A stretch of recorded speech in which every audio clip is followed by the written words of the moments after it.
Chapter 23.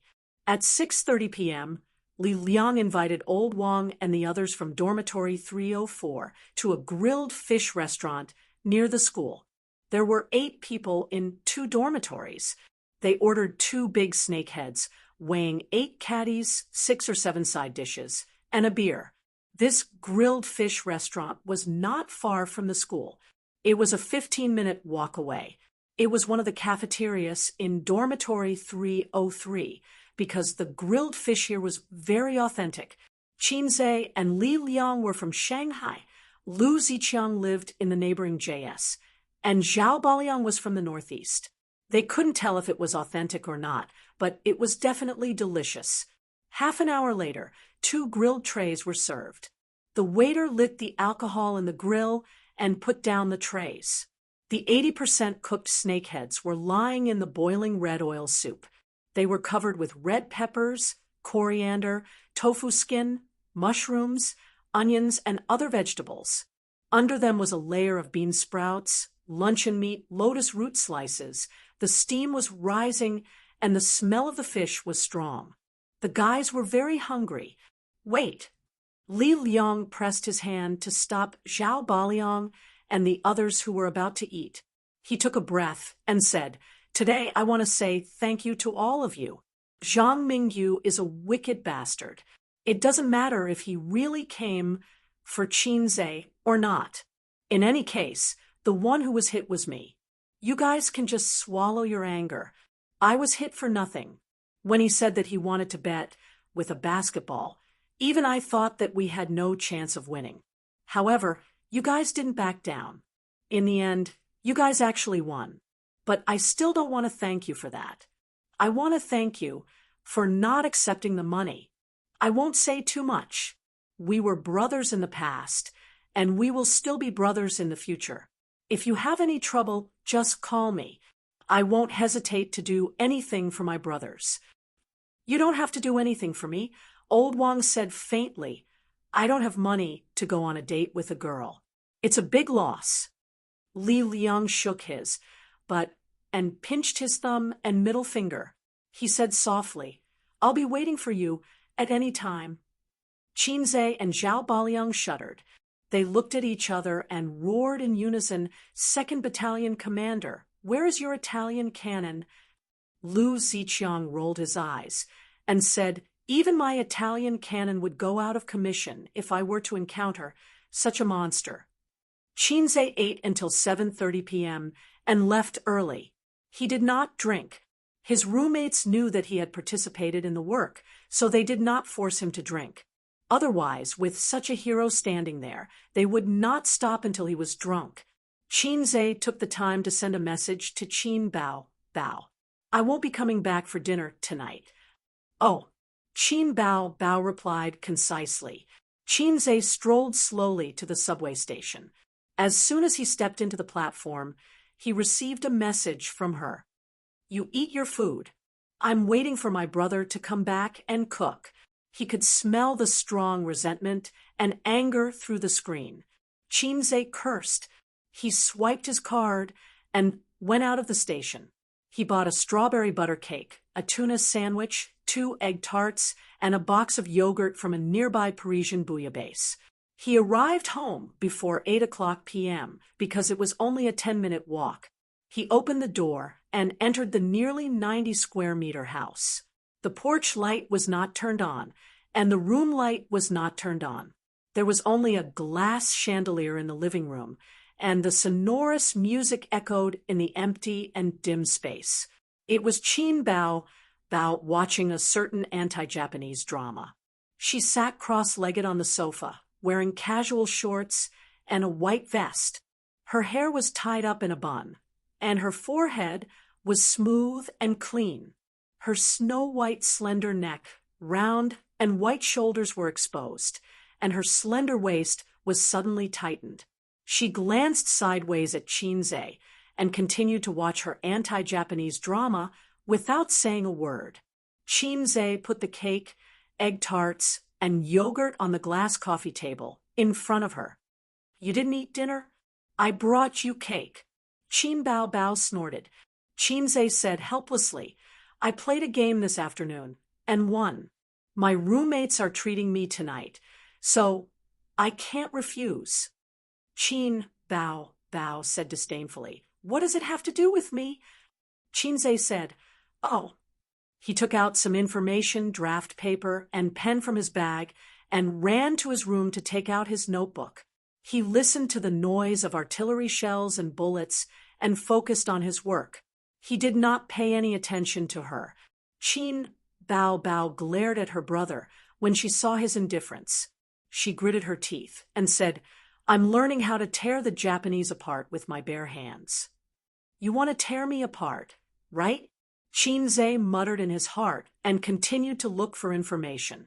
The siblings had a cold war for a few minutes. Chin Bao could not hold it in anymore. She kicked him lightly with her white and tender foot. I'm hungry. Chinze pointed to the things on the glass coffee table. Chin Bao said angrily, I want to eat hot food. It's up to you to eat or not. Chin Bao was furious. She rushed over and strangled his neck. Watch me tear you apart, you shameless Japanese. I don't have any opinion if you say that, but you have to ask the Japanese if they agree. Chinze leaned back and pressed Chin Bao under his body. No matter how hard she struggled, she could not break free from the suppression of his 5 fingers. Chin Bao's martial arts skills had deteriorated over the years. A few minutes later, Chin Bao, who had lost the martial arts competition, curled up on the sofa with her arms around her knees. She was eating cake and drinking yogurt. Mathematical modeling was not that difficult, but it was not easy either. It depended on the scale of the model. It was definitely rigorous. It was like building blocks. Each building block had its own specific position. When matched properly, it would form a palace. Where did something go wrong? With a crash, everything collapsed, and everything was for naught. Chinze's employees were modelers. Professor Li was also involved. However, what he did most of the time was checking and modifying to ensure that the mathematical models submitted by the students were flawless. After all, modeling and building blocks were not the same thing. It involved a lot of extended knowledge and formulas as well as other information. There was no need to worry about the core information. Professor Li had it. As for the general information, Chinze had to look it up on the internet. Time passed, and the anti-Japanese drama entered the commercial break. Chin Bao stretched and rubbed her well-proportioned and strong calves. She could not hide her tiredness. Chinze ran to the kitchen and poured himself a glass of water. He found a clean chicken and a bag of mushrooms in the fridge. He suddenly understood why Chin Bao was so angry just now. She bought the ingredients and was ready to eat her favorite chicken stewed with mushrooms. When she got home, she found that her brother had gone out to drink and did not come back. He had quit. Chinze shook his head and laughed. Why was she still like a child? It was her parents who spoiled her too much. When he returned to the living room, he saw her lying on the sofa. The straps of her vest were slightly loose. She was drowsy. Are you tired from today's training? Go and rest early. Chinze sat down beside her. Chin Bao was obviously still angry. She ignored him and changed the channel. Chinze asked for a snub. He was used to it. How could he not know his sister's bad temper? When she was good, she hugged and kissed him. She would call him good brother and little sweetheart all the time. When she was angry, she could ignore you for half a month. Marrying this kind of woman was like marrying a Buddha statue. He had to treat her well. Her parents probably knew their daughter's bad temper. Therefore, they asked Chinze to stay here and keep an eye on her sister. They were afraid that she would be cheated by some guy who coveted her beauty. At the same time, they were trying to find a good husband. It could be said that they were worried sick. Qinze felt that his parents were worrying for nothing. Qin Bao Bao was a fool in life. She had a bad temper, but don't forget that her IQ was much higher than her brother's. She also knew how to act cute. She could play the role of an enchanting vixen. She could pretend to be pure and innocent. Obviously, her EQ was not low. The men who wanted to pursue her could line up from Hongqiao to Pudong. It had been 25 years. Have you seen any man who was favored by her? At 8:30 in the evening, Qinze remembered that there were still some clothes in the room that had not been washed. He put down the work at hand and rushed to the bathroom with the clothes. He threw them into the washing machine and set the time, 30 minutes. One of the siblings worked without any distractions, while the other focused on studying the magic of Tear the Devil with Bare Hands. It was not until the beep of the washing machine that Qinze came back to his senses. He ran to the bathroom to dry the clothes. Walking from the balcony to the living room, he heard Qin Bao Bao's soft and charming voice. "Qinze, help me wash the clothes." Qinze knew that his sister was being kind and giving him a way to mend their bad relationship. He hurriedly said, "Where are your clothes?" "In the basket in the bathroom. Remember to wash the underwear and pants separately." "Oh." Qinze quickly left the 2 sets of purple underwear in the basket and washed the clothes and pants first. Anyway, it was just a matter of pouring the detergent. It was not difficult. Half an hour later, the clothes were washed. It was 9:30. Qin Bao Bao should take a shower and go to the room. She would go to bed on time, before 11 o'clock. Qin Bao Bao rubbed her sore buttocks and ordered Qinze to dry the clothes. Qinze was angry.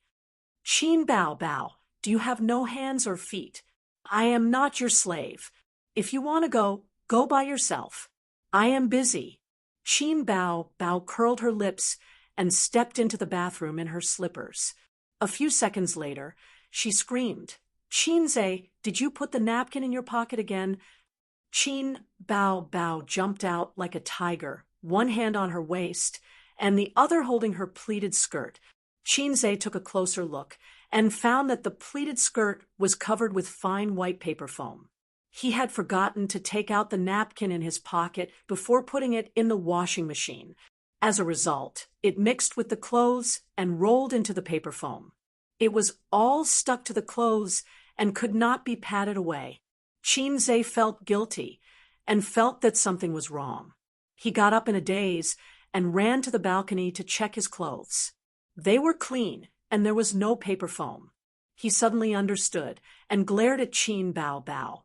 "Bullshit! Come here and look at my clothes. There is no paper foam. So it is my napkin." Qin Bao Bao stood on the balcony and glanced at it suspiciously. She trotted back to the bathroom and soon found the crumpled napkin in her pocket. Qinze followed behind her and snorted, "See? It's your own fault. I'm not going to take the blame." Qin Bao Bao said angrily, "You washed the clothes. You didn't check the pockets. You should take the blame." Qinze naturally would not argue with his sister. Never pester women endlessly. They were always more experienced than you. Qin Bao Bao found a chance to take revenge. She pinched Qinze for a long time and angrily went to dry the clothes. At 22:15, Qin Bao Bao came out wrapped in a bath towel and sat on the sofa in the living room to dry her hair. The rumbling noise made Qinze very annoyed. He said impatiently, "Dry your hair. Go inside." Qin Bao Bao made a face at him, moved her but to his side, and deliberately turned the hairdryer to the maximum power. Qinze rolled his eyes and sang to amuse himself. In turn, he resisted his sister's noise attack. Only because in the crowd, looking at you more can't forget your face, any more dream of meeting you one day. By chance since then, I have been lonely when I miss you. You are on the horizon when I miss you. You are in front of me when I miss you.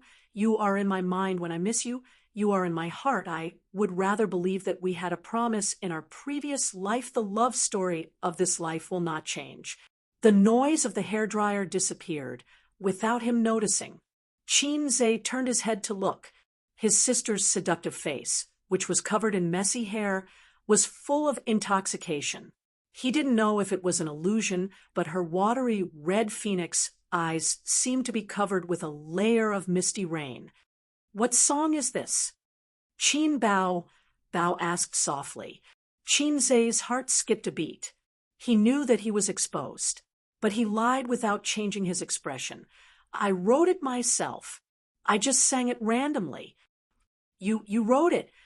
Qin Bao's red lips were slightly open. Invisible pretentiousness was the most fatal.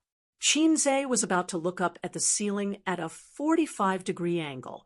Unexpectedly, baby Qin, who had been quiet, well-behaved, and intoxicated by the song, suddenly pounced on Qin like a hungry tiger. She pressed Qin under the sofa and screamed, "Ah! Are you King epilepsy? Are you crazy?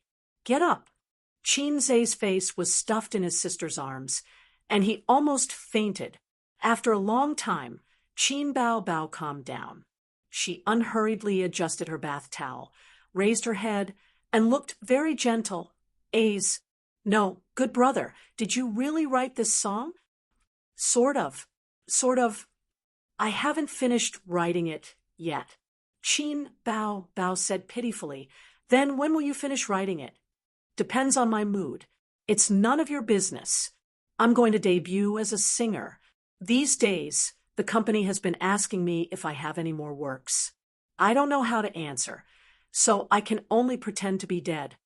Qin Bao pretended to be pitiful. Yesterday, a top agent told me that there will be a singing variety show during the summer vacation.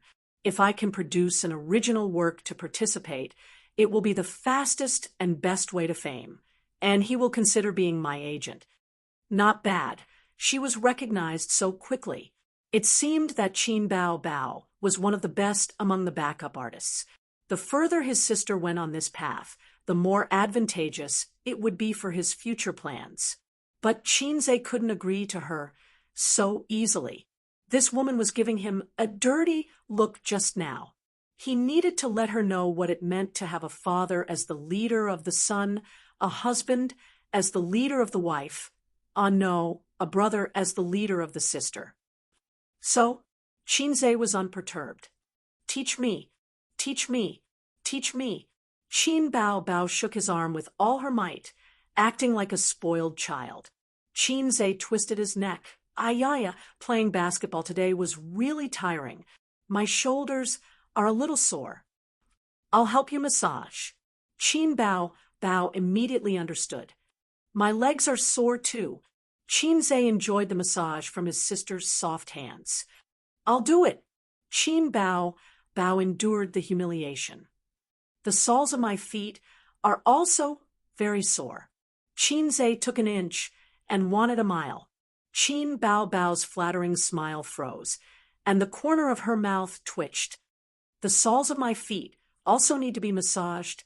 Qin shrugged. It's fine if you don't want to. I'm not forcing you. It's just that inspiration can't be seen or touched. I can't say for sure. Of course I'll do it. Today, I'm going all out. Don't. You're the young mistress of our family. You're precious. You can't do this. Qin Bao secretly gritted her teeth and said coquettishly, You're the only male in our family. In ancient times, you're the only child to carry on the family line. It's only right for an elder sister to serve her younger brother. As she said that, she lowered her head and took off Qin's socks. Qin rolled his eyes and pushed her hand away. That's enough. Stop being so sarcastic. I'm sick of you. He would not really let Qin Bao massage his feet. He was reluctant and did not dare to do so. Women are all creatures who hold grudges, especially Qin Bao, who is a highly intelligent person who holds grudges. Obviously, Qin Bao Bao misunderstood him and thought that he was unmoved by force or persuasion. She shouted angrily, "Qinze, don't go too far. If I can't survive in the entertainment industry, don't think that you can stay out of it. Be careful, or I'll tell my father that you encouraged me to resign and become a star. Why don't you say that I asked you to film a Japanese film?" Qin Bao Bao's eyes turned red. She was so angry that she reached out to pinch him. "Come on, let's hurt each other." Qinze sighed and said helplessly, Okay. I'll be your personal composer in the future." "Really?" Qin Bao Bao raised her eyebrows. "You can lie to anyone, but you can't lie to your elder sister. Good brother, I really didn't dote on you in vain." Qin Bao Bao changed her attitude faster than flipping a book. She was about to pounce on him and kiss his cheek. "Get lost." Qinze reached out and pressed his hand against her forehead, pushing her far away. Qin Bao Bao went to sleep in the room. Before she left, she turned off the LCD TV. Only Qinze was left in the living room. He lit a cigarette and blew out smoke. He closed his eyes, leaned back on the sofa, and exhaled a puff of smoke. He thought of the widely used chicken soup for the soul. The road is long, but I will explore it from top to bottom. Chapter 24. Qinze returned home, sweating profusely. He brought breakfast for Qin Bao Bao. In the bathroom, Qin Bao Bao's soft and magnetic voice came out, practicing monophonic sounds. Her voice was very pleasant. Her lung capacity was sufficient, and her ability to control her voice was also very strong. She was indeed a good seedling for singing.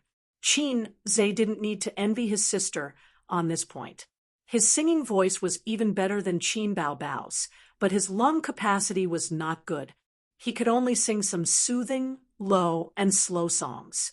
If he sang fast, especially songs that paid attention to long breaths, it was easy to go out of tune or simply stop breathing. After breakfast, the siblings went out together. Qin Bao Bao was dressed in an office lady suit today, the standard model of a goddess in the workplace, especially with a foxy face that most women loathed and vigilant. She was charming, enchanting, and pretty, but she lacked the charm of a mature woman. It was probably a beautiful woman's version of a silver spearhead.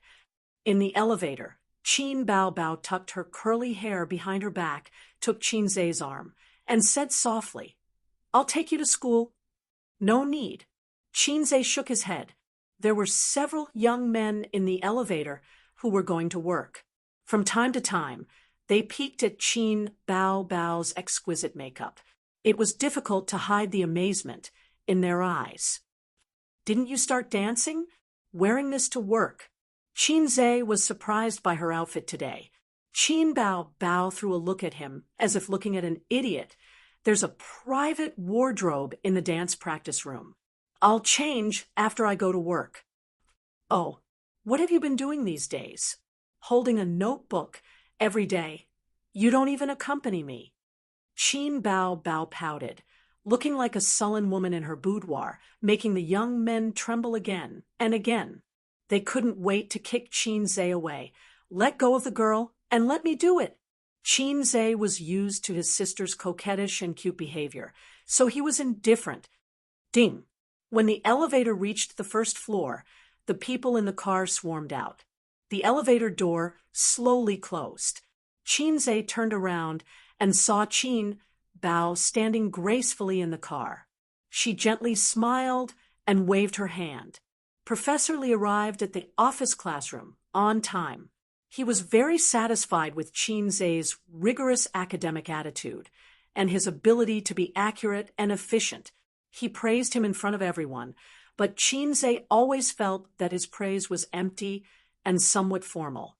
After pondering for a while, he figured it out. From what Professor Li knew, Qinze was his father's gunner.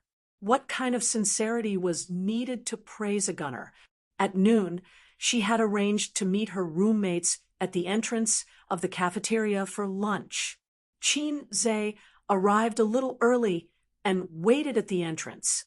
Students walked into the cafeteria in groups of 2s and 3s. He stood there for a moment and felt that the surrounding people, regardless of whether they were male or female, were looking at him strangely. He was all too familiar with this kind of prying gaze. In the past, he pretended to be a couple with Qinbao when they went shopping and ate. Whenever a man passed by, they would look at him with this kind of careful and undisguised gaze. Qinze subconsciously looked to the side. Qinbao was not there. Are they looking at me? There's nothing wrong with my face. I'm very normal. Damn, what did I do to deserve this kind of treatment? I'm not Qinbao, nor am I a giant panda. In the past, when he accompanied the giant panda sister as a bamboo, other than feeling proud and envious, he did not have any deep feelings. But after he became a giant panda, he felt that these clusters of eyes looking at him from all directions were very awkward. It was as if he was sitting on pins and needles. It's not easy being a giant panda. In the future, I won't say that you're living a happy life just waiting to die. While his thoughts were running wild, the 3 guys arrived late. His roommates were all beaming with joy. Li Liang said as soon as he saw them, "Qinze, you're an internet celebrity." Lu Ziqiang, 666 Xiao Baliang, you have to treat us today. Qinze was confused. What are you guys talking about? Li Liang was stunned and said in astonishment, "You don't know?" "What do I know?" Qinze rolled his eyes. Li Liang said excitedly, "You have the Lazy Cat app, right? Go take a look at today's hot topic on the homepage." Lazy Cat was the largest video and information website in the country. Qinze naturally had the app on his phone. He took out his phone and opened it in a daze. The exquisite interface paused for a few seconds before he entered. Homepage recommendation. Today's hot topic. At a glance, he saw an eye-catching video with the title, "Oh my God, the school ball god appears." The video's cover was of a guy jumping up and shooting a basketball into the hoop. His back looked a little F*** familiar. Without thinking, he clicked to watch it. The video was the basketball match between him and Zhang Mingyu yesterday. It was 5 minutes long and had obviously been edited. It included all kinds of highlights, such as interceptions, three-pointers, one-handed dunks, and so on. There were also a lot of comments. There were more than 300,000 views. First. Second. Tell Daddy what's my rank. One-handed dunk, 666. Three-pointers are also very good. That guy who shoots three-pointers is so handsome. What school is this? Lanxiang Excavator School. The one who said Lanxiang, don't leave after school. Ha ha ha, the comments are always more interesting than the video. I give full marks for this block. He jumped so high. He must be wearing Li Ning's sneakers. Fake pig trap is the best in the world. Ha ha, that guy doesn't dare to shoot three-pointers anymore. 6 flying. Damn, this intercept is so elusive. He intercepted the ball again. His opponent, what happened? Professional intercept for 20 years. So handsome, so handsome, so handsome. Oh my God, three-pointers? This guy is really good at everything. No one can beat his accuracy. Is this really a competition? It's a one-man show. This guy is really good at everything. Explosive power, speed, shooting. He's at the level of a professional basketball player. College students nowadays only know how to play basketball. Back in the day, we studied hard and improved every day. Studied hard and improved every day? The guy in front didn't go to college, right? Haha, he's strong. 5 minutes soon came to an end. The ball flew high and went straight to the basket from the three-point line. The audience was very focused and nervous. They couldn't help but guess that the basketball game was coming to an end. At this time, More than a dozen comments appeared on the screen. High energy ahead. The basketball hit the basket and bounced up high. Several people under the basket jumped up almost at the same time, fighting to get the ball. But at this time, a figure dashed toward them. He was so fast that they could only see a shadow. Then he jumped from the free throw line and was above their heads in an instant. His clothes and short hair danced in the wind. There was a kind of wild and shocking beauty of strength. He caught the basketball and bent his body in the air like a big bow. Bang! In the video, the basket shook violently. Full score. The screen was full of 666 words, neat and uniform. The whole screen was like a snowflake. The video ended. Qinze thought to himself, "Damn, that little turtle Zhang, Mingyu, must hate me." Qinze, you're now a celebrity in school. Did you receive any love letters from girls? I don't think so, but there should be a lot of challenge letters. All the girls in school want to beat you up. Amidst the chatter of their roommates, they entered the cafeteria. The afternoon sun shone through the glass curtain wall. This was a 150-square-meter dance studio with a warm-colored elm floor. The girls were wearing slim-fit dance outfits, holding onto the handrails, their long legs without any excess fat moving up and down. The dance teacher, who was over 40 but still had a good figure, walked between them, holding a soft leather whip. Her face was cold as ice as she shouted, "Rise, fall, rise, fall." This was the dance room on the 9th floor of the Star Entertainment Building. It trained the new female artists recruited this year. Next door was a singing room with various musical instruments. Next door was a gym. Outside the dance room, many male employees were loitering outside in the name of going to the toilet or pouring tea, admiring the graceful figures and beautiful faces of the girls. Among them, the girl in the corner received the most attention. Most of the male employees were here to see her. Qin Bao Bao was stretching her legs on the handrails. Her sharp oval face was bathed in the sun. Squinting, she looked like a lazy fox. Shanghai was known as the Paris of the East. It was the economic center of the country, with a resident population of 30 million. With such a terrifying population base, things like beautiful women and handsome men were like weeds that grew again and again when the spring breeze blew. Especially Star Entertainment, which was a big investor in the entertainment industry. The quality of the girls in the dance room was definitely the best in Shanghai. If you didn't have the capital, you wouldn't dare to enter the entertainment industry. But Qin Bao Bao was here. She could be said to be invincible. It wasn't that no one in the dance room was prettier than her. There were one or two girls who could compete with her in terms of looks. However, they couldn't compete with their figures. Those who could compete with their figures couldn't compete with their looks. Qin Bao Bao had exquisite facial features like a Greek sculpture. Her eyes were bright and beautiful, and her face was the standard seductive face of a vixen. Everyone was a newcomer, a colleague, and a competitor in the future. They were secretly competing with each other. But she had an innocent attitude that said, "I don't want to fight for love, but I'll let everyone be jealous." This made the female newcomer gnash her teeth in hatred. At 16:30 in the afternoon, the dance training for the day ended. The dance teacher said a few words of encouragement and left. The girls immediately started chatting.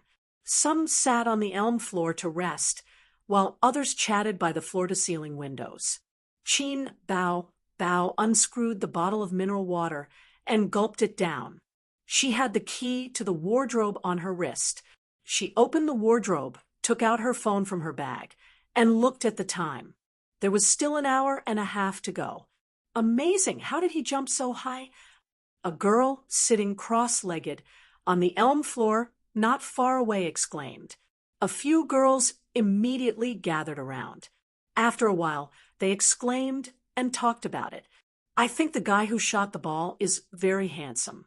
He's even more handsome than the male artist next door. Little fresh meat. Big sister loves little fresh meat. The little fresh meat got blocked again. The guy who blocked the shot is also not bad. He's quite bright, and he's the main character of the video. He's really amazing. Yeah, if we were in middle school, I'd definitely chase him. Haha, I'm obsessed with looks. I only like handsome guys.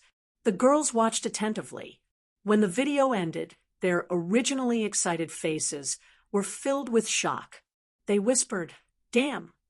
Slam dunk." No wonder the video was recommended on the homepage.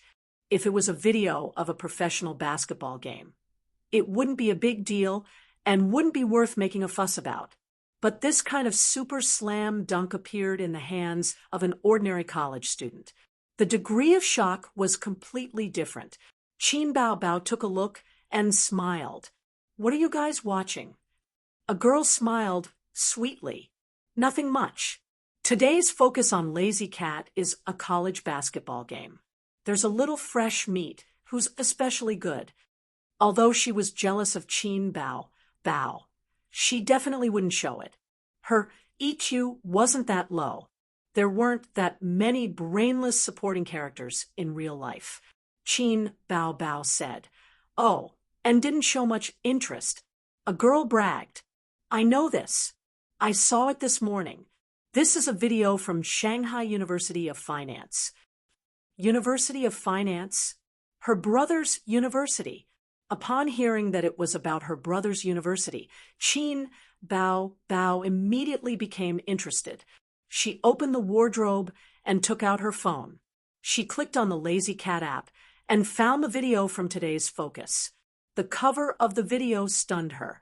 The back of the back looked very familiar. She couldn't wait to watch the video. 5 minutes later, Qin Bao Bao looked up from the video. She looked at the golden sun outside the window. Her beautiful face was in a daze. "Qinze, I might have seen a fake brother." Chapter 25. At 5 o'clock in the afternoon, Professor Li announced that the class was dismissed. Qinze carried his backpack and played with his phone as he slowly left the classroom. "Qinze, I'll wait for you at the usual place. We'll play first. Come over when you're done." His roommates left him messages in the dorm chat group. It was only 5 o'clock. It was still early. He could play a few games and go home. It wouldn't affect his modeling homework. Thinking of this, Qinze happily ran towards the internet cafe. Working hard required a lot of perseverance. Falling down only required a reason to convince oneself. Smoking in the internet cafe and maneuvering in the virtual world, Qinze fought until 6:30 p.m. Suddenly, he realized that the sky outside the window had turned gray. Again. "I don't believe we can lose 3 times in a row." Li Liang cursed as he bit on his cigarette. Aside from the first win, the 4-man team had lost 2 games in a row. This made Li Liang, who had a strong desire to win, extremely frustrated and irritated. Qinze looked at the time and remembered that his sister threw a tantrum last night. He decisively rejected the game invitation from the internet addict Lu Ziqiang and logged out. "You guys play. I have a lot of work to do today. I'll go back first. Let's meet another day.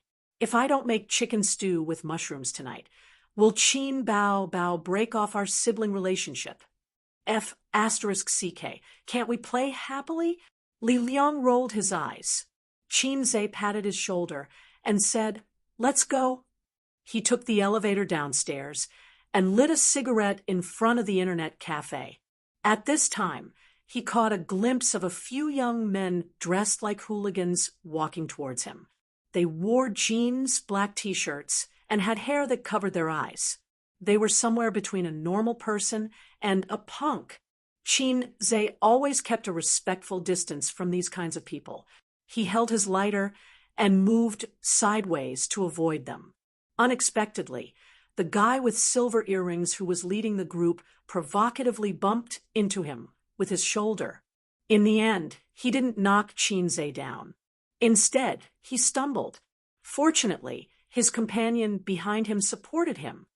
"You King idiot," the young man with silver earrings cursed. He lifted his foot and kicked towards Qinze's lower abdomen. Qinze quickly retreated a few steps to avoid the kick. Just as he was about to speak, the young man did not give up and shouted, "Hit him!" Several people rushed forward. In the chaos, Qinze didn't know how many times he was kicked and punched.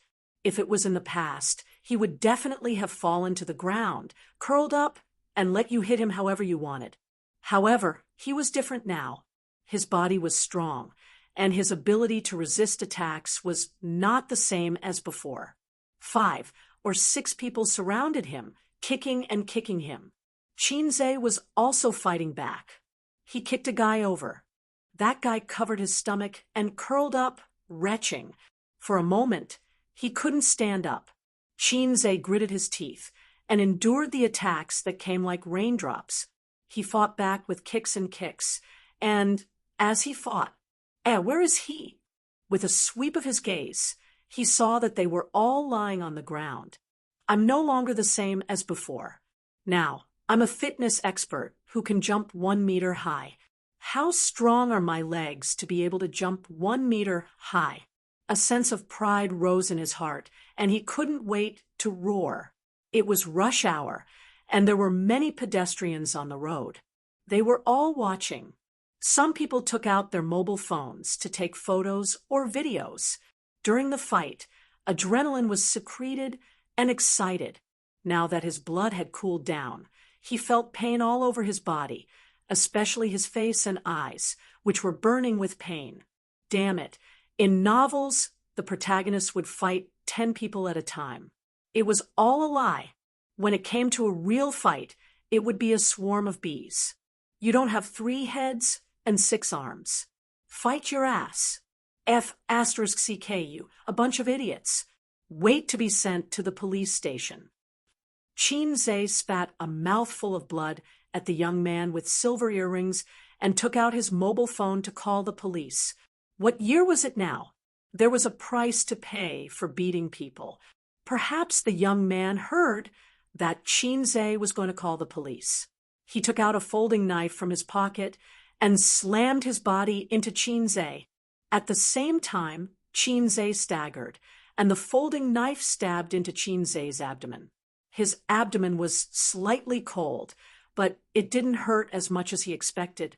However, Qinze felt a chill crawl up his spine, and his heart beat violently.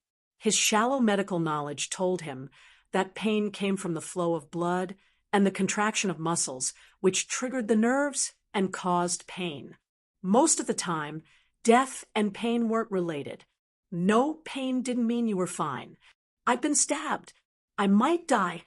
Great fear shrouded him. Adrenaline was secreted crazily, and the wildness hidden in his DNA was aroused. He fought back like a beast on the verge of death. He punched the young man with silver earrings in the face with all his might, breaking the bridge of his nose. "Murder! Murder! Call the police. Call 120 first. Take a picture and post it on Weibo." The surrounding onlookers were in an uproar. Some were panicking, some were anxious, some were out of their wits, and some were in high spirits. More and more passers-by gathered. In the internet cafe, Li Liang was typing on the keyboard and moving the mouse. He was fighting for his life in the game. There was a hubbub downstairs, and he faintly heard, "Murder, murder." The sensitive words stimulated his instinct, and his heart pounded. The game was insignificant at this time. He threw the mouse away, rushed to the anti-theft window, and looked down. He saw Qinze sitting on the ground immediately. His abdomen was bloody, and there were a few young people lying next to him. Li Liang's pupils shrank instantly, and a chill arose, as if he had fallen into an ice cellar. He shouted, "Qinze has been stabbed." Zhao Baliang and Lu Ziqiang, who were rushing from behind, felt their hearts sink. Their heads were buzzing, and fear, anger, panic, and many other emotions surged in them. Call 120. Call the police. Hey, Professor Chin. Chinze has been stabbed in Shiyu Internet Cafe not far from the school gate. The incandescent light illuminated a small room of more than 30 square meters. The walls were painted white, and there was a sofa, a TV, and a single bed. A faint smell of alcohol and disinfectant floated in the air. Chinze was lying on the single bed with a pale face. He had changed into a blue and white striped hospital gown, and there was an IV drip in his right hand. He was cooperating with the police comrade to make a statement. Old Master Chin sat on the sofa with a gloomy face. Not long ago, he was driving home. On the way, he received a call from a student saying that his son had been stabbed. The old master was furious at that time. He turned the steering wheel in a perfect arc. He didn't care about driving in the opposite direction or running the red light, and went straight to the school. The old master, who had always followed the rules, stepped on the accelerator to the end and the speed of the highway in the urban area. It took only 5 minutes to reach the scene of the incident, and saw his son lying in a pool of blood. At this time, the ambulance just arrived at the scene. There were 2 hospitals near the university town, and it was only a few kilometers away. Chinze was rushed to the emergency room for rescue. The old master was anxious outside. He caught Li Liang, Zhao Baliang, and Lu Ziqiang to ask about the situation. The 3 guys were also confused and said that they didn't know. They were playing games in the internet cafe when they heard someone shouting murder. When they went over to take a look, they found that Chinze had been stabbed. Half an hour later, the doctor in the white coat came out of the suturing room. The old master's heart suddenly rose. He was afraid that he would say, "We have tried our best." His old Qin family would have no descendants. Fortunately, Chinze was not destined to die. The doctor said that, fortunately, the folding knife was a 5-centimeter knife. The wound was not deep, and it did not stab into the organs, arteries, or other dangerous places. His life was not safe, but he had lost a lot of blood. He would be fine after a good rest. The old master almost cried tears of joy. He thought that his son had been mediocre and incompetent since he was young. Mediocre people should live a long life. He arranged a private ward for his son. After the nurse gave Chinze a tetanus injection, the old master also sent Li Liang and the others away. He thanked them and said that he would treat them to a meal another day. Not long after, the police came. Do you know them? The police officer who took the statement was in his early 30s. He asked meticulously, "I don't know them." Chinze's voice was weak. It was mainly because of the pain. The effect of the anesthetic had worn off, and the wound was so painful that the corner of his mouth kept twitching. Even breathing would pull the wound on his abdomen. The police officer took the statement seriously and asked, "How did you get into a conflict?" "I don't know. He inexplicably bumped into me. I dodged, but he kicked me and called his companions to beat me up. And then I was just defending myself. I couldn't just stand there and let them beat me up. They couldn't beat me and were lying on the ground. I was just about to call the police when that idiot, that guy, took out a knife and stabbed me. At that time, I thought I was going to die, so I punched him. By the way, police officer, how are those guys?" 10 minutes later, the statement was finished. The police officer said, "The attacker has been detained at the police station. The person who stabbed you is in this hospital. His nose was broken by you, and now he is also under investigation. We will check the surveillance of the internet cafe. According to the injury report, if he caused minor injuries or more, we will charge him according to the law." The old master sent the police officer away and returned to the ward with a dark face. Chinze said, Dad, where's my sister? I asked her to pick up your mother. I asked her to stay here to take care of you tonight. The old master took out a cigarette. Suddenly, he realized that he was in a ward and put it back in the box. Chinze laughed and said, Dad, if you want to smoke, just smoke. Close the door and open the window. That light one for me too. Why are you smoking? You're already in this state and you're still thinking about cigarettes. The old master was addicted to smoking. Following his son's instigation, he closed the door, opened the window, and stood by the window to smoke. The old master took a few puffs and calmed down a little. However, he was still scared and angrily scolded Chinze. You're lucky this time. Next time, be careful and don't cause trouble everywhere. If you can't beat him, you can run. Why do you have to be so stubborn? Fighting is the most irrational thing. If you win, you'll go to jail. If you lose, you'll go to the hospital. Chinze remained silent. He thought to himself, I'm the modern version of Do-E, okay? Who's causing trouble? The rhythm of the relationship between father and son was basically one side scolding and the other side listening. About the school, I'll help you apply for leave. You'll stay in the hospital for a few days. When your injuries are better, you can go home to recuperate. Don't worry about exams. Next semester, you'll be fine. Oh, okay. The father was the leader. Chinze had always been afraid of his father. At this moment, the door of the ward was pushed open. Chin Bao Bao and her mother rushed in. The old master's hand trembled, and the cigarette almost fell to the ground. Chapter 26. Chin Bao Bao was wearing an office lady suit, which was what she wore to work. On the way home from work, she received a call from her father saying that Chinze was injured and was in the hospital. She wanted to come over immediately, but her son's injury was a big deal, so the old man asked her to pick up her mother first and briefly explain the matter. When Chin Bao Bao heard that her brother was stabbed, her little hand trembled, and the little red horse almost hit the guardrail. Fortunately, Chinze was fine. Even so, she suppressed her anger all the way. At this moment, seeing the old man smoking in the ward, her eyebrows furrowed, and her high heels made a crackling sound. She snatched the cigarette, but threw it on the ground and stamped it out. Dad, will you die if you don't smoke for a day? You can't smoke in the ward, and Chinze is still lying in bed. You let him breathe in your secondhand smoke. What kind of father are you?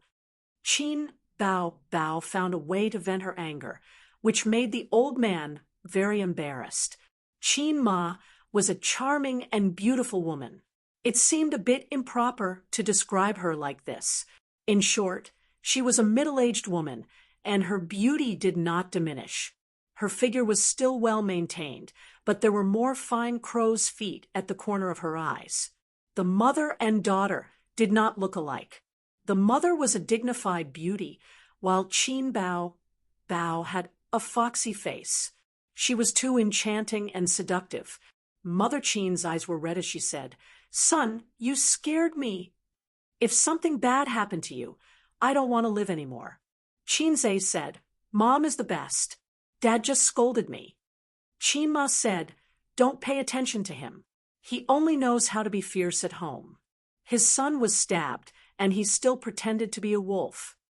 The old man explained awkwardly, I was scared too. I wanted to teach him a lesson in the future. Chin Ma ignored him, sat by the bed, and said softly, Why did you fight with others? You have been well behaved since you were young. Chinze said with grievance, I don't know. I met a group of hooligans who were looking for trouble. They beat me up without saying anything. Chin Ma said, This damned redneck deserves to be arrested and put in jail. The mother and son talked endlessly. Chin Bao Bao sat on the side and wiped her tears. Son, are you hungry? Mom will buy you something to eat. Chin Ma said, There's a kanji shop opposite the hospital. Her Bao sniffled and said, "Mom, I'll go buy it." Bang! The door of the ward was pushed open. A middle-aged couple came in and looked around the room aggressively. The old man frowned. "You are—" Before he could finish his words, the fat middle-aged woman pointed at Qinze and shouted, "You're the one who hurt my son, you bastard." The old man's face suddenly sank. "You're that hooligan's parents." "What hooligan?" "Watch your mouth." The middle-aged man pointed at the old man and shouted. The old man said, "If the upper beam is not straight, the lower beam will be crooked." Qinma scolded, "Bastard." The middle-aged woman said loudly, "Just you wait. Don't think that you'll be fine after hitting my son. Just wait to go to jail." Qin Bao was angry. "It's your son who stabbed my brother. We're not done with you." "Bullshit. My son has been well-behaved since he was a child. He doesn't know how to fight with others. If it weren't for your redneck, would he have hit people? Don't think that our family is easy to bully. My son's nose was broken by you. If you don't pay for the medical expenses today, I'll go to court and sue you."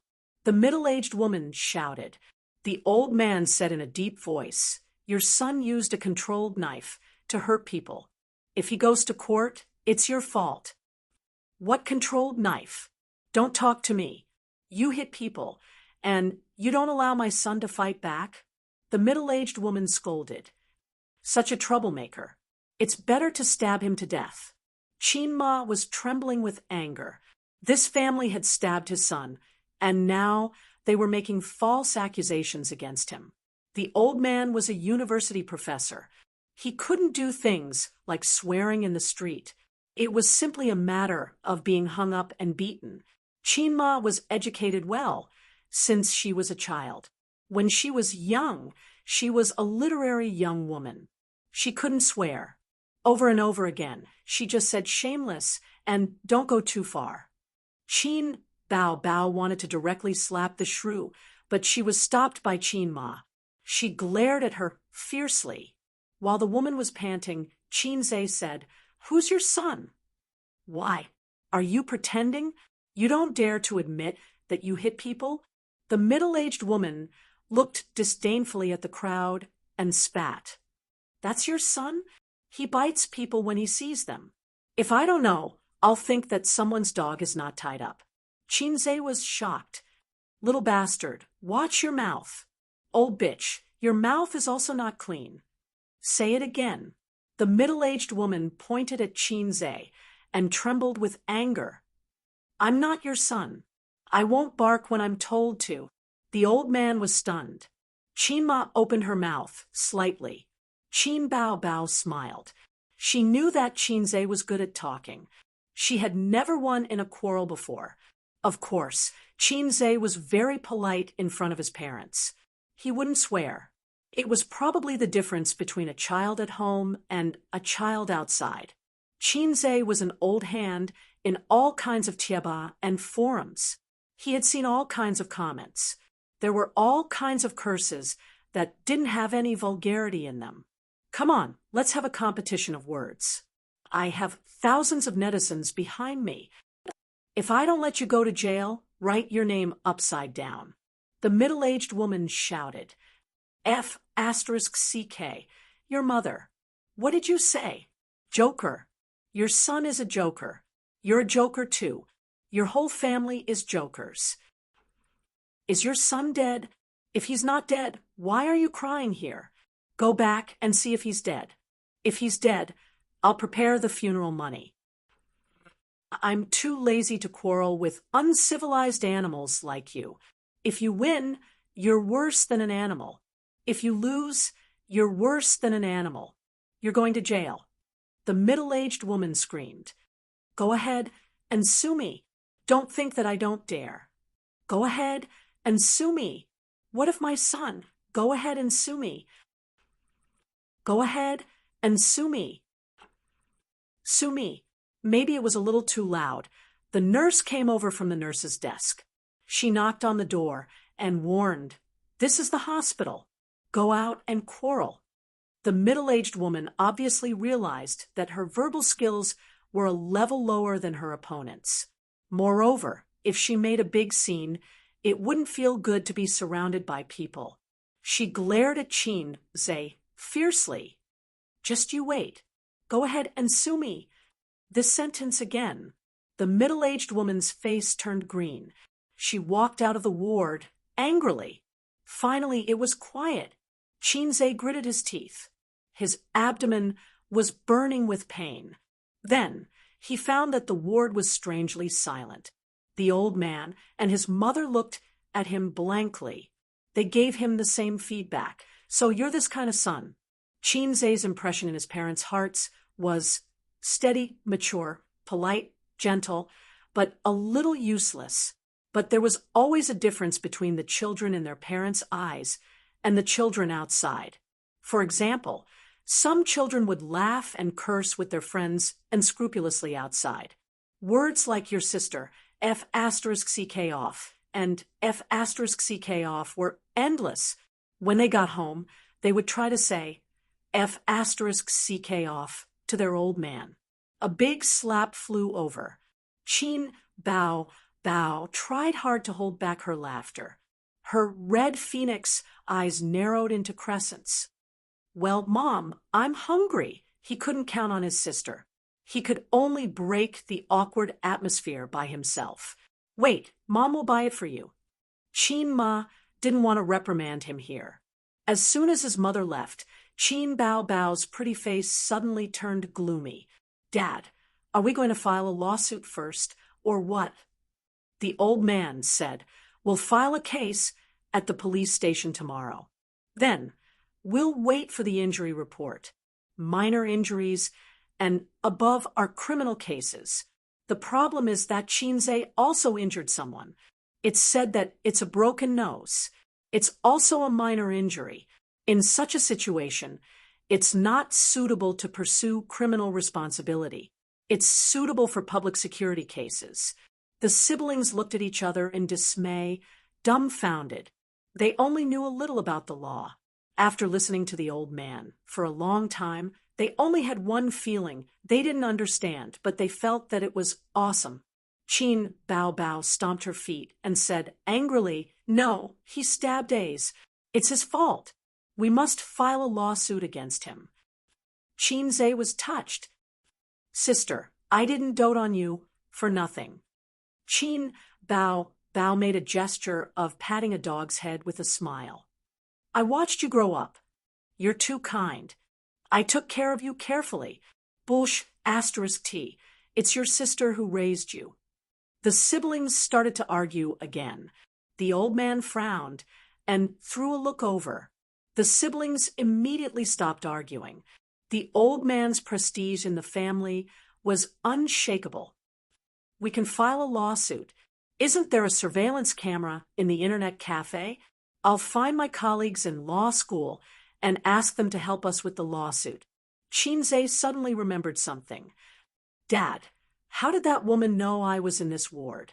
When they were taking the statement, the police didn't tell us where the guy was. They only said he was in this hospital. Maybe she groped her way up," Qin Bao said. "It wouldn't be that fast. They were taking statements at the same time. It wouldn't take time for her to grope her way here. Moreover, she insisted that I hit her son," Qin said.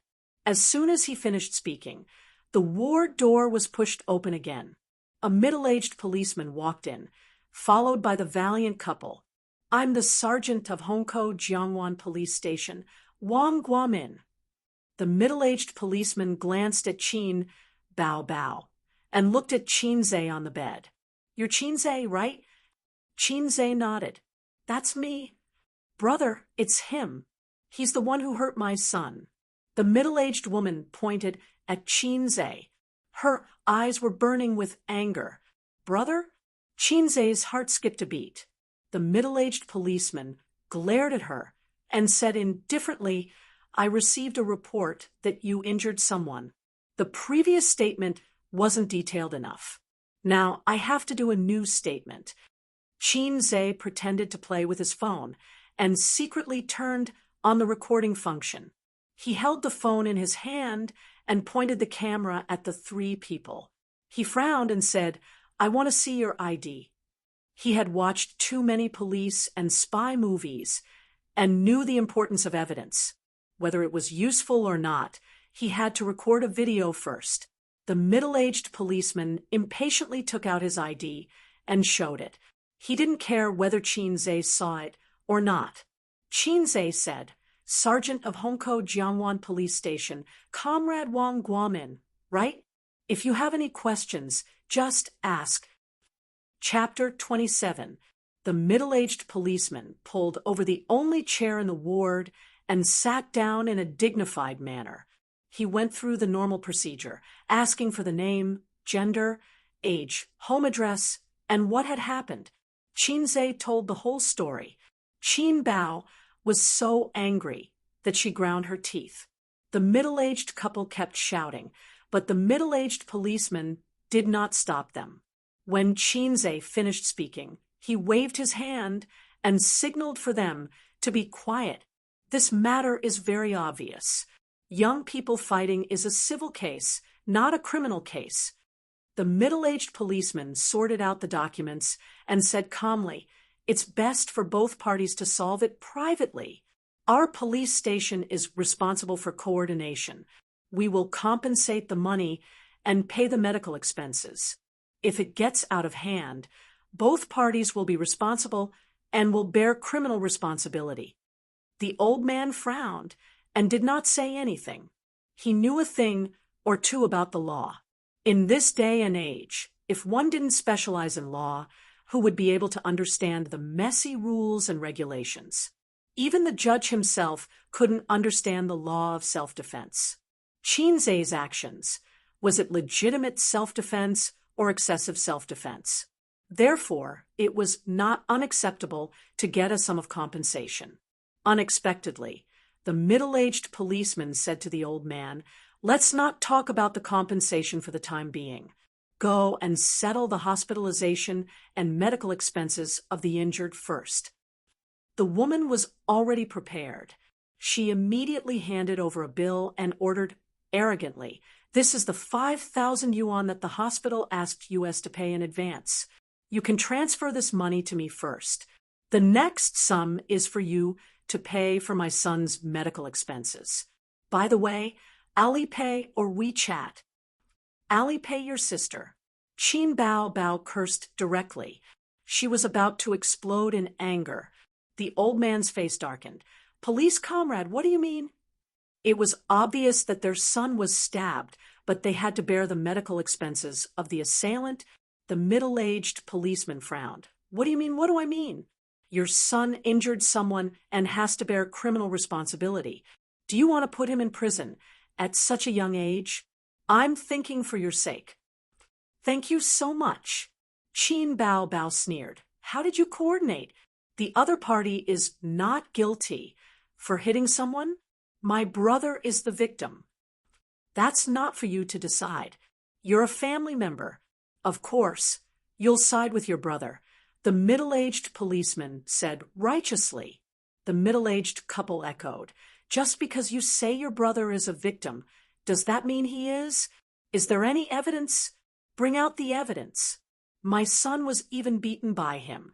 Let me tell you, a broken nose is a minor injury. You don't want to pay for it, right? Fine. I'll lock your brother up in the police station." Qin Bao said loudly, "There are surveillance cameras at the entrance of the internet cafe. Don't you police look at the surveillance cameras? It's not up to you to tell the police how to handle a case." The middle-aged policeman was furious. His voice carried a hint of warning. "If you accept the mediation, then hurry up and pay the medical fees. If you don't pay, then wait to be arrested. You can do as you see fit. Look at this wretched girl. She looks so seductive. One look, and you can tell that she's not a good girl. It was no wonder that she had brought out a baddie who beat people up. Brother, quickly go to the police station." The middle-aged woman urged, "You can try." Qin Bao's face was fierce. She was like a vigilant little hen. If the weasel dared to come, she would fight with her life. The old man's face was full of anger. Police comrade, we don't accept this kind of mediation. Let's meet in court. Chinze looked at the old man's face and knew that he was really angry. The old man was indeed boiling with anger. This policeman was obviously taking sides. He pretended to take notes. He didn't even ask about the matter and directly convicted Chinze and made him pay. Chinze felt that if he could move, he would have already rolled up his sleeves and hit someone. The middle-aged policeman in front of him was obviously a relative of the middle-aged couple. He was using his identity as a policeman to distort the truth. He opened his mouth and said that he wanted to detain him. If it was an ordinary person, they would really be scared. People don't fight with officials because they control resources and power. If they say you're black, then you're black.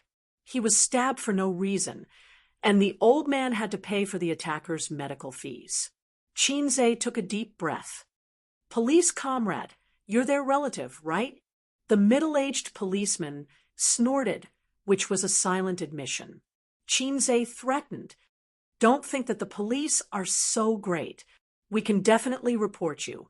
Before the middle-aged policeman could say anything, his sister sneered. Go ahead. It's as if someone is stopping you. Qin Bao Bao was so angry that she gritted her teeth. The old man's face was gloomy and didn't say anything. Chinze said indifferently, Your nephew was looking for trouble and stabbed me. But as a police officer, can you face your conscience? Conscience? The middle-aged policeman, Wang Guamin, sneered. Don't talk to me about this. My nephew stabbed you in self-defense. The few people involved can be witnesses. Do you have any witnesses? Don't talk to me about this. You don't want to pay, right? Just you wait. I'll send you to the police station tomorrow. I'm wearing a police uniform. You think I can't handle you? Qin Bao Bao bit her lip and trembled with anger. She said angrily, We have surveillance. Don't try to deny it. What a joke. The surveillance is evidence. Do you think you can see it whenever you want? Wang Guomin was too lazy to maintain his image as a police officer. He said to his sister, We'll go to the police station to file a case now. Tomorrow, we'll sue them for intentional injury. I have plenty of ways to play you to death. Wang Guomin pointed arrogantly at Qin Bao Bao, and then at Chinze. He walked out of the ward without looking back.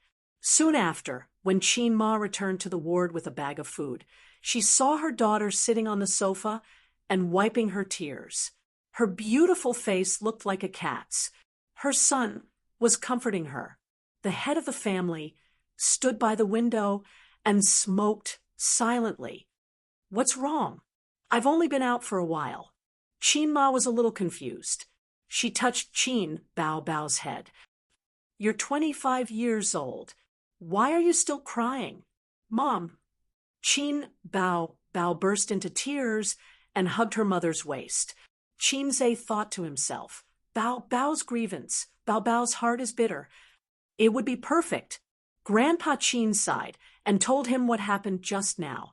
Qin Ma gritted her teeth and said with hatred, We'll sue him tomorrow. I don't believe that a small policeman can do anything. Qin Bao Bao sniffed. He's a captain, not a small policeman. So what if he's a captain? We're not afraid of him. Qin Ma patted her daughter's shoulder and looked at her calm son. She sighed in her heart for no reason. She didn't treat them differently. Why was there such a big difference between them? The older sister was more like the younger sister, while the younger brother was more like the older brother. If Chinze knew what his mother was thinking, he would jump up in indignation and shout, God, what do you mean by no difference? The Qin family's law of birth and upbringing, biological daughter, and a son given away as a gift. In a certain ward, Shi Qifeng was lying on the bed. He had just had a surgery to correct his nose. The anesthetic was still in effect, so he didn't feel any pain. However, his nose was wrapped in gauze, and his face was stiff. When his parents and uncle returned to the ward, he immediately asked, "How is it?" When the middle-aged woman heard this, she was furious. She scolded, "That family is very stubborn. They even said that they want to sue us. They don't even know who they are." The middle-aged policeman, Wang Guomin, snorted. "I think they won't cry until they see the coffin," Shi Qifeng said with hatred. "Uncle, I want that kid to go to jail." Wang Guomin glared at him. Criminal proceedings are very troublesome. The surveillance video of the internet cafe has already been sent to the police station. If you want to sue, the prosecutor's office will ask about the video.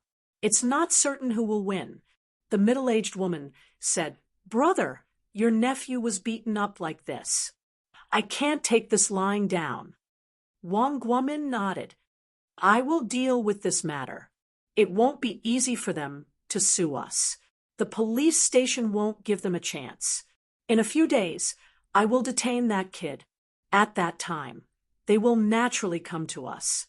He was well versed in this. The longer they delayed, the greater their chances of winning. Criminal proceedings had to go through the police station. At the police station, he was in control. He had plenty of ways to play them to death. "You were also in danger this time. If you stab someone to death, I won't be able to protect you." Wang Guomin pointed at his nephew. "Luckily, you were also injured. We can turn this into a civil dispute. At that time, I will help you ask for compensation." Shi Qifeng smiled. "Thank you, uncle." The middle-aged couple also smiled. Shi Qifeng was stirring up trouble in his uncle's territory, but he didn't pick a fight. He won more than he lost. If he won, he would just go to the police station and come out unscathed. He wouldn't have a criminal record, and he wouldn't have to bear any criminal responsibility. If he lost, he could even ask for compensation. Wang Guomin was very confident. He had cleaned up his nephew's mess many times. As long as the matter didn't get out of hand, he was confident that he would be able to suppress it. As for reports, complaints, administrative reviews, and going to the prosecutor's office, he wasn't worried at all. Some things were said like that. Some rules were also set like that. However, one shouldn't take it seriously.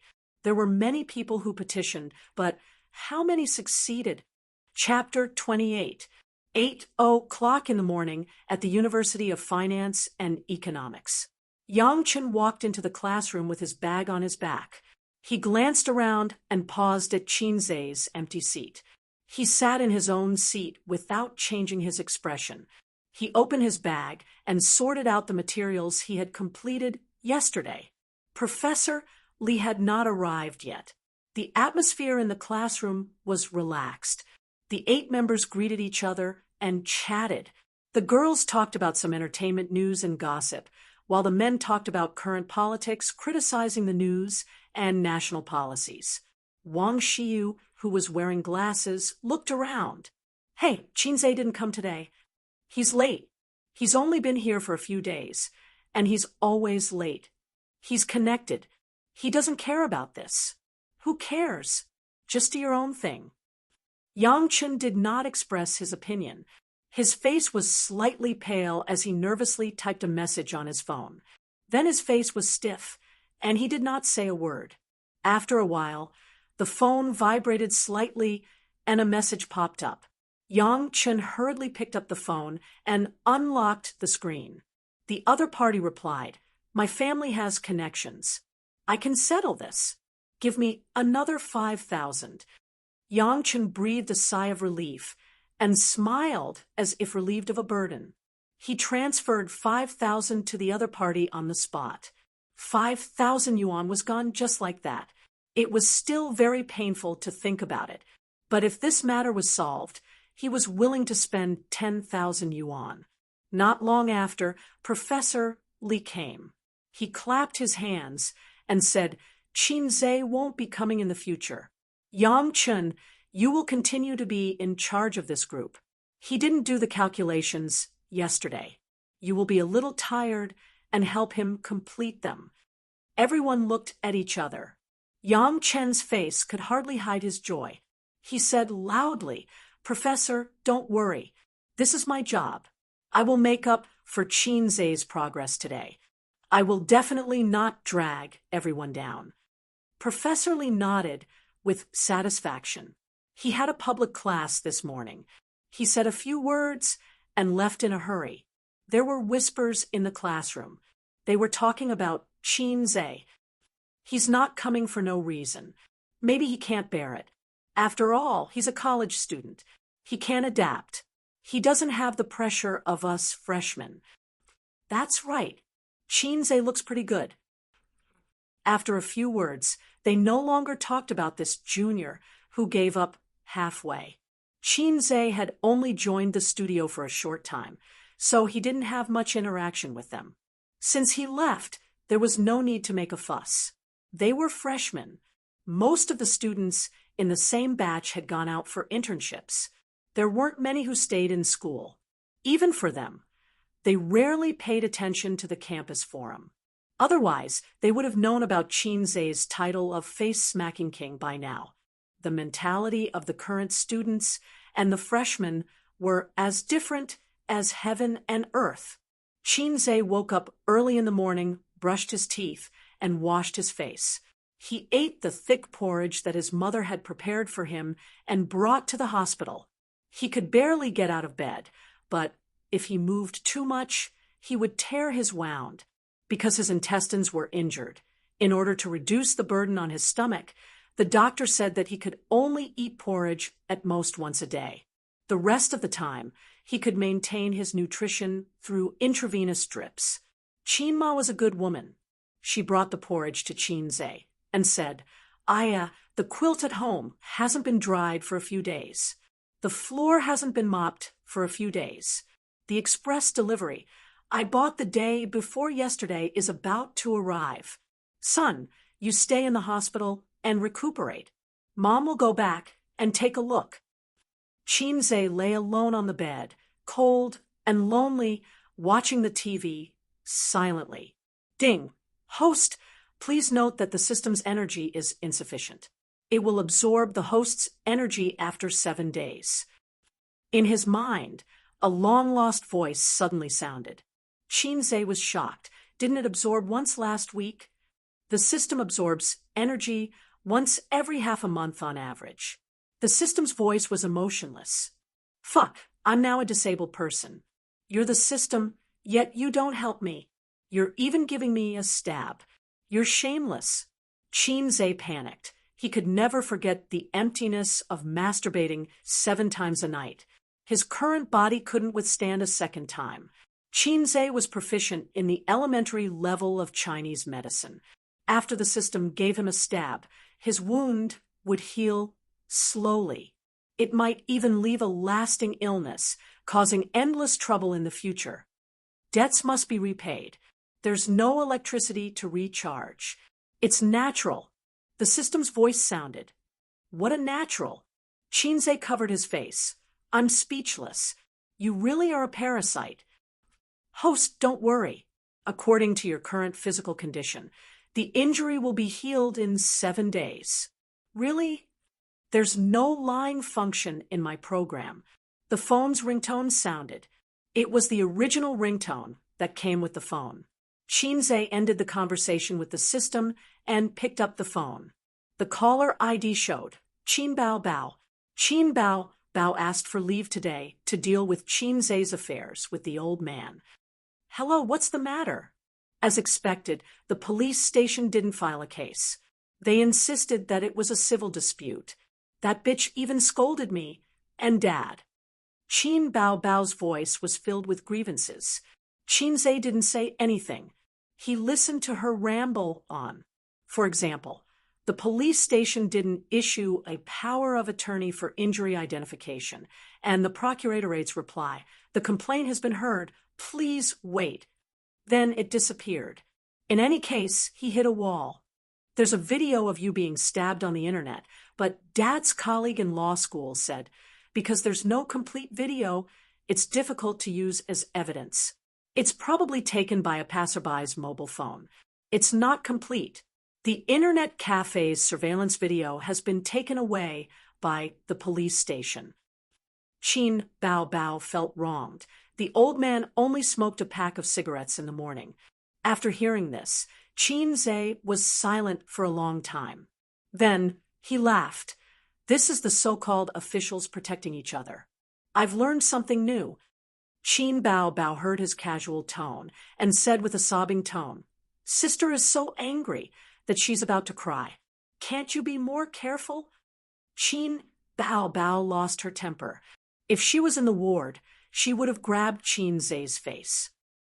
If it's Star Art Entertainment, it shouldn't be a problem. Qin Zhe said something that didn't make any sense. Qin Bao Bao didn't understand. What do you mean? In the online water army business, entertainment companies are the best at it. Sister, don't you think so? Qin Zhe said, I'll send you a video and you'll understand. After saying that, he hung up the phone and sent the video he recorded last night to her. He originally wanted to use this video as material to file a complaint or threaten Wang Guomin. Just now, he had an idea and changed his mind. Although we don't have the surveillance video, we have this. 5 minutes later, Qin Bao Bao called. When he picked up, his sister screamed, Ah, good brother, sister loves you the most. Qin Zhe thought to himself, Love me, but you're ordering me around like a servant. He laughed and said, You understand now. Qin Bao Bao had always been smart and understood immediately. You mean to hire an online water army to blow up the matter on the internet? I'm a professional keyboard warrior. Qin Bao Bao laughed. How about this? Shocking. The police actually did such a thing to a 22-year-old youth. Qin Zhe's eyes lit up. That's right, Qin Bao Bao. Come to the shocking department tomorrow to sign up.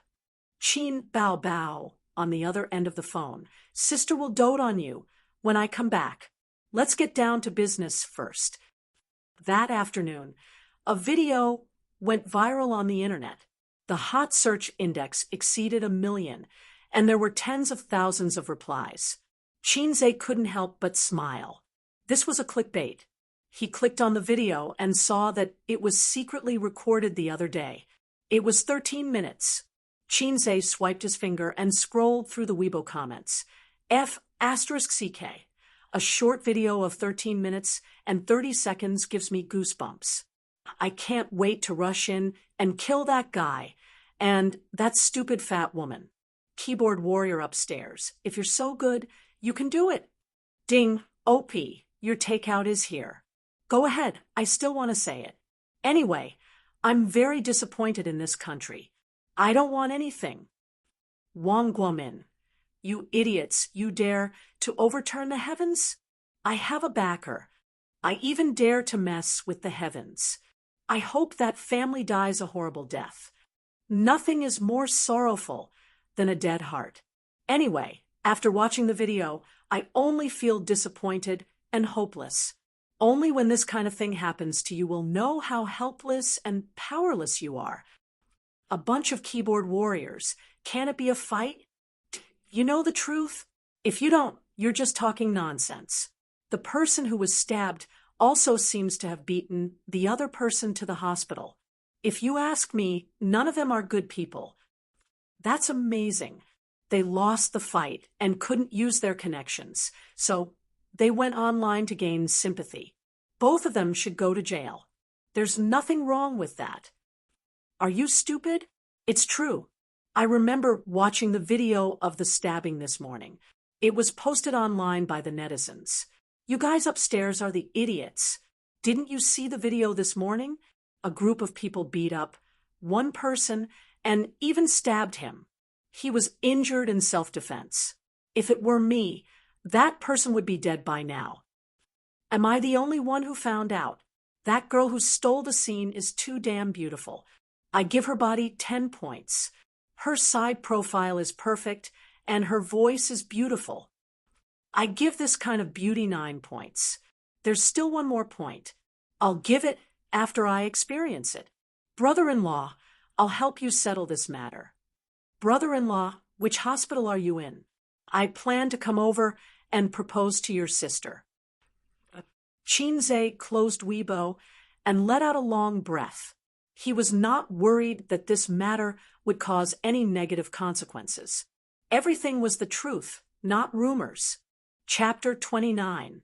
The police station has already filed a case and said they'll deal with it immediately. Zay, do you think it's because of your video? You're so smart. I love you. Let's not talk about this for now. Are you coming tonight?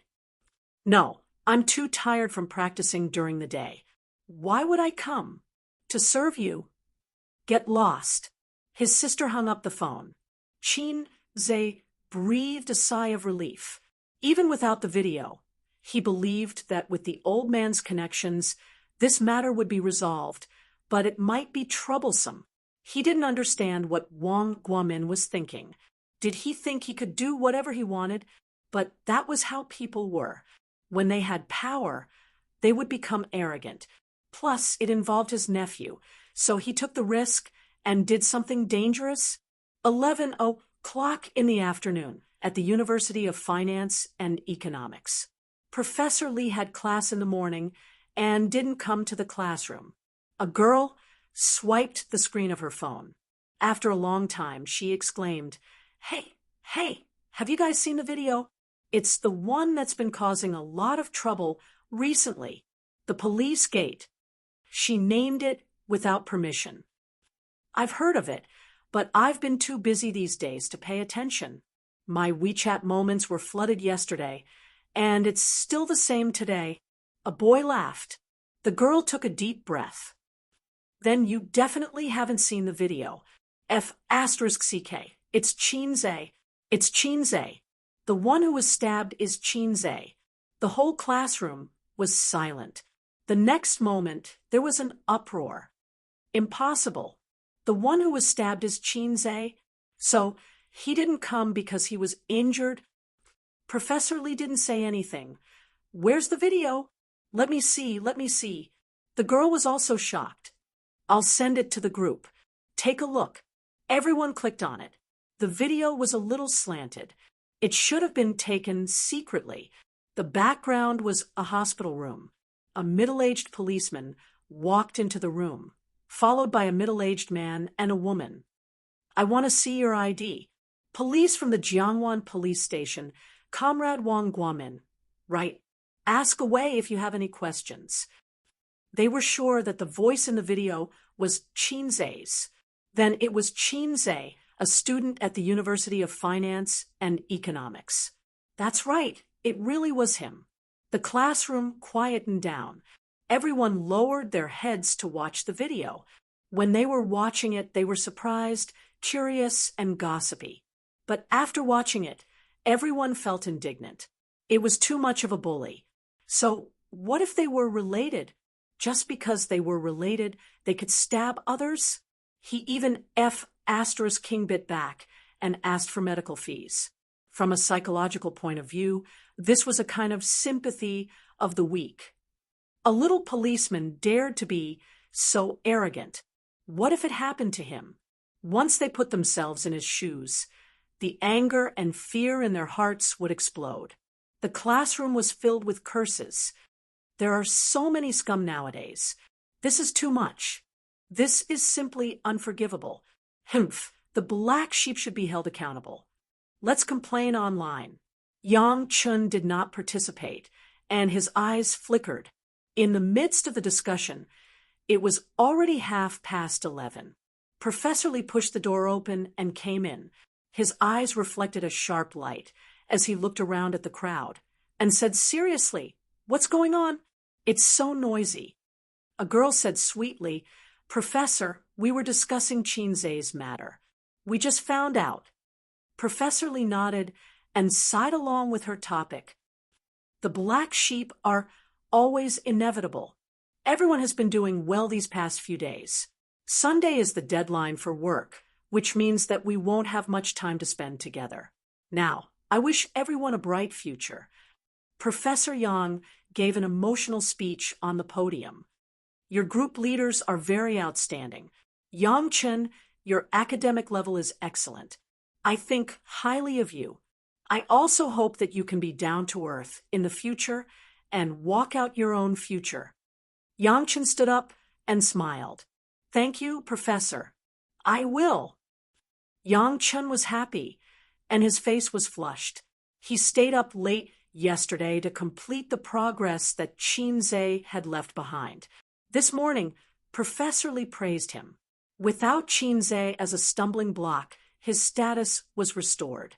Once the modeling was completed, he would be able to get his first bucket of gold during the internship period. According to his estimate, it would be 5,000 to 6,000. It could be considered as making up for the loss of money the day before yesterday. Today was Thursday.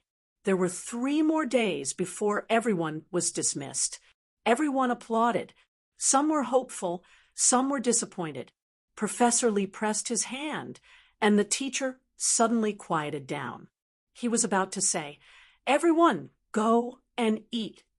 The door of the classroom banged twice. The lady with glasses, Wang Xiu, was the closest to the door. She usually acted as the gatekeeper. She got up and opened the door. When she saw 2 comrades in police uniforms, she was stunned. The police said, "Excuse me, is Yang Chen here?" Everyone in the classroom turned to look at him. "Police? What are the police doing here?" "Yes, yes." Wang Xiu turned around and looked at Yang Chen, whose face was pale. The 2 policemen walked into the classroom. The slightly older policeman took out his ID and said in a deep voice, "Yang Chen, right? Please show me your ID." Yang Chen took out his ID from his bag. During the whole process, his face was pale, without a trace of blood. "You are now suspected of instigating a crime. Please come with us." The policeman glanced at the ID and returned it to him. At the same time, he kept his own ID. The other policeman took out his handcuffs and was about to handcuff Yang Chen. Yang Chen suddenly leaned back and muttered, "I didn't break the law. I didn't break the law. Why are you arresting me?" His eyes were filled with fear, like a rat at the end of its rope. "Be honest. Come with us." The police officer held his shoulders and handcuffed him. In the classroom, everyone was dumbfounded by this scene. What's going on? Just now, they were lamenting about Qinze's incident. Now, there was another incident in front of them. What did Yang Chen do? Instigating a crime? Everyone in the classroom was a university student. They knew a little about the law. Even the handcuffs were put on, indicating that he had to bear criminal responsibility. Professor Li's face was gloomy. As a school professor, he certainly couldn't turn a blind eye. 2 comrades, what crime did my classmate commit? The older policeman looked at him with a good attitude and explained, "We suspect that he instigated a crime.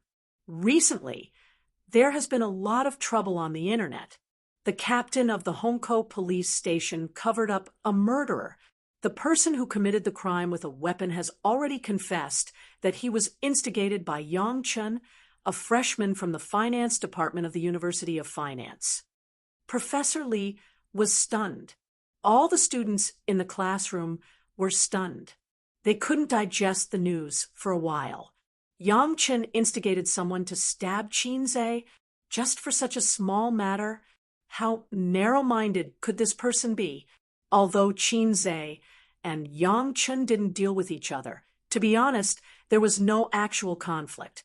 They didn't even communicate much. If there was any resentment, it was Qinze who replaced Yang Chen's work. But Yang Chen himself neglected his duty first. What did it have to do with Qinze? The students in the classroom all looked at Yang Chen. It was almost the same expression. "I didn't expect you to be such a person." Yang Chen's heart was like dead ashes. At 5:00 in the afternoon, Qin Bao got off work an hour early. She went home first and put away the change of dance clothes. She didn't dare to bring it to the hospital. It would be troublesome if her mother saw it. She took half an hour to take a shower. She changed into a white short-sleeve shirt with Brother Funny printed on the chest. She wore a pair of light, white jeans that wrapped around her round and perky buttocks. The lines of her long legs were incisively and vividly outlined. Qin Bao Bao's figure was attractive enough. Coupled with the knowing smile of 9 out of 10 men, the rate of turning heads was even higher. Qin Bao Bao certainly wouldn't buy this t-shirt. It was Qin Zhe who gave it to her. Qin Zhe bought it for her last year. Qin Zhe said, Sister, I saw a t-shirt on the internet. It's definitely tailor-made for you." Qin Bao Bao was very happy to hear it. She said in her heart, "Brother still thinks of me." A few days later, the express delivery arrived. Qin Bao Bao rolled her eyes and said, "What tailor-made? Go to hell." But her brother rarely bought clothes for her. Qin Bao Bao reluctantly accepted it. She took the elevator to the parking lot in the neighborhood. In the reflection of the window of the small BMW, baby Qin saw the Brother Funny on her chest that looked even more wretched after being propped up. She spat and regretted wearing this t-shirt out. Qin Bao Bao arrived at the hospital at 6:30. Her mother was washing her brother's underwear in the bathroom. Her brother was lying on the bed playing computer games. He looked up at her and said, "You're here." Qin Bao Bao threw her bag on the sofa and lay down. She stretched and mumbled, "I'm so tired." "What's so tiring about sitting in the office all day?" Her mother's nagging voice came from the bathroom. The sister and brother looked at each other and smiled. This was a secret between them. Qin Zhe felt that the biggest benefit of his sister practicing singing and dancing was that her figure was sexier and more graceful. In the past, although Qin Bao Bao didn't have much fat, her lower abdomen was soft. When she stretched just now, her lower abdomen was firm and well-proportioned. It wouldn't be long before her Apollo's belt could be seen. It was a real slim waist. "Mom, when are we going home?" Qin Bao Bao mumbled in the direction of the bathroom. She came to the hospital to send her mother home. Because it was almost the end of the semester, she couldn't ignore the students' homework. Her son's matter also made the old man mentally and physically exhausted. The task of sending her mother home was naturally handed over to her daughter. "It'll be a while.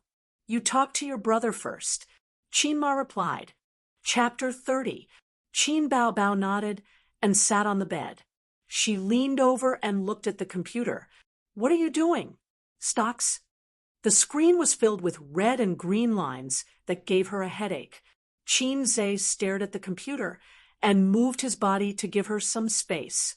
He lowered his voice and said, "Aren't we in an economic crisis?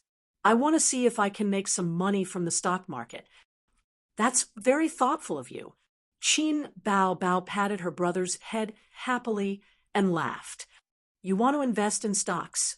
Are you cut out for it? If you can be a star, why can't I invest in stocks?" Qin Zhe rolled his eyes and retorted. He was indeed a little confused. The stock market was too deep. He could have directly exchanged for the skill book, but the system was not charged enough and was sleeping.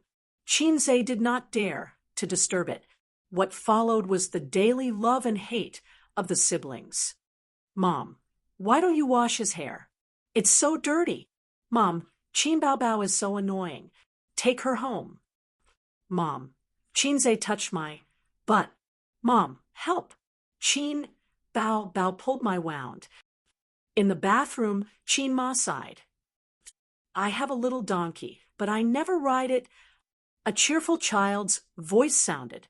It was Qin Bao Bao's ringtone. "Hey, Dad, what's the matter?" Qin Bao Bao threw herself on the sofa and took out her phone from her bag. Her face suddenly turned serious. After listening, she said softly, "Mm, I'll tell him. Okay, bye, Dad. What's the matter? Chinze looked at her face and knew something was wrong. Dad has been waiting at the police station. The police just told him that the interrogation results were out. Shi Chiefing, who stabbed you, was ordered by a guy called Yang Chun. I think he's from your school? Chinze was stunned.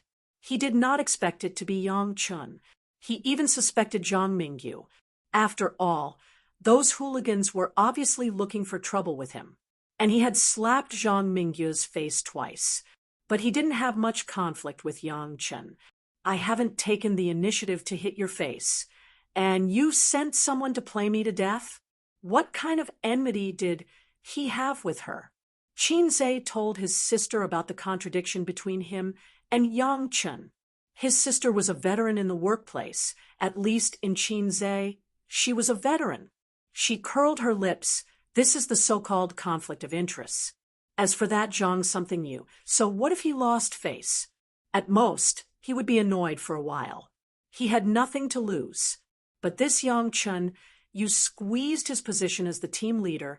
The bonus is less, the real loss of benefits. I will definitely find someone to kill you. Businessmen are all like that. If you slap his left cheek, he'll stick his right cheek over as long as you can give him benefits. But if you encroach on his interests, even if there is no enmity between the two of you, he will torture you to death. Chinze was shocked. You're trying to kill me for a few thousand yuan? Qin Bao analyzed. It should be just to find someone to beat you up. It's best if they can drag down your work. I didn't expect things to get to this point. Chinze noted it down and learned from it. Thinking about how he was stabbed because of this small matter, he felt wronged. He helplessly said, "There are always unruly people who want to harm me." Qin Bao patted his head again and said, "Your Majesty, rest assured. This matter will be handed over to the country's father-in-law and Chinxia to deal with. We will definitely make those rebels disappear." Chinze said happily, "My beloved concubine is considerate. Tonight, I'll flip your sign." Qin Ma just came out of the bathroom, holding his underwear. She coughed and laughed. "You guys, how old are you? You're still so childish." Qin Bao stuck out her tongue and made a face. At noon the next day, the Shanghai Public Security Bureau announced the results of the investigation on the official platform. Wang Guomin was expelled from the party and investigated for legal responsibility. As for Shi Chiefeng and Yang Chen, after receiving the injury report this morning, the procuratorate determined that they had minor injuries and filed criminal charges against them. Chinze was injured, so he didn't need to appear in court. The old man was the party of the lawsuit. After dinner, the nurse came to apply medicine to Chinze's wound. She said in surprise, "Your wound is healing very well. We can remove the stitches in advance." Chinze's spirit was lifted. "Can it be removed now? It's only been 3 days. Under normal circumstances, it would take 7 days to remove the stitches." Chinze's wound was estimated to take even longer. The nurse thought for a moment. "I'll come again tomorrow. If possible, I'll let the doctor remove the stitches." The wound had already grown bright red and tender flesh. Chinze also didn't feel as painful as yesterday or the day before. As long as he didn't press hard and didn't do strenuous exercise, there was basically no effect. The system said that he could recover in 7 days. It didn't lie to him. The reason why he recovered so quickly was estimated to be the credit of the Energy Cultivation Manual. In the evening, Qin Bao and the old man came to the hospital together. The elder sister wore an office lady suit today. Her hair was bright, and the ends were curled. She had the image of a white-collar woman in the workplace. Most likely, she deliberately brushed her presence in front of her parents. The old man told Chinze the progress of the public prosecution case. It should be finished within half a month, because the public opinion of this matter was too big, and it wasn't a major criminal case. The case progressed quickly. Generally, the procuratorate would make a decision within a month. Major and complex cases would be extended for half a month. In addition, the old man sighed. When Professor Lee got off work today, he didn't pay attention to the traffic light when crossing the road. He was injured and is now lying in this hospital. This hospital was the closest to the school. Students who had headaches or fever and were not feeling well usually chose to come here for medical treatment. Chinze was surprised. How could this be? Yang Chun was his student. Because of your matter, he was detained by the police. The school has already decided to expel him. Professor Lee felt that it was because of him that you were in the hospital and Yang Chun was detained. It was inevitable that he would be in a trance. The old man said, his calf is fractured, there are many muscle contusions, and his right wrist is fractured. He won't be able to recover without a few months of recuperation. How unfortunate! Before his voice fell, a crisp ding sound rang in his mind. The system's voice had not been heard for a long time. Main mission, Divinity Show 3/5. Take over Professor Lee's fund investment analysis and mathematical modeling. Complete it within 4 days. If successful, 250 points will be rewarded. If failed, 250 points will be deducted. Chinze's eyelids twitched. Why don't I visit him? The old man nodded. He is downstairs in room 3014. While the father and son were talking, the door of the ward was pushed open and someone barged in. The family heard the sound, and their faces immediately turned gloomy. It was a middle-aged couple. They were Sure Chiefing's parents. Both of them looked slightly haggard and had lost their arrogant posture. However, their tone was still cold. We will settle this matter privately. Tell me, how much money do you want? Although Chinze's knowledge of the law was not deep, he still had some understanding. He frowned. It's a public prosecution case. We can't just not sue. If there is a letter of understanding from the parties involved, my son's sentence can be reduced. The middle-aged woman took out a form from her bag and threw it on the bed. She said lightly, I know you are an ordinary family. How about this? I will pay you 100,000 yuan. You can sign it. The letter of understanding was also called the settlement agreement. With this, the court would consider reducing the sentence. According to the law, the crime of intentional injury was punishable by up to 3 years of imprisonment or criminal detention. As long as there was a letter of understanding from the plaintiff, her son's sentence would be reduced or even suspended. Once the sentence was suspended, the matter would be reduced from a big to a small one. The old man said, unhappily, we will not sign the letter of understanding. Please go back. Previously, the couple used their power to oppress them. Not only did they stab them, but they also made a false accusation and extorted their medical fees. They even threatened to detain Chinze. The 4 members of the Qin family had been holding back their anger. Now that they knew to lower their heads, their attitude was still bad. Did they think that they were great just because they were rich? That money could solve everything? The middle-aged woman's face was furious as she sneered. You don't have enough money, right? All right, 150,000 yuan. Don't even think about it. 150,000 yuan is the limit. This amount is enough for your family to struggle for a year. Furthermore, your son is fine. He will be fine after lying in the hospital for half a month. Isn't it worth it? Qin Bao Bao was so angry that she laughed and tore the agreement. She said lightly, our family is indeed ordinary, but we don't lack this 100,000 yuan.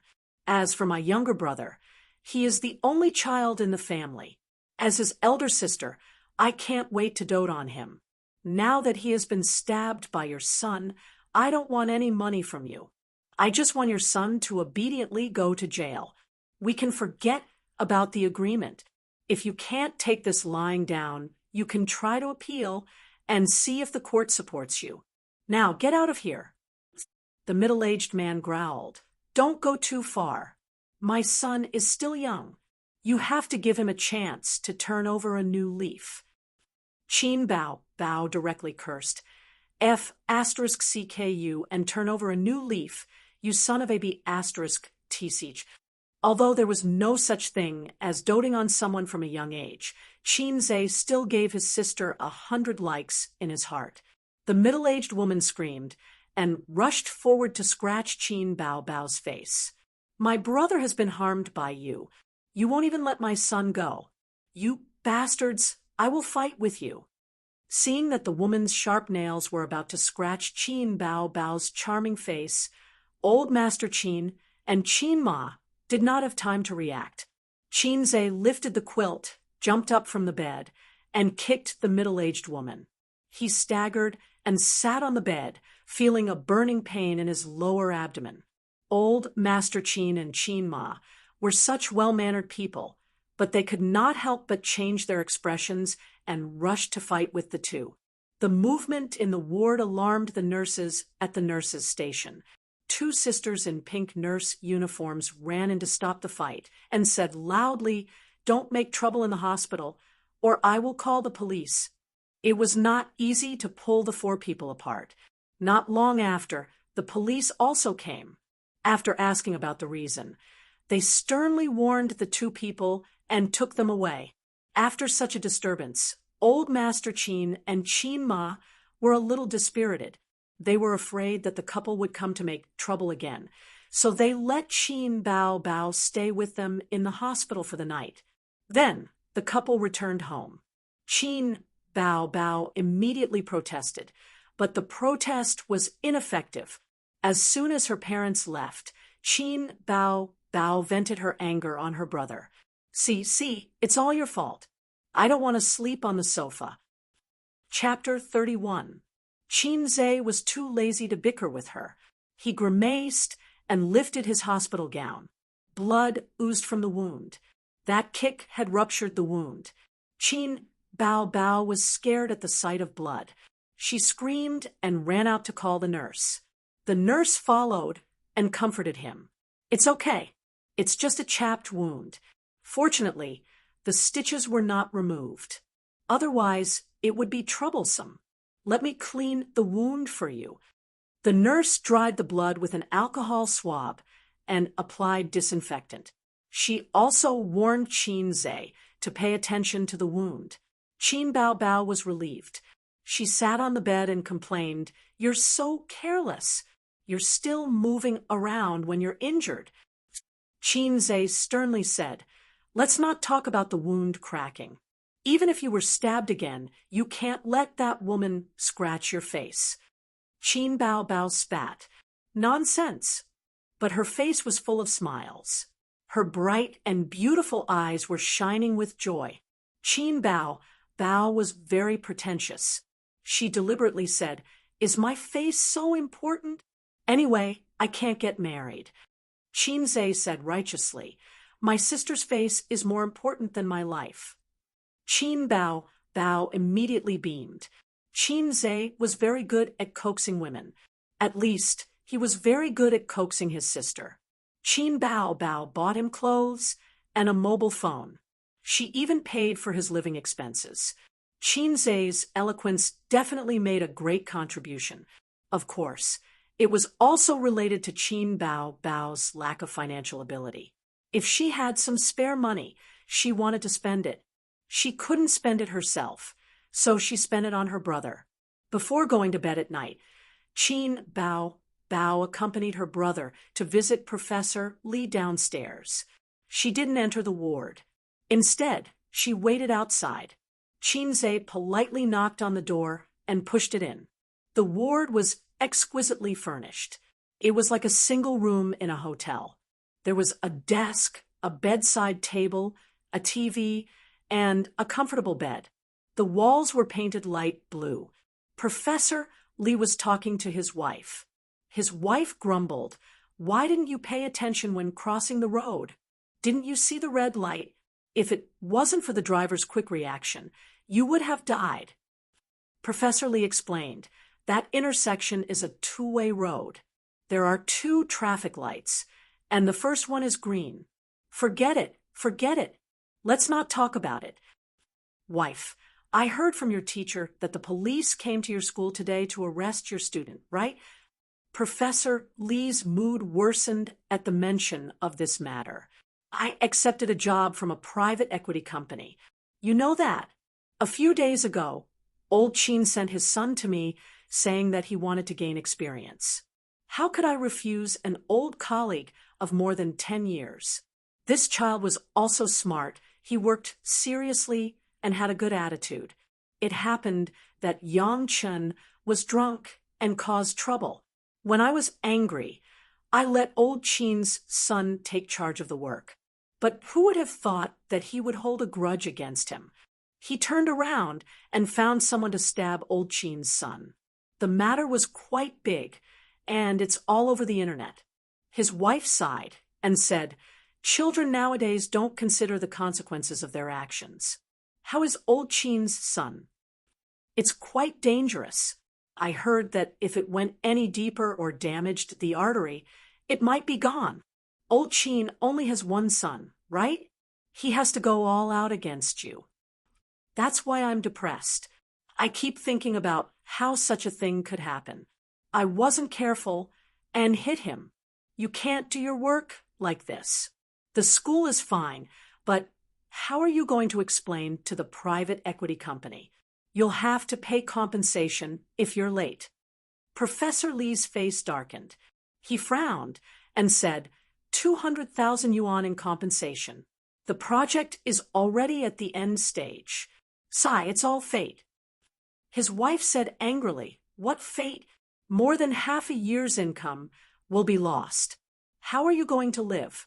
Let me tell you, our son is getting married at the end of the year. The hidden income of a university professor was very high.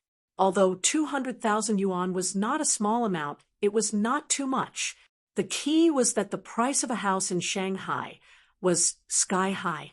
Seeing that their son was about to buy a wedding house, if they lost 200,000 yuan, I accepted this project because I wanted to save enough money for the down payment of the wedding house at the end of the year.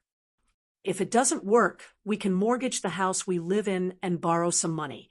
There was a knock on the door, and the couple immediately stopped talking. Chinze walked in wearing a hospital gown and said with a smile, Professor Lee, my dad said you were in a car accident downstairs. I came to visit you. Professor Lee was lying on the hospital bed with his leg in a sling and his right hand in a cast. There were many scratches on his face, and he looked a little dispirited. His wife was sitting by the bed. She was a middle-aged woman in her 50s. She took good care of herself, and there were fine crow's feet at the corner of her eyes. At first glance, she looked like a very graceful housewife. Professor Lee was very happy, but he was not surprised. He knew that Chinze was also staying in this hospital. Chinze, are you feeling better? I'm fine. The doctor will remove the stitches, and I can go home to rest. I have to apologize to you about this. Professor Lee sighed. I know that, but I didn't expect him to be so impulsive. Chinze sneered. His heart is not right, and evil thoughts are easily born. Professor Lee nodded. That's right. He will be punished by the law. I'm also paying attention to your matter. If you go to court, you have a high chance of winning. Although you also injured someone, it was a legitimate self-defense. My dad said so too. Chinze sat down on the sofa and waved his hand, refusing the banana that Professor Lee's wife handed over. Auntie, the doctor told me to eat less. The two chatted for a while, and Professor Lee was a little sleepy. Chinze was about to leave when he remembered something.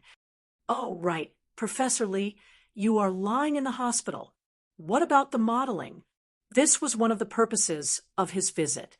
He wanted to sound out Professor Lee and think about how to take over the modeling task.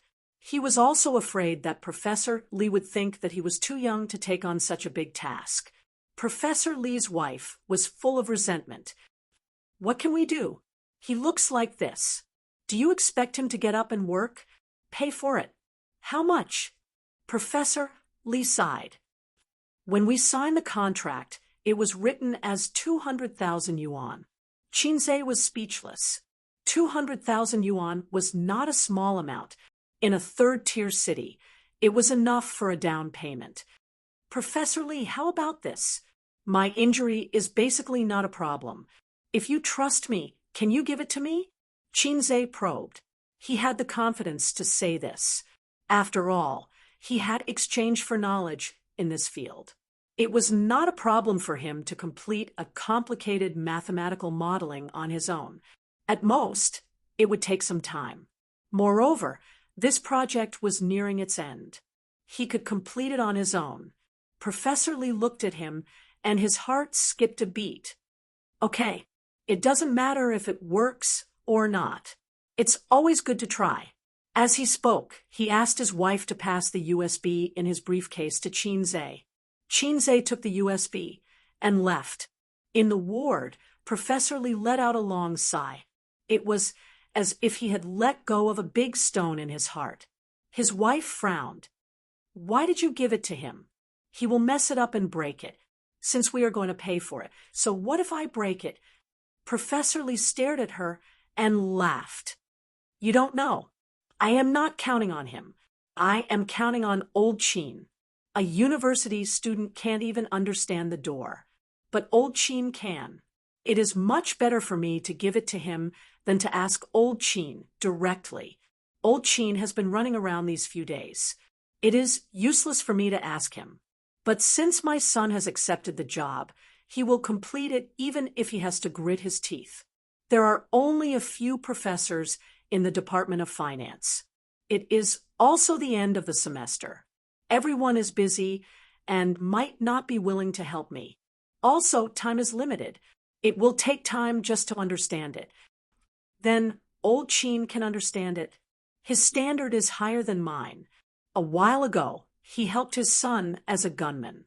He probably knows what I am doing. He will understand it in a day or two." Qinzhe and his sister returned to the ward. It was raining heavily outside. The raindrops hit the windows and blurred their vision. The neon lights shone a dense curtain of water droplets. The world was filled with the sound of rain. Qin Bao Bao wanted to go home, take a shower, and change into her pajamas. But when she saw the heavy rain, she was not happy to go back. She asked the nurse for a thin quilt and a clean hospital gown. Then she took a shower in the ward's bathroom. Qinzhe was alone in the hospital. He was very lonely. He said hypocritically, "Why don't you go back? I am fine alone." Qin Bao Bao felt sorry for her brother. She considered that the middle-aged couple was irrational. If they came back at night to cause trouble, her brother would not be able to withstand the torment.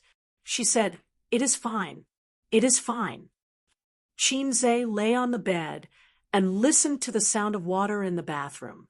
He listened to the sound of the rainstorm outside the window. He turned on the computer, plugged in a USB flash drive, opened a folder, and looked at the abstract. It was dozens of pages long. This was the mathematical analysis of a fund investment. His grandfather was a professor in the Department of Finance. Qinzhe also studied finance. He had a good understanding of some private equity companies in society. Private equity companies of a certain scale had their own professionals to build mathematical models and analyze investment projects. There was no need to find outside help. It could be seen that the private equity company that Professor Lee contacted was either small or a newly established company. Time passed. He spent half an hour and finally understood everything. The bathroom door opened. Qin Bao Bao walked out in a hospital gown and Qinzhe's cotton shoes. She was drying her hair. "I thought you were giving birth in the bathroom." Qinzhe glanced at her. It took half an hour to take a shower. He was done in 10 minutes. Who are you giving birth to? Yours? Qin Bao rolled her eyes. She sat cross-legged on the sofa and continued to dry her hair. She complained, I don't even have a hairdryer. Don't use a hairdryer. It is not good for your hair. You are so annoying. You said the same thing when I dyed my hair. I'm too lazy to talk to you. Oh, right. How do you know how to play basketball? I saw a video on Lazy Cat a few days ago. The guy in the video was you, right? Qin Bao turned to look at him. He had a sharp oval face, bright red phoenix eyes, wet and slightly messy hair. He was so handsome that it made people's hair stand on end. I forgot. Tell me what happened. What do you mean what happened? Didn't you see it? So what if I know how to play basketball? Which guy doesn't know how to play basketball? Qinze tapped on the keyboard. But your level is not normal. Do you think I don't know what you are? Qin Bao curled her lips. Dunk. Can you jump that high? You have been a sports loser since you were young. Even a loser has dignity. Even a salted fish can turn over a new leaf. Qinze turned his head and glared at his sister. Qin Bao, don't always look down on me. You can enter Star Art because of me. AI, if you didn't mention it, I would have forgotten. What's with writing songs? Did you really write them? Qinze's heart thumped. He thought to himself, did I really change too much recently? You have 1,000 reasons to deceive your friends, but you can never deceive the people closest to you, because they know you like the back of their hand. In another 10 days or half a month, you will be able to participate in music variety shows. If you succeed, you will be a star. Wouldn't such a huge change be even more shocking? Compared to that, the songs I wrote are nothing. When Qin Bao heard this, she was in a good mood. She smiled and said, that's true. She succeeded in fooling him. The two chatted casually. When there was nothing to say, Qin Bao lowered her head and played with her phone. Qinze sat on the bed and built a model. Outside the window, the rain poured down. Inside the room, the TV was playing an ancient romance film. 10:30 at night. Qin Bao rubbed her eyes and was about to fall asleep. You sleep first. I still have work tomorrow. I will sleep later. Qin Bao replied. Oh. She wrapped herself in the quilt and lay on the sofa to sleep. 11:30 at night. Qinze turned off his computer to relieve his bladder before going to bed. When he came back, he found that Qin Bao had taken over his bed. Why are you lying on my bed? Sleep on your sofa. Hey, don't play dead. Do you believe that I will pick you up and throw you out of the window? Qin Bao pulled the quilt and covered her head. She said coquettishly, the sofa is not comfortable. I can't sleep. I am the patient. If I don't rest well, it will affect the recovery of the wound. Qin Bao patted the empty space beside her. This bed can sleep 2 people. Qinze's bed was similar to a single bed in a hotel. There was no problem for 2 people to squeeze in. Then bring your quilt over. Qinze had no choice but to compromise. Qin Bao protested. That quilt smells. It hasn't been washed for a long time. I don't want it. After all, his sister was here to accompany him for the night, and she was slightly obsessed with cleanliness. Qinze thought about it. Anyway, the bed was quite big. He could make do with it for one night. He lifted the quilt and lay down. Chapter 32. The torrential rain gradually stopped. It was already very tough for a summer rainstorm to last for more than 2 hours. It was late at night, and the ward was quiet. The soundproofing effect of the glass was very good. Qinze slept next to his sister, and Qin Bao had her back to him. They were about a finger's length apart, and the faint fragrance of her hair entered his nostrils. After thinking for a while, he finally fell asleep in the middle of the night. The next day, at 7:30, Qin Bao's biological clock woke her up on time. She opened her eyes and glanced at the furnishings in the ward. She remembered that she had spent the night in the hospital to accompany her brother.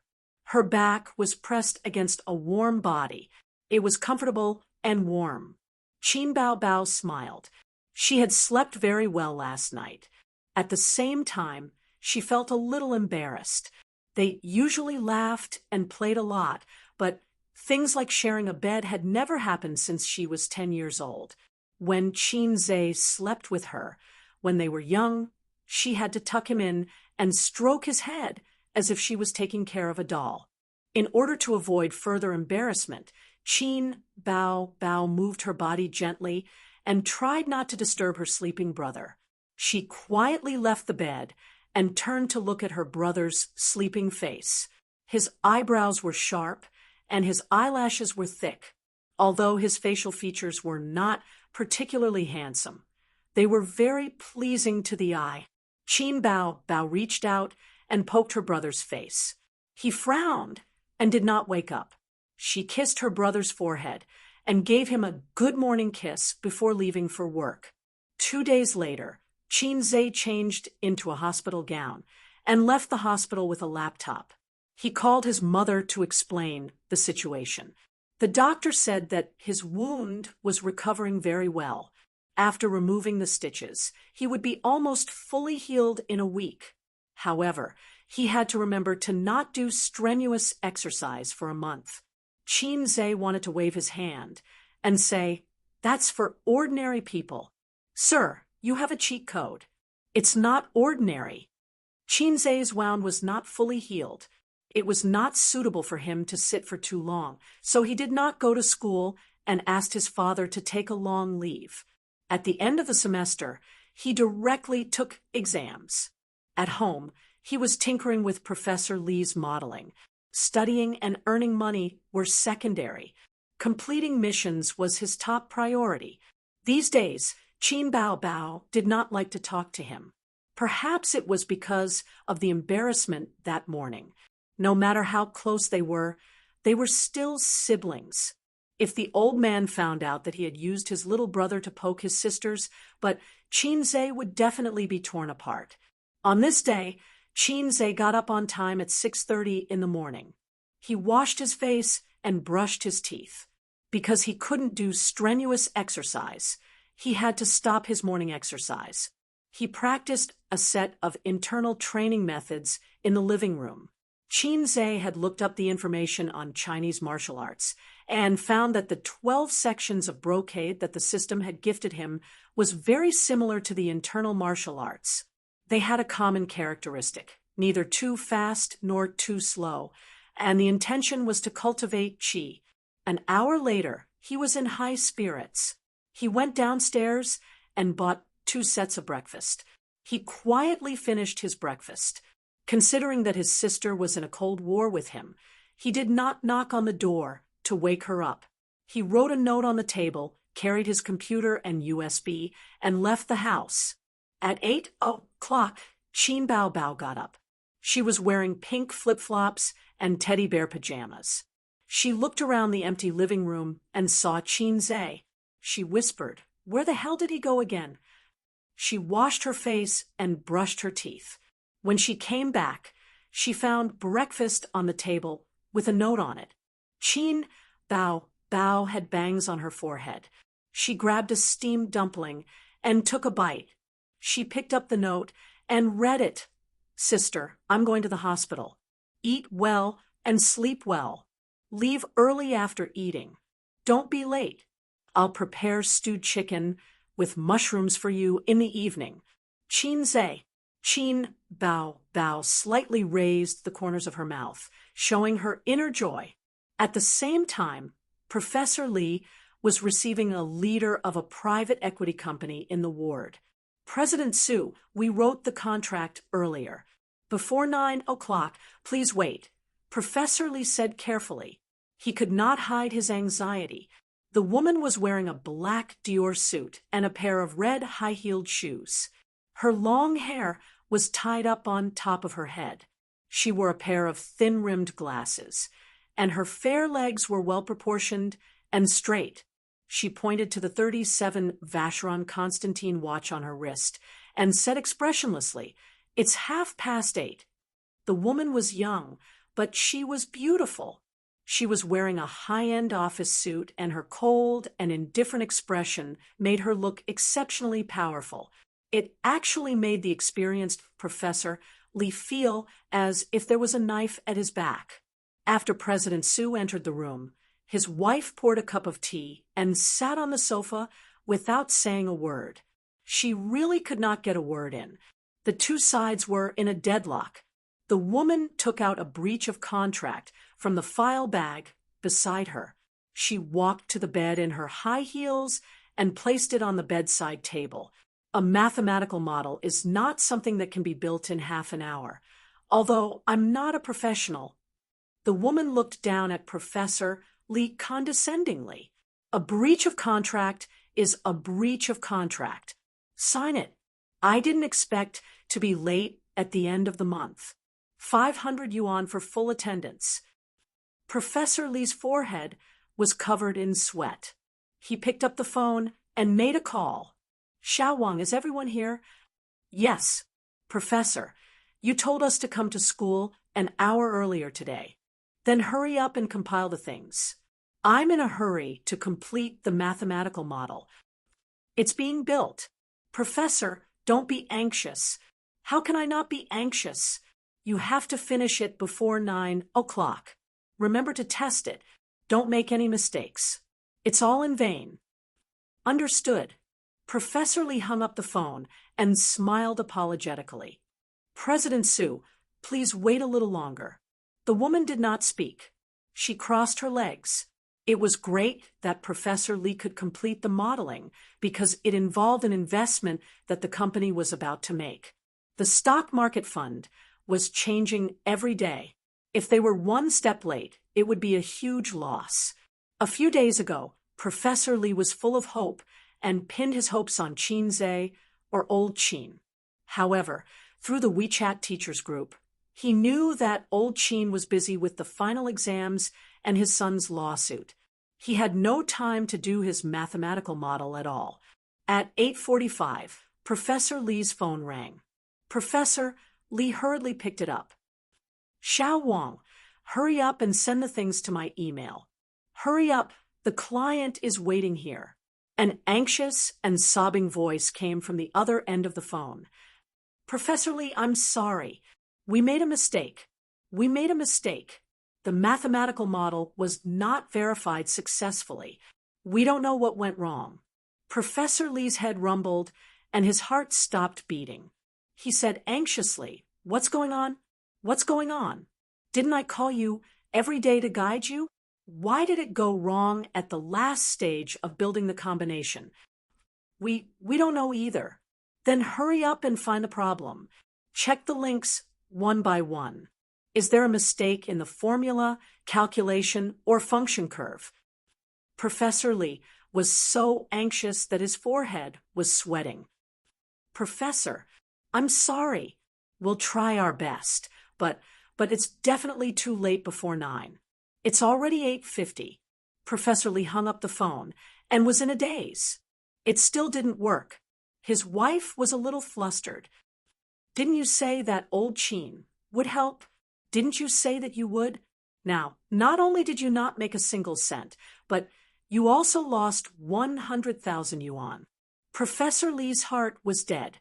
He said expressionlessly, "Boss Sue will pay." The woman nodded and took out another document from her briefcase. "This is the compensation contract. Sign it and transfer the money to our company's account." As she spoke, she took out the official seal and ink pad. The woman signed her name and stamped the official seal. She handed the contract to Professor Lee. "Pay first, then sign." Professor Lee sighed. He operated his phone with his left hand and entered the other party's company account. "Pay the compensation. Knock, knock, knock." At this moment, someone knocked on the door. The woman smiled and got up to open the door. Qinze was standing at the door with his laptop bag on his back. When he saw the woman who opened the door, He was stunned. A trace of surprise flashed in his eyes. The woman in front of him had a face that was 9 parts perfect. Her hair was as shiny as silk, with small curls at the end. She was wearing an office lady's suit that was a few grades higher than Qin Baobao's. Her waist was slim and her legs were long, so she was wearing 3-inch black heels. Her face was a little worse than Qin Baobao's. Her body wasn't hot enough, but she was well-proportioned. The most eye-catching thing was her temperament. For some reason, Qinze thought of a word: elegant and refined. Who was this beautiful lady? Was she Professor Li's daughter? The woman nodded slightly at him and turned back to the ward. Professor Li, if there's no problem, please pay. I'm in a hurry to get to work. The woman stood at the foot of the bed and urged. Qinze followed her into the ward and greeted, Professor, I'm here. Professor Li was about to pay, but he was stunned. Qinze, why are you here? Qinze was stunned by his question. I'm here to hand in the task. The mathematical model is done. Don't you have a client meeting today? I'm not late, am I? Hand in the task. The mathematical model is done? Professor Li looked at him blankly. The woman looked at him in shock. Chapter 33. The atmosphere in the ward was strangely quiet. Qinze was confused. Is there a problem? Professor Li, why do you look so confused?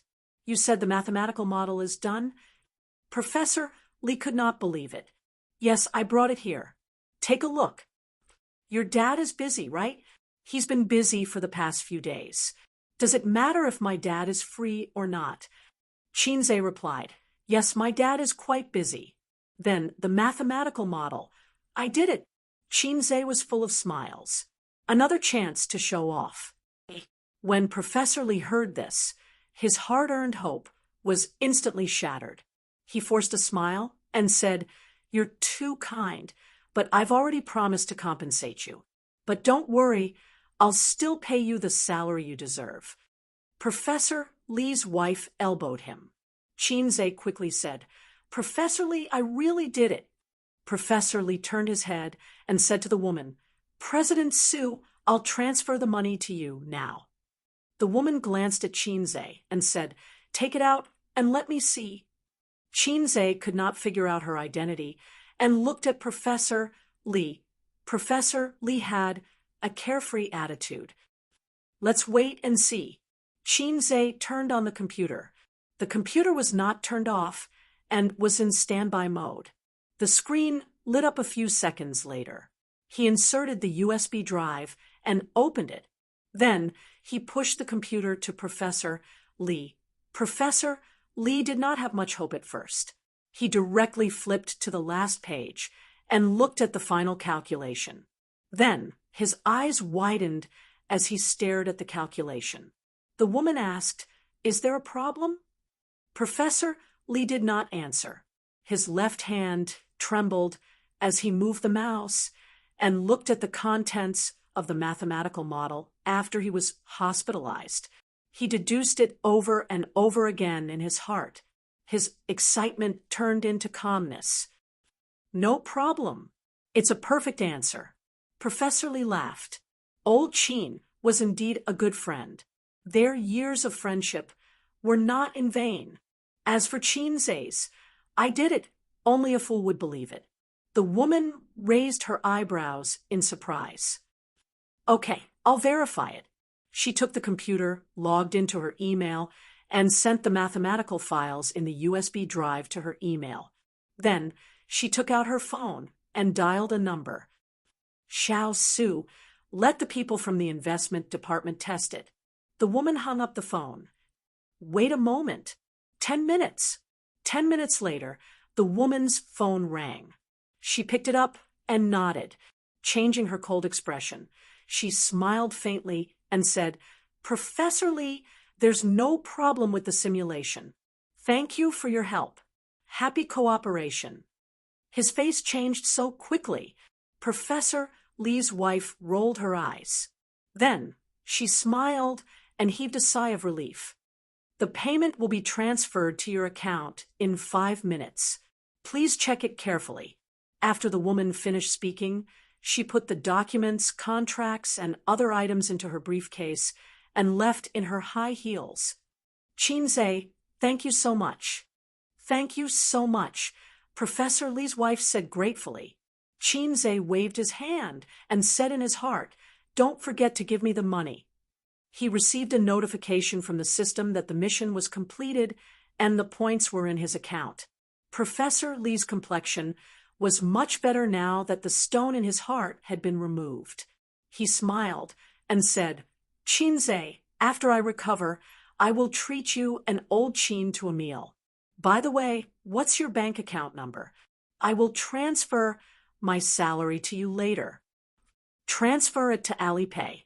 Just my phone number." Chinze couldn't stand the couple's enthusiasm. He said a few words and left. At 10 o'clock in the morning, the old man talked to the students about the key points of the exam. When the class was over, he walked out of the classroom with the bell. The phone in his trouser pocket rang. The caller ID showed that it was Li Chengren. As soon as the call was connected, Professor Li thanked him profusely. "Old Chin, thanks to you, I owe you a big favor. You know that my son is getting married at the end of the year and didn't have enough money for the down payment. I didn't expect such a thing to happen. If it weren't for you, Sai, you're so busy. I'm sorry to trouble you. When I'm discharged from the hospital, I'll treat you to a meal." This favor is too big. The old man had to interrupt him. "Old Li, what are you talking about? What favor? What trouble?" "Ha ha." Professor Li laughed heartily. "You're so particular with me. It's about the mathematical modeling. Chinze took it over a few days ago. Today, I was prepared to pay for the breach of contract. If it weren't for you, my wife would have made a big fuss. Mathematical modeling? I didn't help you. You misunderstood." "Hey, stop fooling around. If you didn't do it, did Chinze do it alone? I worked on it for more than a month. It's professional and complicated. Even an ordinary teacher can't do it. I understand. You don't want me to owe you a favor, right?" The old man stopped in his tracks and widened his eyes. "You mean your modeling is completed and Chinze did it? What do you mean Chinze did it? You didn't do it." "But I really don't know." A moment later, the old man and Professor Li said in unison, "Chinze did it? My son can't be so good." Chin Bao Bao returned home from work. When she took out the key to open the door, she smelled a rich aroma from the kitchen. The familiar aroma immediately aroused her appetite. Chin Bao Bao loved chicken stewed with mushrooms the most. She was still infatuated with it and never got tired of it. She didn't even change out of her high heels and trotted into the kitchen. She saw her brother's busy figure waving a spatula and cooking chicken stewed with mushrooms in the casserole. She swallowed hard. "Little Zay, I'm back. Hurry up and serve the good wine and meat." Chinze didn't even look back. He said flatteringly, "Your Majesty, please wait a moment." Chin Bao Bao changed into her high heels and sat cross-legged on the sofa. She turned on the LCD TV in the living room and watched the news while waiting for dinner. Chinze finished cooking and was about to put the dishes on the table. Chin Bao Bao pointed at the glass coffee table and muttered, "Put it here, put it here." So the sister and brother sat on the sofa and watched TV while eating. At home, they couldn't be so casual. The old man's rule was that they could only eat at the dining table. Chinze hated dinner when he was a child because dinner time often overlapped with the broadcast of cartoons. Every time he ate, he had to show the courage of a warrior and sit on the bench. Over time, he developed an extremely strong willpower. Dinner was relatively simple: chicken stewed with mushrooms, 2 vegetarian dishes, dry fried green beans, and cabbage with garlic. Chin Bao Bao basically didn't eat. Her chopsticks were flying, as she focused on her favorite chicken stew with mushrooms. She screamed as the food was scalding while stuffing it into her mouth. Bao was watching a rerun of a music variety show. The stage was lit with alternating lights. The mentors were dressed in Gothic fashion, and the contestants were singing to their heart's content on the stage, while the audience waved wave-like light sticks. This was the most popular variety show at the moment. Its name seemed to be I Am a Singer. Bao's cheeks puffed up, and she said vaguely, "Look, this is the talent show I'm going to participate in during the summer vacation. Brother, wait for me to amaze the world with a single feat." Although Qinze didn't pay much attention to variety shows, the second season of I Am a Singer was going to be recorded during the summer vacation. These days, the news was overwhelming. It was hard for him not to know. The singers participating in the show have a solid foundation. Can you do it? Qinze questioned. Are you looking down on me? Bao glared at her brother. Qinze reminded him, you have to be prepared to face the wrath of Dad and Mom if they find out. We'll cross that bridge when we get to it. We'll talk about it when the time comes. Bao's eyes were rolling. No one knew what she was thinking. Qinze looked at his sister's drifting eyes, and his heart skipped a beat. Don't try to make me a scapegoat. Their phones rang. The siblings' ringtones were exactly the same. Both of them reached for their phones at the same time. Grandpa! Qinze took out his phone and looked at it. The caller ID showed, Grandpa! Bao immediately lowered the volume of the TV and leaned over. The call went through. Ace, have you eaten? I'm eating. Is your sister back? She's back. She's watching TV. Why are you watching TV when you're eating? Have you forgotten the rules I taught you? Grandpa said unhappily. Bao patted Qinze. Your injury is better, right? Yes, it's much better. Oh, I have something to ask you. Dad, go ahead. It's like this. Today, Oldley called me and thanked me for helping him with his mathematical modeling. I told him that I don't know anything about mathematical modeling. I know a little about his modeling. It's very professional and complicated. So I'm wondering how you did it. Bao blinked. She didn't understand, but she felt that it was amazing. Qinze leaned back and avoided his sister. He said calmly, I did it just like that. It took me a long time to understand it. It's quite difficult. Don't try to fool me.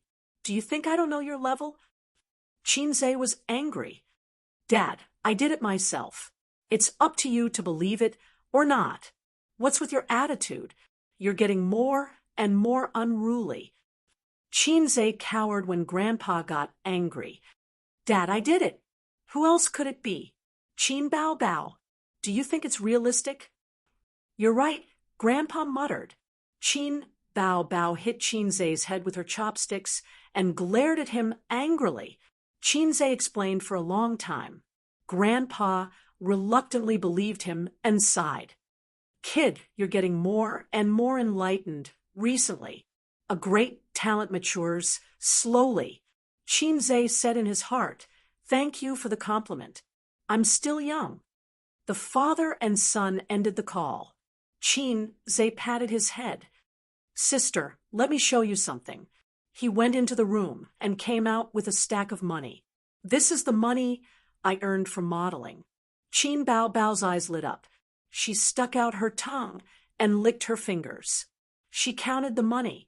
$9,000. It was equivalent to her previous monthly salary. Bao stuffed the thick stack of money into her jeans pocket and said with a smile, Ace is finally a man who can support the family. I'll give you a verbal compliment. This money will be confiscated as our living expenses. Qinze agreed. In fact, Professor Lee gave him a reward of $10,000.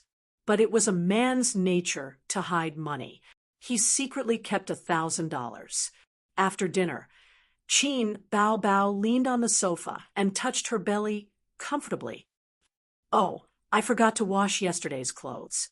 She said that, but had no intention of getting up. She looked at Qinze with a smile. Qin Bao was very sneaky. She knew that her brother was guilty and took the opportunity to let him do all the work. She would slack off whenever she could. Qinze compromised and said helplessly, "I'll wash it for you." Anyway, it was just a matter of throwing it into the washing machine. Separate the underwear from the clothes. Qin Bao did not forget to remind him. Got it. Qinze went into the bathroom and through his sister's office where into the washing machine. Then he took out the pink underwear. At this time, the system's monotonous voice sounded in his mind. Host, 7 days have passed. The system will automatically extract energy. The next moment, Qinze felt his vision go black. His legs gave way, and he fell to the ground. He could not recover for a long time. Qin Bao in the living room heard the commotion and ran in to check the situation. When she saw Qinze on the ground, she was so scared that her face turned pale. She thought that his old injury had relapsed. What's wrong? Did the wound open again? Does it hurt? Qin Bao did not help him up for a long time. My legs are weak, Qinze said weakly. It felt like he had done it 8 or 10 times. He was so exhausted that he could not stand up. Why are your legs weak? Your injury is in your stomach. She suddenly stopped talking. Her eyes were fixed on the pink thing on Qinze's body. It was her underwear. Weak legs. Qin Bao's face changed. She quickly grabbed her underwear and scolded with a red face, "Don't you think about my things?" She chopped Qinze's head with her hand and walked away angrily. Qinze was stunned. The ball is in the sack. Sister, listen to me. Chapter 34. The final exams ended with his sister's Cold War. The students dragged their suitcases and went home one after another for the summer vacation. The bustling campus quickly quieted down within a day or two. The fourth-year students reluctantly bid farewell to campus life. They stepped into society and bid farewell to their school days. Of course, those who did not have enough credits had to stay in school for the next semester. That afternoon, Qinze and his roommates sat together at an internet cafe to play games. They also helped their friend, Canton Waste, to rank up. They arranged to have a farewell dinner that night. Qinze sent a message to his sister, telling her that he would not be home for dinner and would be having dinner with his roommates. As expected, the message sank into the sea.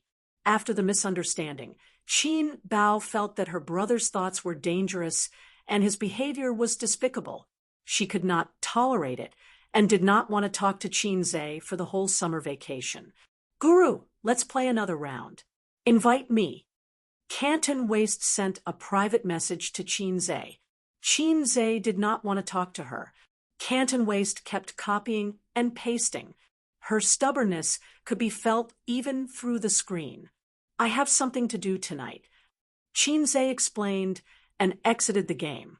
Qinze treated them to dinner at a roadside restaurant. There was a table full of dishes and a bottle of draft beer for everyone. Qinze could not drink as his wound had not fully recovered. "It's good that you don't drink. When we are all drunk later, remember to carry us back to the dormitory." Li Liang laughed and clinked glasses with Zhao Baliang and Lu Ziqiang. Qinze did not have much of an appetite. He lit a cigarette and puffed with his eyes closed. The 4 of them jested and laughed, but in their hearts there was a bit of sadness and reluctance to part. There was still a year before graduation. After the internship, there was still a thesis defense period. However, everyone knew that it was short. After the thesis defense, they would go their separate ways. This semester could be seen as the end of their university life. Fortunately, Li Liang and Qinze were locals in Shanghai. Lu Ziqiang and Zhao Baliang chose to stay in Shanghai during their internship. They did not rule out the the possibility of taking root here. Time really flies.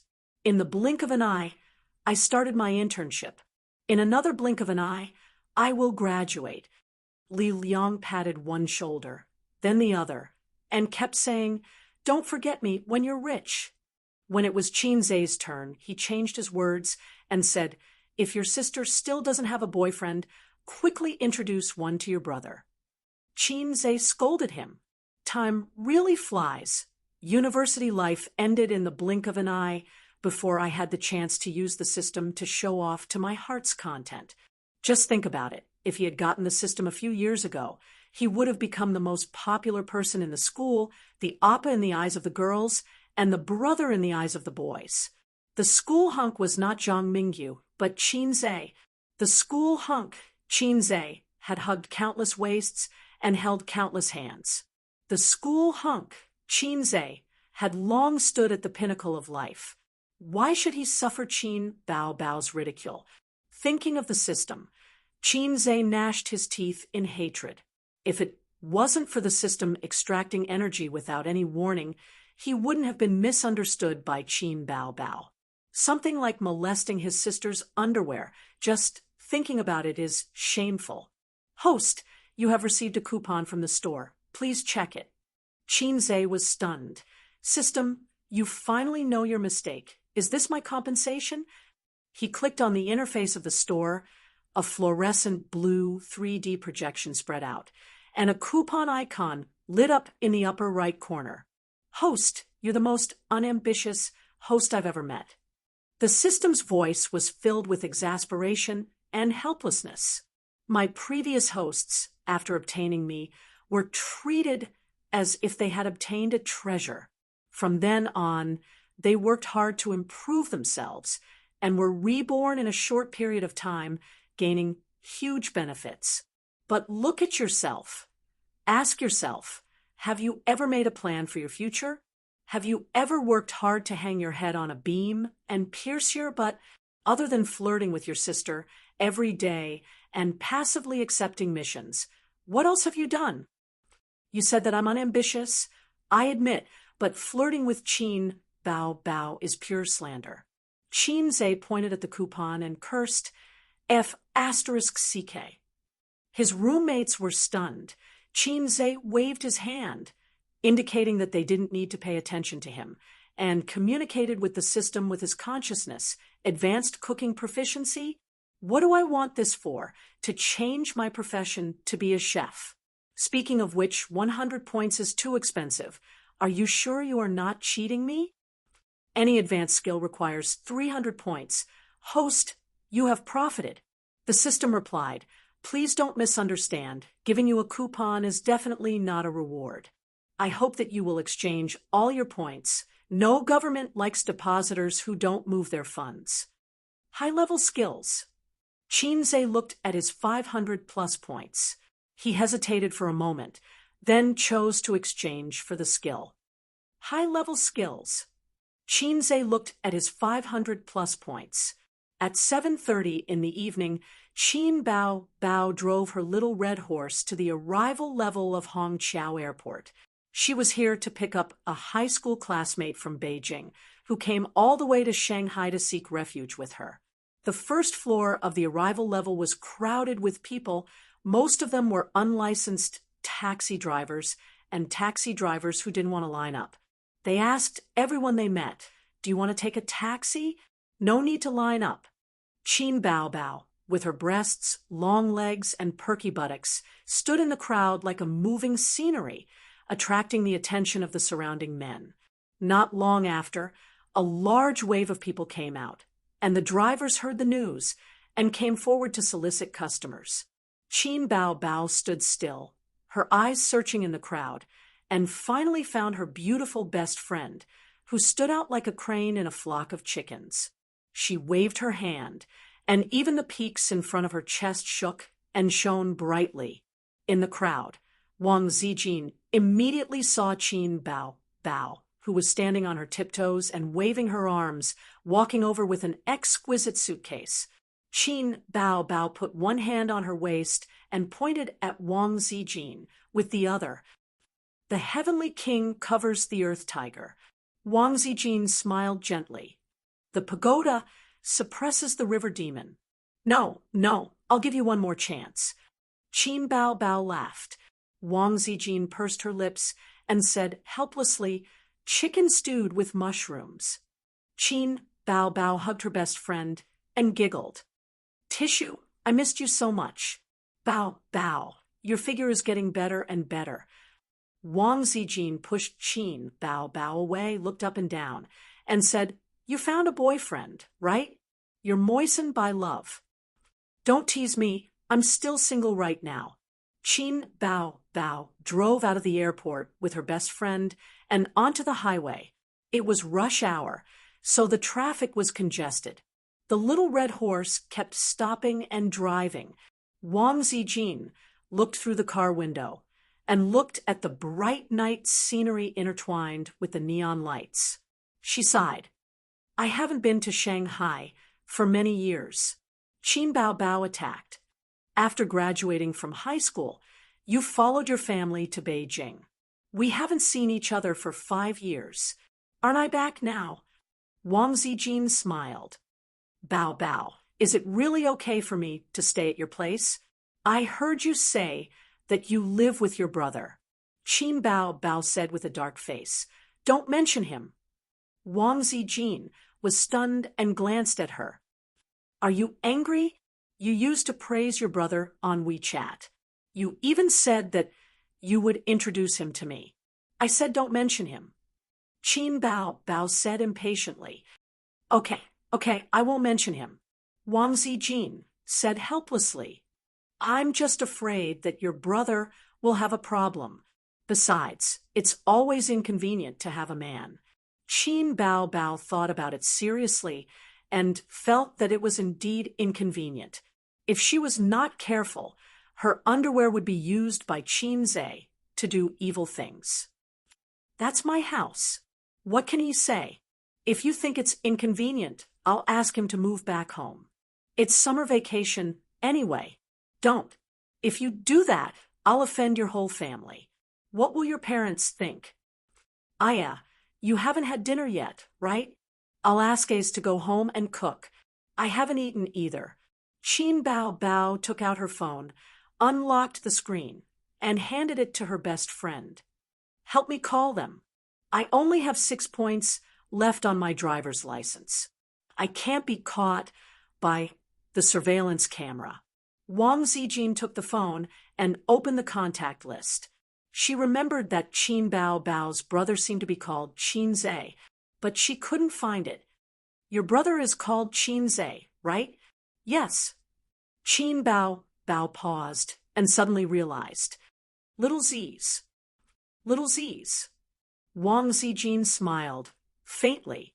She entered the word little in the search box, and Little Z's immediately popped up. She dialed the phone. A few seconds later, the phone went through. Sister, what's up? The guy on the other end seemed to be flattered. Wang Zijin pursed her lips and smiled. Hello, are you Qin Zhe? I'm your sister's classmate. Bao is driving. It's not convenient to call. Hello. Wang Zijin nodded and looked at Qin Bao Bao. Qin Bao Bao muttered, Qin Zhe, my classmate is coming to your house for dinner tonight. Go buy groceries. We'll be there in an hour. Yes, Ma. Qin Zhe said loudly on the other end of the phone. Sister, what do you want to eat today? Qin Bao Bao said, chicken stewed with mushrooms. What about you? Wang Zijin thought for a moment. I'm used to Shanghai's food. I'm not picky. You can do the rest. The more, the better. The phone hung up. Wang Zijin said with a smile, You two are so close, unlike my family. Qin Bao didn't say anything. He wasn't usually so obedient. He was guilty of doing bad things. Actually, we can just eat out. Don't bother. That won't do. A small restaurant won't do. Too much money won't be enough. Let me tell you, I'm so poor now. Qin Zhe had to end the dinner early. Fortunately, his roommates were almost drunk. They were a little tipsy. If they continued to drink, he would have to carry them back to the dormitory. He first went to the market to buy ingredients. He, who had never been picky before, learned the skill of picking vegetables without a teacher. He could easily distinguish vegetables that were no longer fresh even if they were drenched in water. He rushed home at 8 o'clock in the evening and began to cook. The advanced cooking expertise that he had just exchanged was put to good use so soon. Chapter 35. Chinze didn't buy too many ingredients considering that girls didn't have a big appetite. The list of dishes he was going to make tonight was tofu with vegetables, steamed yellow croaker, chicken stewed with mushrooms, pickled cabbage trotters, and radish bone soup. He even bought 2 casserole pots for this. After rushing home, Chinze got busy. He washed the ingredients, cut the meat, and chopped the vegetables. His knife skills were so good that no one could beat him. Chinze's mind was filled with cooking experience, as if he was a top chef who had been in the industry for 20 years. In his opinion, the most powerful function of the system was enlightenment. In front of this ability, talent, and hard work were worthless. As long as he kept exchanging skills, he could climb to the peak of life. The premise was that he could continuously complete missions. At 8:30, Chinze prepared all the ingredients and was ready to show off his newly learned advanced cooking skills. The sound of a key turning came from the door, followed by his sister's voice. "Chinze, you haven't made dinner yet, right?" "Not yet. I'm about to cook," Chinze replied loudly in the kitchen. "Then you don't have to cook anymore. We've already eaten." Qin Baobao's voice was crisp. Chinze looked at the crushed tofu, minced meat, cleaned yellow croaker, and neatly cut radish. He suddenly had the urge to rush out and beat Qin Baobao up. "Then I'll eat by myself." "It doesn't matter." Chinze wouldn't get angry with his sister, at least not during the Cold War. He walked out of the kitchen. His gaze swept past Qin Baobao and landed on the beauty at the entrance. Wang Zijin had a goddess-like long straight black hair, a light blue short-sleeved shirt, and light white slim-fit three-quarter pants. Her figure was well-proportioned, but was very perky. She had a beautiful oval face, and her eyes were gentle and clear. She had the temperament of a lady from a respectable family. What a beautiful sister! Qin Baobao seemed to be dissatisfied with Chinze's stunned gaze. She said, unhappily, "This is my best friend, Wang Zijin. Her nickname is Tissue. She will be living in our house in the future. I don't know how long she will stay." Wang Zijin stood at the entrance and changed her white canvas shoes into thin cotton slippers. She smiled and said, "Hello, little brother. Please take care of me." When she smiled, she looked especially gentle and dignified. Her temperament was outstanding. "Hello, elder sister." Chinze showed a gentle and humble smile. He searched through Qin Baobao's circle of best friends in his mind, but did not match up with Wang Zijin. "I've never seen you before," Qin Baobao explained. "She's my best friend from high school. She went back to Beijing after graduation, and we haven't seen each other for many years." Okay, you do your own thing. Zijin, let's go inside." Qin Baobao originally wanted to entertain Wang Zijin at home, but Wang Zijin had gastric problems and could not bear the hunger. Halfway through, she got off the highway and bought some jianbing to eat. Qin Baobao was greedy and bought one as well. In the end, she found that it was quite delicious. Thus, the two of them ate 2 jianbing each, and dinner was settled just like that. Since the two best friends met after a long separation, they had to catch up. They closed the door and chatted in the house. From simple to complicated, Chinze's first dish was vegetable tofu. He crushed the vegetables, blanched them in boiling oil, added a little soy sauce and cooking wine, and stir-fried them for 2 minutes. Then, he poured the boiling oil on top of the bean curd, and a sizzling sound was heard. Qin Zhe mixed it evenly with chopsticks and tasted it. He was touched by his own cooking skills. The pickled cabbage trotters and steamed small yellow croakers were cooked together. One was in the pressure cooker, and the other was in the steamer. The seasoning and other preparations were done. About 15 minutes later, the steamed small yellow croakers were ready. The fragrance of the fish filled the entire kitchen. Opening the lid of the steamer, the small yellow croakers were neatly lying in the wine-red soup. Qin Zhe sprinkled onions and garlic. He carefully picked up one with chopsticks and sucked gently. The small yellow croakers were left with only a skeleton.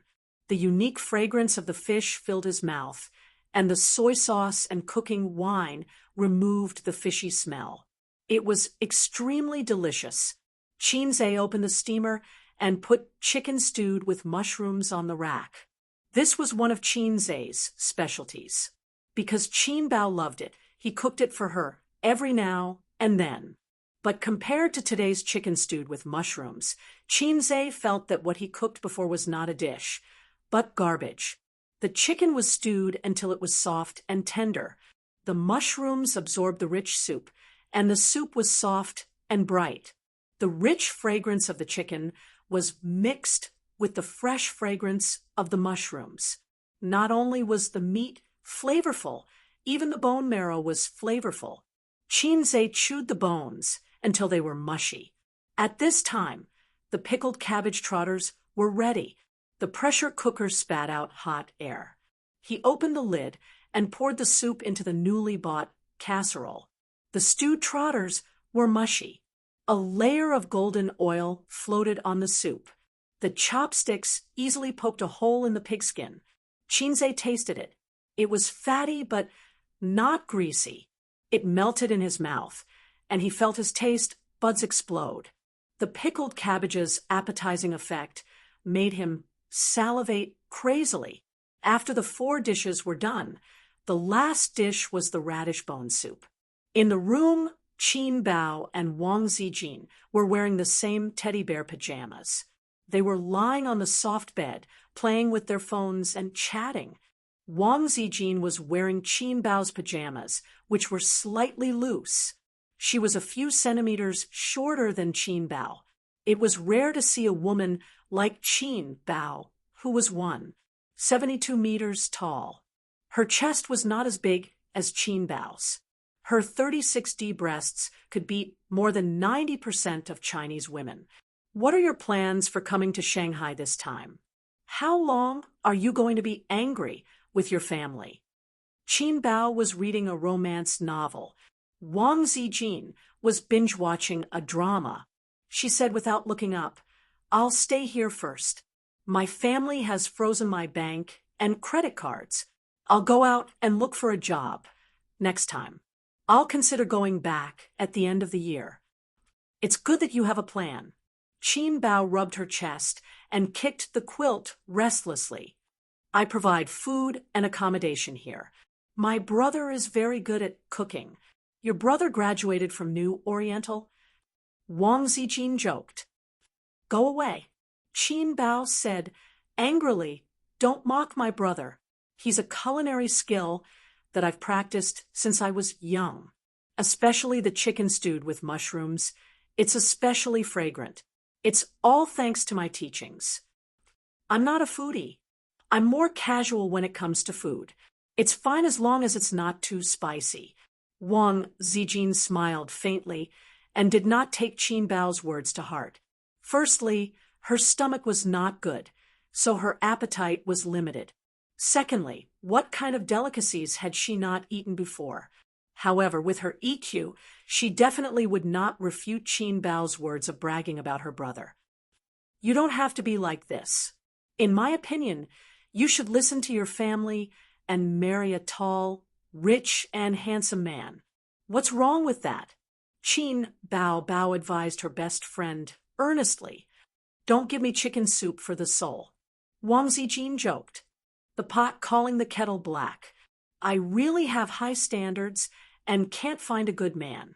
But Bao, you don't have a boyfriend. I don't understand.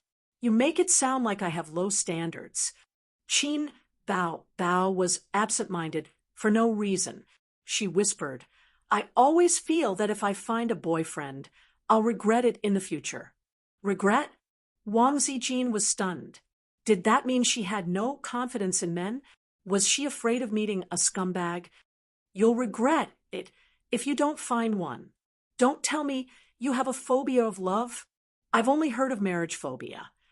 Qin Bao shook her head. I don't know why. I just feel that I'll lose something. Aren't you lonely? I'm not lonely. I live with my brother. This is different. You know. I don't know. Anyway, I feel very happy living with him. I don't have to cook, clean, or wash clothes. It's so comfortable. When I'm unhappy, Ace will coax me. When I'm angry, I'll vent my anger on him. I like to see his angry but helpless face. Don't tell me you have a brother complex. Get lost. After a moment of silence, Qin Bao gently hummed the song Invisible Wings. The melodious and ethereal melody was beautiful and pleasant to the ear. Wang Zijin listened for a while. She paused the TV drama on her phone and listened quietly. After Qin Bao finished singing, she couldn't wait to ask, What song is this? It's really nice, but I've never heard it before. When she mentioned this, Qin Bao suddenly felt proud. She laughed and said, Of course you haven't heard it. I haven't become a big star yet. How could you have heard it? What do you mean? You don't know. I was able to sign with Star Art Entertainment All because of this song. Qin Bao winked. My brother wrote this song for me. Qinze wrote it. Wang Zijin was shocked. He wrote the lyrics and the music. Your brother is an art school student. He's too talented. He'll be successful in the near future. Wang Zijin was half sincere and half flattering. Unfortunately, the horse hit the horse's leg. Qin Bao's small foot lightly kicked Wang Zijin's perky butt. She said unhappily, What art school student knew Oriental? My brother is a real University of Finance undergraduate. He's studying finance. Can someone who studies finance write such a good song? Why don't I believe it? Wang Zijin wondered. Since he's so talented, why is he studying finance? I remember you always tell me how weak your brother is and how he was criticized by father. I thought he didn't even get into university. Compared to me, of course he's weak. Qin Bao sighed. Maybe he really has talent in this area. It was buried before. You know, my dad is a finance professor at the University of Finance. The major he applied for was decided by my dad. It can be considered as a son inheriting his father's career. Wang Zijin said, I hate it the most when elders plan one's life and arrange marriages. Qin Bao suddenly sniffed and sat up straight. She almost drooled. It smells so good. Where did this fragrance come from? Wang Zijin also sat up and looked around in confusion. She was a little hungry because of the fragrance. Is it your living room? Go out and see. Chapter 36. When Qin Bao and Wang Zijin excitedly ran into the living room, Qinze was sitting at the dining table and eating heartily. In front of him were red braised pork trotters, vegetable tofu, steamed small yellow croakers, chicken stewed with mushrooms, and steaming hot steam. The rich aroma of the dishes aroused the hunger in his stomach. Qin Bao's first reaction was, Damn, my brother is eating alone behind my back. Where did you order takeout? It smells so good. Qin Bao's appetite was aroused. She kicked Qinze's calf and said, Is there any rice? Get me a bowl. Qinze chewed the food in his mouth. He didn't like to serve his sister, so he retorted, Didn't you already eat? Just do as I say. Why are you talking so much nonsense? Qin Bao reached out and grabbed a piece of chicken and stuffed it into her mouth. The tender chicken instantly filled her mouth and activated her taste buds. She narrowed her eyes in intoxication. This is chicken stewed with mushrooms? This taste, this texture, it's simply amazing. Is the chicken stewed with mushrooms I used to eat fake? Chinze got up reluctantly and went to the kitchen to get her rice. Chinze, get me a bowl too. No, half a bowl is enough.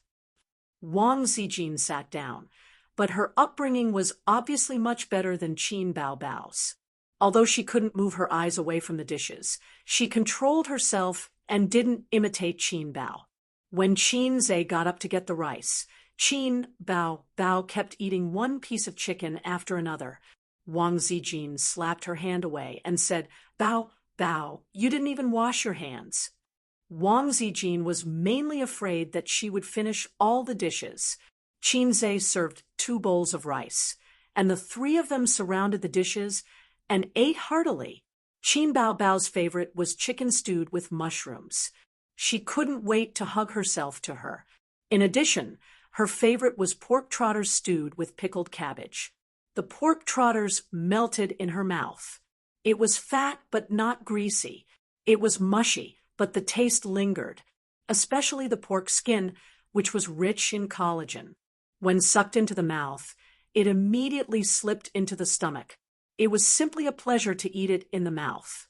Huff, huff. Qin Baobao was so hot that she kept panting and fanning her mouth. Wang Zijin had gastric problems and didn't like fish and meat, but pickled cabbage was appetizing. After eating the pork trotters, she couldn't stop and started eating.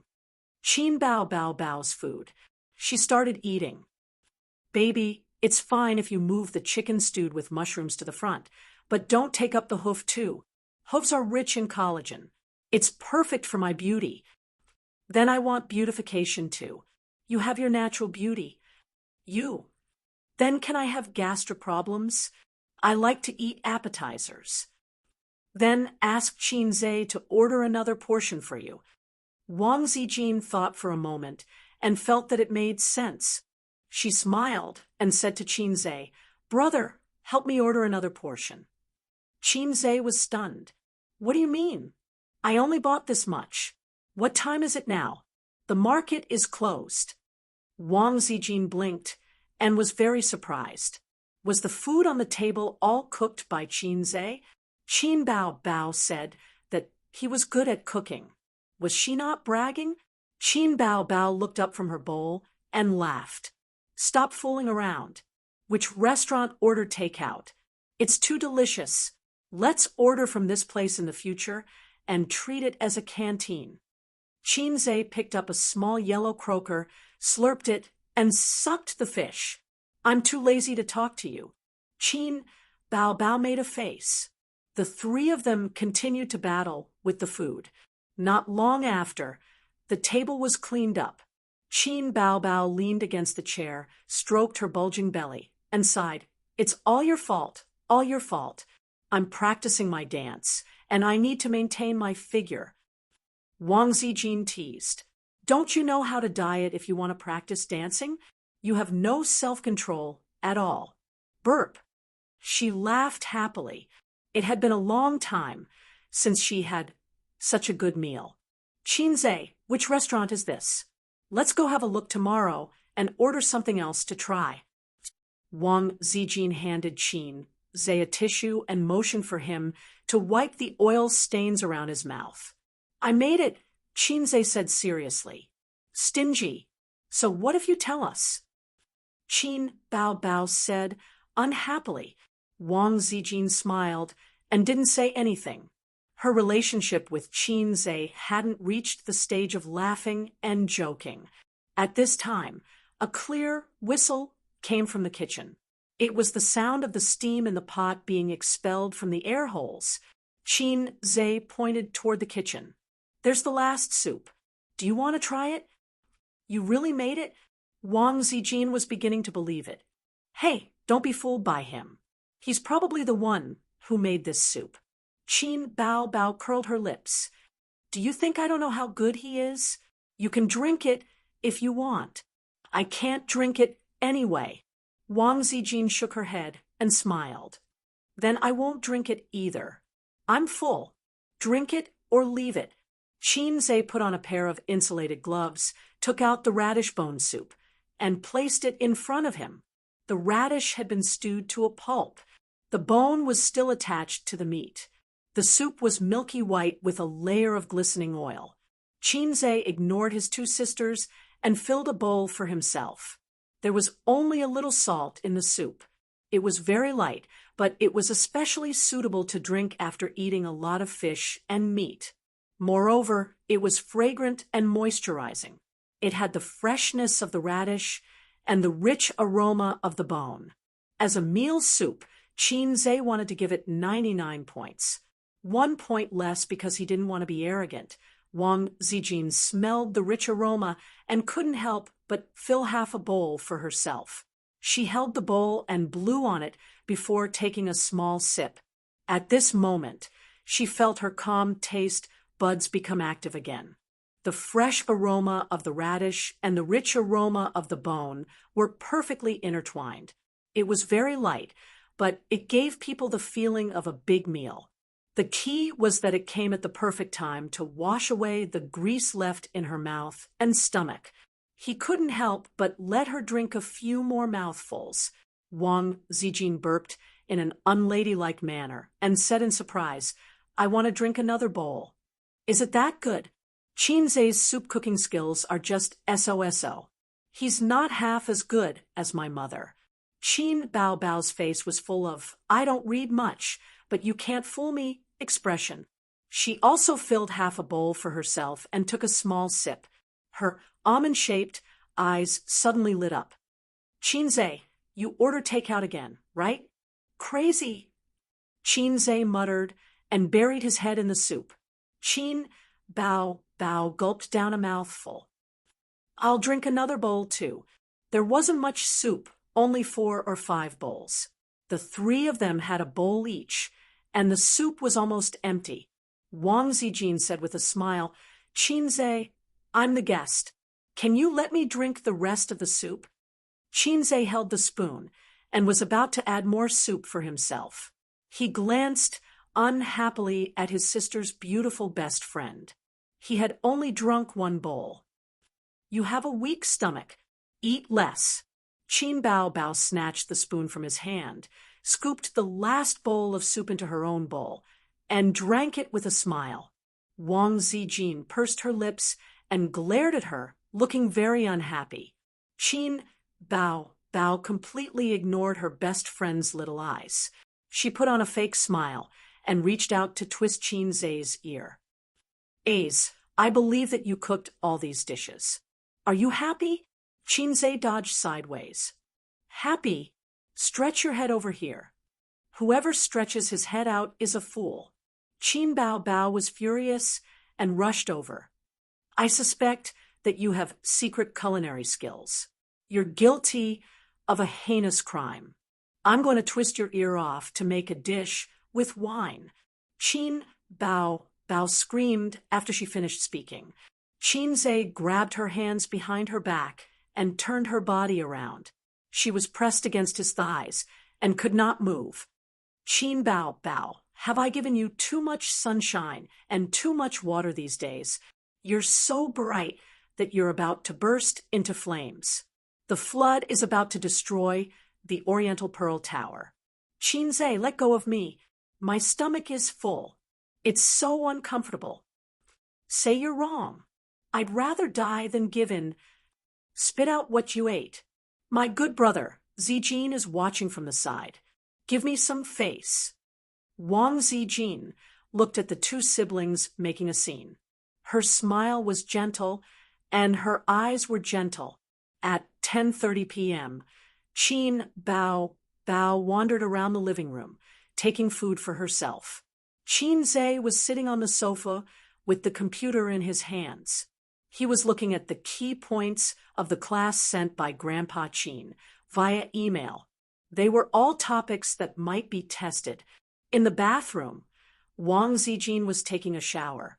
The sound of water splashing could be heard. Qin Bao walked while raising her legs. "What do you think of this bestie of yours?"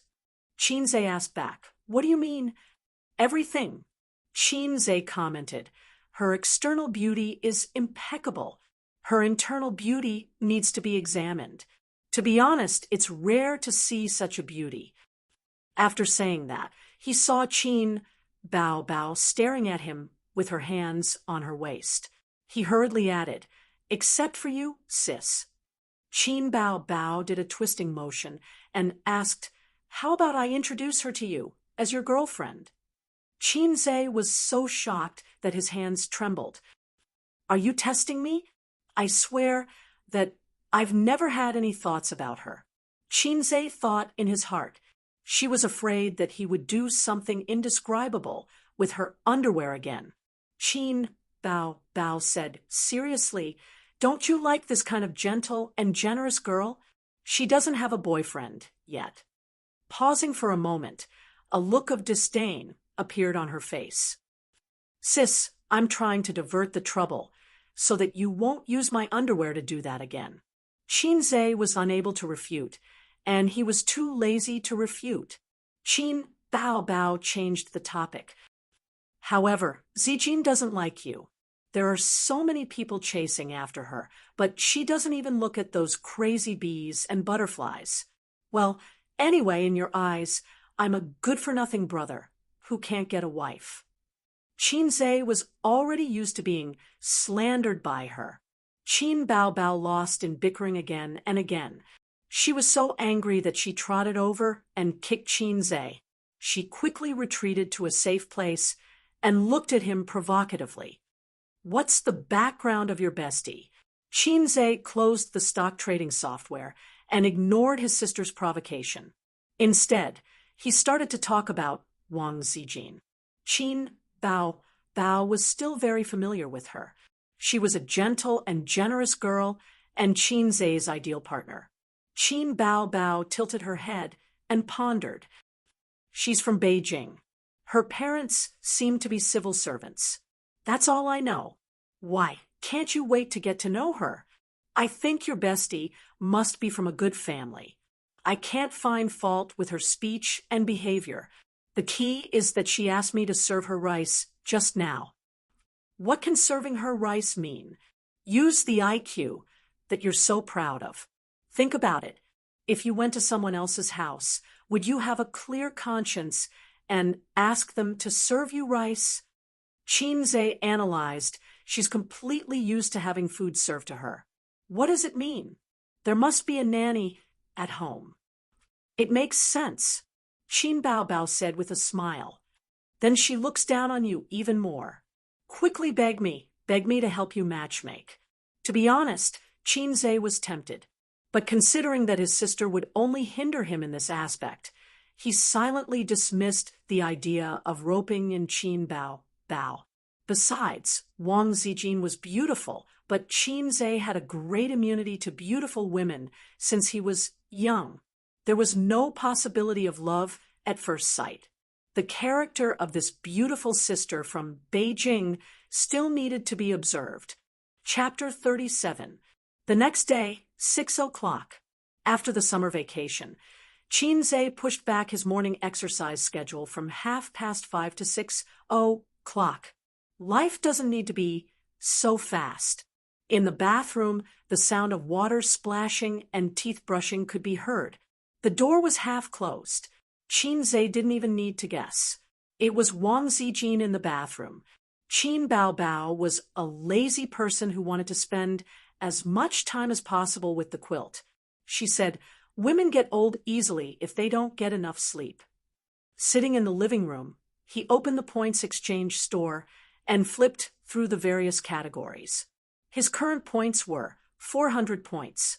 It was enough to exchange for some small skills, but it was not enough to exchange for a skill from the system. For example, stock trading was a big subject. It was divided into technical analysis and fundamental analysis. It required a wide range of knowledge and involved the knowledge of many industries. Therefore, there was no stock trading skill in the points exchange store. Some people said that there was no such thing as technical analysis in China's stock market. It was reasonable, but not entirely correct. The stock market was a game. The bankers used all means to eat up the individual investors and their opponents. The individual investors tried to snatch food from the bankers, but the individual investors could never be a match for the bankers. For example, the bankers could buy information and promote good news to attract the individual investors. Then, they would sell their stocks at a high price. The individual investors who fell into the trap were called takers. In addition, there was an invisible mastermind behind the scenes manipulating the stock market. The mastermind was invincible. It dominated the stock market and made a lot of money. In front of it, any organization was an individual investor. In June of this year, the mastermind started to act again. The stock market rose by hundreds of indexes in just 1 month. Therefore, Chinze began to pay attention to the stock market. He hoped to follow the mastermind and get some benefits. Of course, he was also prepared to be cheated by the mastermind. Chinze had a special feeling about the stock market. The Qin family once had a difficult period. They sold a house that was regarded as their lifeblood in Shanghai. Later, the old man maneuvered in the stock market and made a bucket of gold. Only then did the family get through the crisis. His mother and sister worshipped the old man to death. At that time, Chinze happened to be studying history. Looking at his father, who was worshipped by the 2 women in his family, he remembered what Xiangyu said when he saw Qin Shihuang go on an inspection tour. I can replace him. Wang Zijin came out of the bathroom and saw Qin Zhe sitting on the sofa in a daze. She was also stunned and greeted with a smile. Up so early? I woke up early to exercise and saw Sister Ziwei washing her face and brushing her teeth. So I sat down and waited. Are you going out for a run too? Also, Qin Zhe and Wang Zijin looked at each other and smiled. Let's go together. Qin Zhe led Wang Zijin to a nearby park. At 6:30, the sky was bright and cars were speeding. The people who got up early for work had already gone out. Wang Zijin was wearing white sportswear. Her long black hair was tied into a ponytail. She looked energetic and had a towel around her neck. Qin Zhe was wearing cheap sportswear that cost 100 yuan. Qin Bao bought it for him during the store promotion. We only have an hour. Qin Zhe turned his head and smiled. Wang Zijin stared at him and blinked curiously. Why? Because after 7:30, the park is the square dancing Annie's territory. Wang Zijin couldn't help but laugh. 5 minutes later, they ran into the park and jogged along the winding stone path.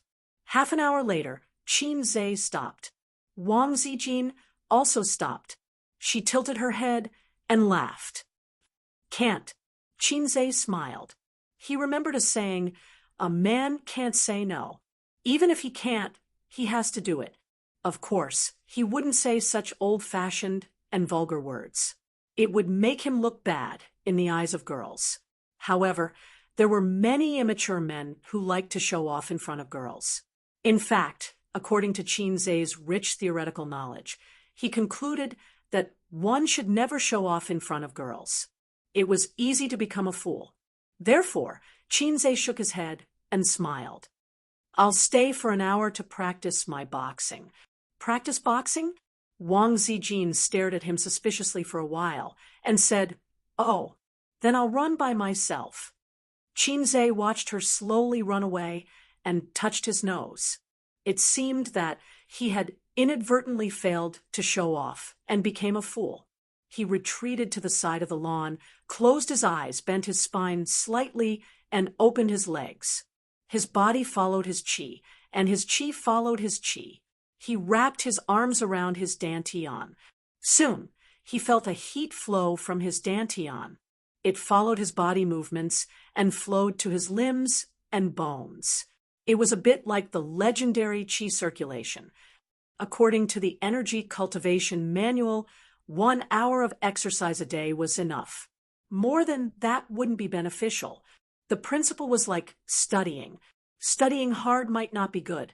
There was a limit to a person's ability to learn and exercise. Chinze was once again disturbed by the dynamic music of the square dance ante. He opened his eyes. His eyes were bright and clear. On the flagstone road, Wang Zijin stood there and looked at him with curiosity and surprise. Tai Chi? Internal martial arts? Wang Zijin asked. Chinze pondered for a moment. It's internal martial arts, not Tai Chi, strictly speaking. It's not any school. I'm just fooling around. I don't believe you, Wang Zijin said without giving him face. When I was young, I had a bad stomach. Whenever I exercised, I would vomit. Later, I heard that boxing was good for the body, so I went online and researched various internal martial arts. I pieced together and created this boxing technique. The effect was really good. I never vomited again. My stomach is also not good. Wang Zijin's eyes were shining. Can you teach me? No, you have to pay tuition. Wang Zijin said pitifully, I don't have money. Then I won't teach you. Chinze refused. The energy cultivation manual required the system to guide the sense of qi. Even if others learned the moves, it would be in vain. Okay, Wang Zijin said regretfully. Her smile did not diminish. She was not angry because of this. Chinze appreciated her very much. This sister was natural and generous. She had a high EQ. Getting along with her was like a spring breeze. If it was Qin Bao Bao, she would be rolling on the ground. Qin Bao Bao's principle was, the younger brother's things are the elder sister's, and the elder sister's things are still the elder sister's. Chinze and Wang Zijin returned together, bypassing the dancing antes. Wang Zijin was sweating profusely. She wiped with a towel again and again. Her hair was sticking to her cheeks. Her face was flushed, and she looked charming. Chinze, I heard from Bao that you're doing an internship now, right? Yes, I'll do an internship for a year, and then graduate. Have you submitted your resume? No, I don't want to do an internship for the time being. I'm resting at home. Wang Zijin pursed her lips and said with a smile, Bao said that you're lazy. I didn't believe it. I thought that a person who can write songs and cook delicious dishes can't be lazy. Now I believe it, but I think Bao is wrong. You're not lazy, but you lack motivation. Chinze chuckled. You can just say that I don't want to make progress. You don't have to be so tactful. Wang Zijin giggled and said, I'm saving you some face. Actually, I've been ordinary since I was a child, unlike Qin Bao, who has excellent grades. Every parent-teacher meeting, my old man will be proud. So my old man often said to me, if you're half as smart as Bao, I'll wake up laughing in my dreams. I also think that I'm very ordinary. There's nothing special about me. I'm a mediocre person. Mediocre people should have a mediocre lifestyle. Being in the limelight has nothing to do with me. I just need to know my place. And that's enough. Anyway, everyone thinks that I'm mediocre and won't put high hopes on me, Chinze said with a smile. Wang Zijin nodded with a smile. Chinze glanced at her. At this time, shouldn't you be affectionately encouraging me and praising me? Take the opportunity to open my heart. My best friend's younger brother has a crush on me is such an interesting plot. Wang Zijin was so amused by him that she started giggling. She smiled and looked at him with annoyance. I'm not close to you. Chinze laughed. From the corner of his eye, he saw an electric scooter speeding towards Wang Zijin. Be careful. He put his palm on Wang Zijin's shoulder and wrapped his other hand around her waist. With a sudden force, Wang Zijin crashed into his arms. The electric scooter sped past, but it still grazed Wang Zijin's calf. It hurt so much that she groaned.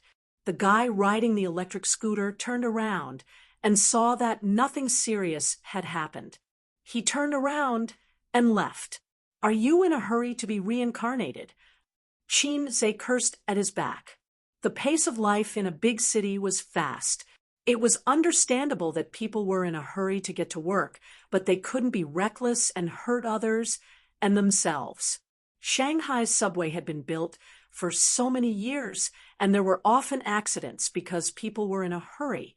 Later, safety railings and glass doors were added to the platform to improve the situation. Qin helped Wang Zijin sit down on the side of the road. Qin pulled up her trousers, revealing her white and tender calves. Her skin had been scraped, and dark red blood was seeping out. Qin breathed a sigh of relief. It's okay. Apply some iodine, and it will heal in 3 to 5 days. After that, he scolded, if he hurt you, I'll beat him up. Wang Zijin gently pulled down her pants and smiled. My best friend's younger brother hasn't had a crush on me yet, and you're already thinking of making my sister's best friend fall in love with me. You've seen through it. Qin laughed. In his heart, his understanding of Wang Zijin went up another level. She was generous, decent, friendly, not shy, not overly reserved, and could take a joke. Why was it said that she was not overly reserved? It was not that she was not reserved. She was still reserved. She did not let Qin touch her calf. Qin took a detour and bought a bottle of iodine for Wang Zijin. Wang Zijin paid for it herself and did not give Qin a chance. They bought soup dumplings, soy milk, and youtiao from the breakfast shop. When they returned home, Qin Bao had already woken up. Seeing the two of them coming back together, she was puzzled. Where did you two go? Jogging. Wang Zijin smiled and put the breakfast on the table. She turned around and went into the bathroom to take a shower. Chapter 38. Qin came out of the shower, bare-chested, and wearing a pair of big pants. His body was strong, but slightly thin. There was no excess fat. His abdominal muscles were already formed. His hard training in the past half-month had ground out the originally small amount of excess fat. Qin Bao was excitedly admiring her brother's figure. She clicked her tongue and said against her heart, "What's so great about having a few pieces of meat? Who are you showing off to?" Her eyes lingered, looking again and again. It was like a man squatting in the cafeteria to evaluate the girl's long legs and thin waist. Women would also appreciate a man's figure. Qin held his breath, making his 8 abdominal muscles more obvious. He said proudly, "I'm showing off to you. Do you still remember our agreement?" Qin Bao pretended to be at a loss. "What agreement? Did we make an agreement?" "Damn, I knew you would go back on your words." Qin rolled his eyes, drying his hair while walking to the room. Wang Zijin smiled and asked, Bao, what agreement?" Qin Bao curled her lips and whispered, "I made a bet with him. If he has abdominal muscles, I will cook for a month. But I can go back on my words at any time, and he can't do anything to me." "You siblings are really interesting." Wang Zijin laughed cheerfully and immediately said with jealousy, "Is good body hereditary in your family? You and Qin have such good figures." "You are also very good." Qin Bao chewed the fried dough sticks. "I'm very fat. If I don't exercise, I can gain 5 pounds in a month.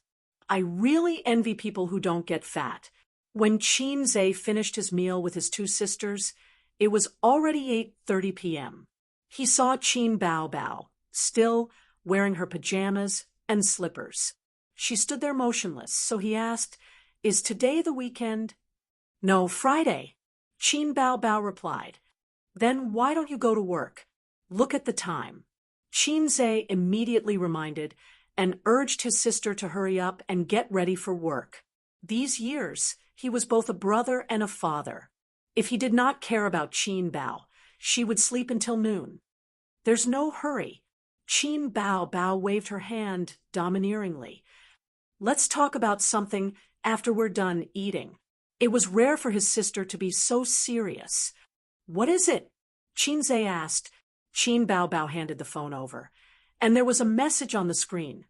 The second season of I Am a Singer will start broadcasting on July 13th, 2017. So, you don't have the ability to comprehend. Serves you right for being useless for the rest of your life. Qin Bao Bao rolled her eyes coquettishly. Didn't I say that I wanted to participate in the second season? The contestants on the show are all small-time singers, but to Big Sister, they are genuine big shots. I'm just a newcomer. How can I compete with the singers? Qinze waved his hand and gave his sister a chop on her head. He said impatiently, F***CK. If you have something to say, just say it. For the first time, Qin Bao Bao did not fight with her brother. She pouted and said, so my main promotion is original. I promised the company that I will compose and write songs myself, and the company decided to invest resources to support me. Since I want to write songs, inspiration is very important. It doesn't matter if I'm late or not. You're really looking for trouble. Qinze covered his face. Hey, Qin Bao Bao, where do you get your confidence from? You dare to boast about anything. Qin Bao Bao narrowed her eyes and smiled. Don't I still have you? Besides, I don't have to write all the songs myself. After all, no matter how talented a singer is, it can't be mass-produced. The company's intention is to see my performance after the competition. If I gain a lot of popularity, they will arrange a composer for me. Of course, it will be announced to the public that I will write the songs. Then you can write slowly. Qinze shrugged, got up and walked to the room. Qin Bao Bao grabbed him. You have to write that song today. Wang Zijin listened for a while and interrupted. Invisible Wings? Yes, that song is very nice. Qin Bao Bao turned her head and said, not that song. He still has a half-finished song. It's very nice. Wang Zijin's eyes suddenly lit up. Qinze wanted to refuse because he did not exchange for that song. The system had a rule that songs that were tried out could not be spread in any form or for any reason, and a song was about 30 points. Ding. Main mission, Divinity Show, 4/5 help Qin Bao Bao complete the legend. 70 points will be rewarded for success. The corresponding points will be deducted for failure. So little. Qinze muttered to himself. He was not surprised by the sudden appearance of the mission. The system said that the appearance of the mission depended on the host's inner desire. This mission should be Qinze's desire to show off in front of the beautiful woman. The beautiful woman was not Qin Bao Bao, but Wang Zijin. Qin Bao Bao was a woman that he had known since childhood. Qinze did not have the slightest desire to show off. Get a pen and paper. Qinze put on airs and ordered his sister. Qin Bao Bao ran into the room and found a pen and paper. Qinze wrote the lyrics on the blank paper. He even created a song on the spot, drew a staff, and marked the notes. Qin Bao Bao and Wang Zijin were dumbfounded by what they saw. Just because I saw you in the crowd, I could not forget your face. Qin Bao Bao referred to the music score and sang haltingly. After joining Star Art Entertainment for more than half a month, she had received professional training and learning. Now, she could understand half of the music score. I'll sing it once for you. Qinze pressed his hand and signaled his sister to be quiet. When the two beauties looked at him with sparkling eyes, he coughed and sat up straight. He took a deep breath and sang at the top of his lungs. Just because I saw you in the crowd can't forget your face. No more dreaming that we could meet again. One day by chance since then, I started to miss alone. When I miss you, you're at the horizon. When I miss you, You're in front of me when I miss you. You're in my mind when I miss you. You're in my heart. The clear and low voice floated slowly in the hall, making people feel a faint sense of melancholy and affection. Chinze's singing was not bad. The key was that his voice was pleasant and his breath was long. It was very suitable for singing. Qin Bao was no longer an ignorant person. Comparing the music score, she could tell that he made a few mistakes in the details. However, it did not stop her from being surprised. It was not her brothers singing, but the song. It was too damn good. Wang Zijin clapped. Qin Bao smiled. Subconsciously, she wanted to kiss her brother as usual. Considering that there was an outsider around, she changed it to patting the dog's head with a smile and praised, "Sister didn't dote on you for nothing." Ding, mission completed. Reward, 70 points. Qin Bao was happy to receive a divine song. She went to work in high spirits and took the music score with her. She said that she wanted to hire a professional team to record the accompaniment. Only Qinze and Wang Zijin were left at home. Qinze was focused on his stock plan, holding the childhood dream of Peter can replace. Wang Zijin was sitting on the other side of the sofa, wearing headphones and watching a TV series. Qinze did not know when, but when he looked away from the screen and reached for the teacup, he found Wang Zijin sitting next to him, looking at the computer. He did not know how long she had been sitting there. The stock market has been very hot recently. Wang Zijin was the first to speak. That's because our great government is pushing for it. After the bull market in 2014, the stock market index had been stagnant for 3 years. At the beginning of 2017, there was a sudden turnaround.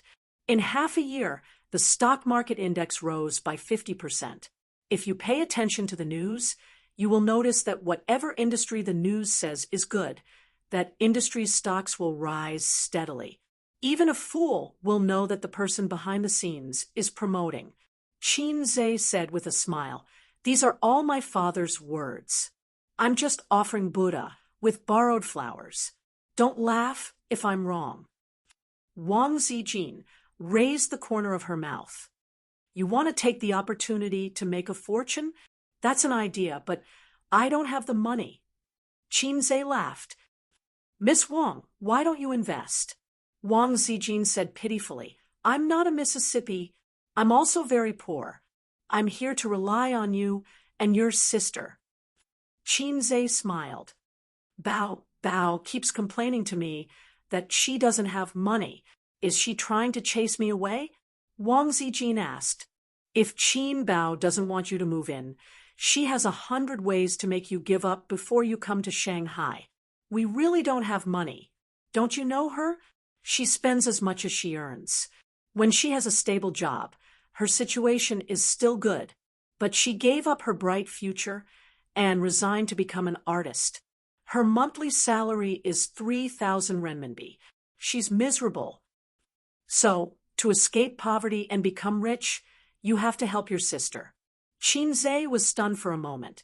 He suddenly understood. "Sister Ziwei, you've been talking for so long. So, you're just digging a hole for me to jump into. You're trying to persuade me to support her." Yes. Wang Zijin was exposed, but she was not embarrassed at all. She went along with the topic. Bao, you know how to write lyrics and compose music. You're beautiful and good at singing. You're a perfect partner. But why are you so against her entering the entertainment industry? It's not me who's against it. It's my family. So I'm against it. It's called political correctness. Qinze had plans to use his sister as a pawn. At the same time, he was afraid that his grandfather would be furious if he knew the truth. He was in a dilemma and hesitated. Besides, the entertainment industry is very complicated. There are all kinds of unspoken rules. If a small star wants to make a name for herself, she has to sleep her way up. Damn, with Qin Bao's beauty, in less than 2 years, she'll become a black fungus. Go away. Wang Zijin hit Qin Zhe. She was half angry and half angry. How can you talk about your sister like that? At 7 o'clock in the evening, Qin Bao called. Qin Zhe, don't burn the stove tonight. Let's go to karaoke. Karaoke my ass. Qin Zhe said angrily, I don't like to go to that kind of place. I don't have a sister, I only have a brother. Qin Bao said, I don't like to go either, but Chen Qinghong and Zhang Yu want me to go no matter what. They're probably going to introduce me to a boyfriend. I don't want to go alone. You accompany me. Also call Zijin. Chapter 39. At 8:30 in the evening, Qin Bao drove to the KTV with her best friends and brother. The red BMW was parked in the parking lot in front of the entrance. In front of the KTV door, 2 women and 4 men were waiting. They stood under the changing neon lights and chatted casually. The 2 men were a little far away, talking and smoking. Qin Zhe knew most of Qin Bao's best friends. Chen Qinghong was a cold and elegant beauty. According to Qin Zhe's grading standard, she was 7 points. She was tall, about the same as Qin Bao. Her waist was thin, and her legs were long and straight. Unfortunately, her breasts were in the range of common women in China, which was a B cup. Her boyfriend was a senior from Fudan University. After graduation, they worked in the same company. Zhang Yu, if one had to describe her in one word, it would be coquettish bitch. Her long, wavy chestnut hair was fashionable and novel. With superb makeup skills, she could compete with Qin Bao. She was a coquettish woman with big breasts and a perky butt. Qin Zhe gave her a rating of 8 points. Every time this woman saw Qin Zhe, she liked to tease him, a virgin whose boyfriend was a university classmate. Zhang Yu waved her hand fiercely and greeted Qin Zhe and the other 2. She trotted over and hugged Qin Bao first. Then she kissed Qin Bao. While her boyfriend was still far away, she winked at Qin Zhe. Oh, little brother is also here. Do you want sister to give you a kiss too? Qin Zhe's peach blossom eyes were electrified. If Zhang Yu was just a coquettish woman who relied on makeup skills, Qin Zhe would not give an 8 points. She had an oval face, no less than Wang Zijin's. She was fair and clean. In addition, the most outstanding thing was a pair of charming peach blossom eyes. They were watery and charming. Qin Zhe cast a sidelong glance at her. Go away. The powder on your face is too thick. Zhang Yu glared and said fiercely, for the sake of my boyfriend, I'll spare you this time. Otherwise, I'll definitely pull out your little brother and play it 100 times. Hey, who's this pretty girl? Qin Zhe, is this your girlfriend? Zhang Yu saw Wang Zijin, slightly stunned by her beauty. Qin Zhe was just about to explain when Zhang Yu's peach blossom eyes flashed with tears. She giggled and said, I'm just kidding. How could you have such a beautiful girlfriend? Qin Bao laughed. That's right. He can't have a girlfriend. This is my high school classmate, Wang Zijin. Qin Zhe was so angry that he wanted to beat the 2 women who sang the same tune and buried him. Wang Zijin cast a funny and pitiful look at Qin Zhe and generously reached out her hand. Hello, my name is Wang Zijin. Zhang Yu. At this time, Chen Qinghong led several men to greet them. Chen Qinghong was fine, but the 4 men stared at Qin Bao and Wang Zijin. Everyone is here. Let's go in. Zhang Yu took her boyfriend's arm and walked side by side to the door. But swayed in a particularly charming way. Zhang Yu's boyfriend was a top student of Fudan University. He was a classmate of Qin Bao, Zhang Yu, and Chen Qinghong. He was sunny and handsome. He was currently working in a state-owned enterprise. His family had some connections, and he was capable. In just 2 years, he became a small leader. The guy who paid for the meal was a man in his early 30s. He was wearing a high-end casual suit that Qinze couldn't recognize. He was well-dressed and handsome. At first glance, Qinze could tell that he was a young and promising career type. He was very interested in Qin Bao Bao. After the waiter served the wine and fruit plates, he sat beside Qin Bao Bao and whispered to her with a warm and gentle smile on his face. The other man was obviously more interested in Wang Zijin. From time to time, he would talk to Wang Zijin. Unfortunately, Wang Zijin didn't like to talk to him and didn't want to drink with him, which made him very embarrassed. After a few times, he went to Chen Qinghong's boyfriend to complain. "Xiao Chu, your friend is not very enthusiastic. I can't talk to her." After the boyfriend heard this, he looked at his girlfriend Chen Qinghong and frowned. "Qinghong, your friend." Chen Qinghong also frowned. "Feng, she is Bao Bao's friend. I don't know her." Chu Feng nodded helplessly. "Boss Su, if she doesn't talk, you can ask her to sing." He was very dissatisfied with Wang Zijin's attitude. Boss Su felt that this was a good idea. Beauties were all reserved. The night was long, and he had plenty of chances to win over the beauty. Who would have thought that Zhang Yu would be one step ahead of him and pick up the microphone to sing a love song with her boyfriend? After Zhang Yu finished singing, she gave Qinze a look. The two of them walked out of the private room, one after another. Zhang Yu leaned against the wall of the corridor. She had a voluptuous figure and a graceful figure. She was an 8 out of 10 beauty. Wherever she went, she would attract a lot of attention. "Qinze, come here and let sister hug you. I haven't seen you for half a month, and you have become more handsome. I regret that I didn't do you on Bao Bao's birthday." Zhang Yu smiled charmingly. "I was wondering why you kept forcing me to drink that day. So it was because you were ambitious." Qinze took out a cigarette and threw one to her. He also took out a lighter for her and lit one for himself. "Where are your cigarettes?" "Good girl." Zhang Yu puffed. "Cheng Yi doesn't allow me to smoke. I have been holding it in for so many days." "Who is Cheng Yi?" "My boyfriend." "Oh, if you didn't say it, I would have thought it was some random cat or dog." Zhang Yu was not angry at all. She said coquettishly, "He is a cat or dog. You are my heart." Women should smoke less. Qinze flicked the ash with his finger. "Who are the two idiots inside? Are they the boyfriends you introduced to my sister?" "The one pestering your sister is called Li Zemin. He is one of the leaders of Chu Feng's company. He saw your sister at a party, and since then, he has been obsessed with her." The singing was organized by Chen Qinghong, or rather, her boyfriend. They are matchmakers for your sister and please the leaders. It is the best of both worlds. Zhang Yu exhaled a smoke ring skillfully. Qinze smiled and did not comment.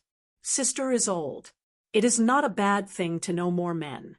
Picking men is like picking goods. It is too simple. How can she shop around?" "I forgot the other name. I think his surname is Su. He is a small leader of a public fund.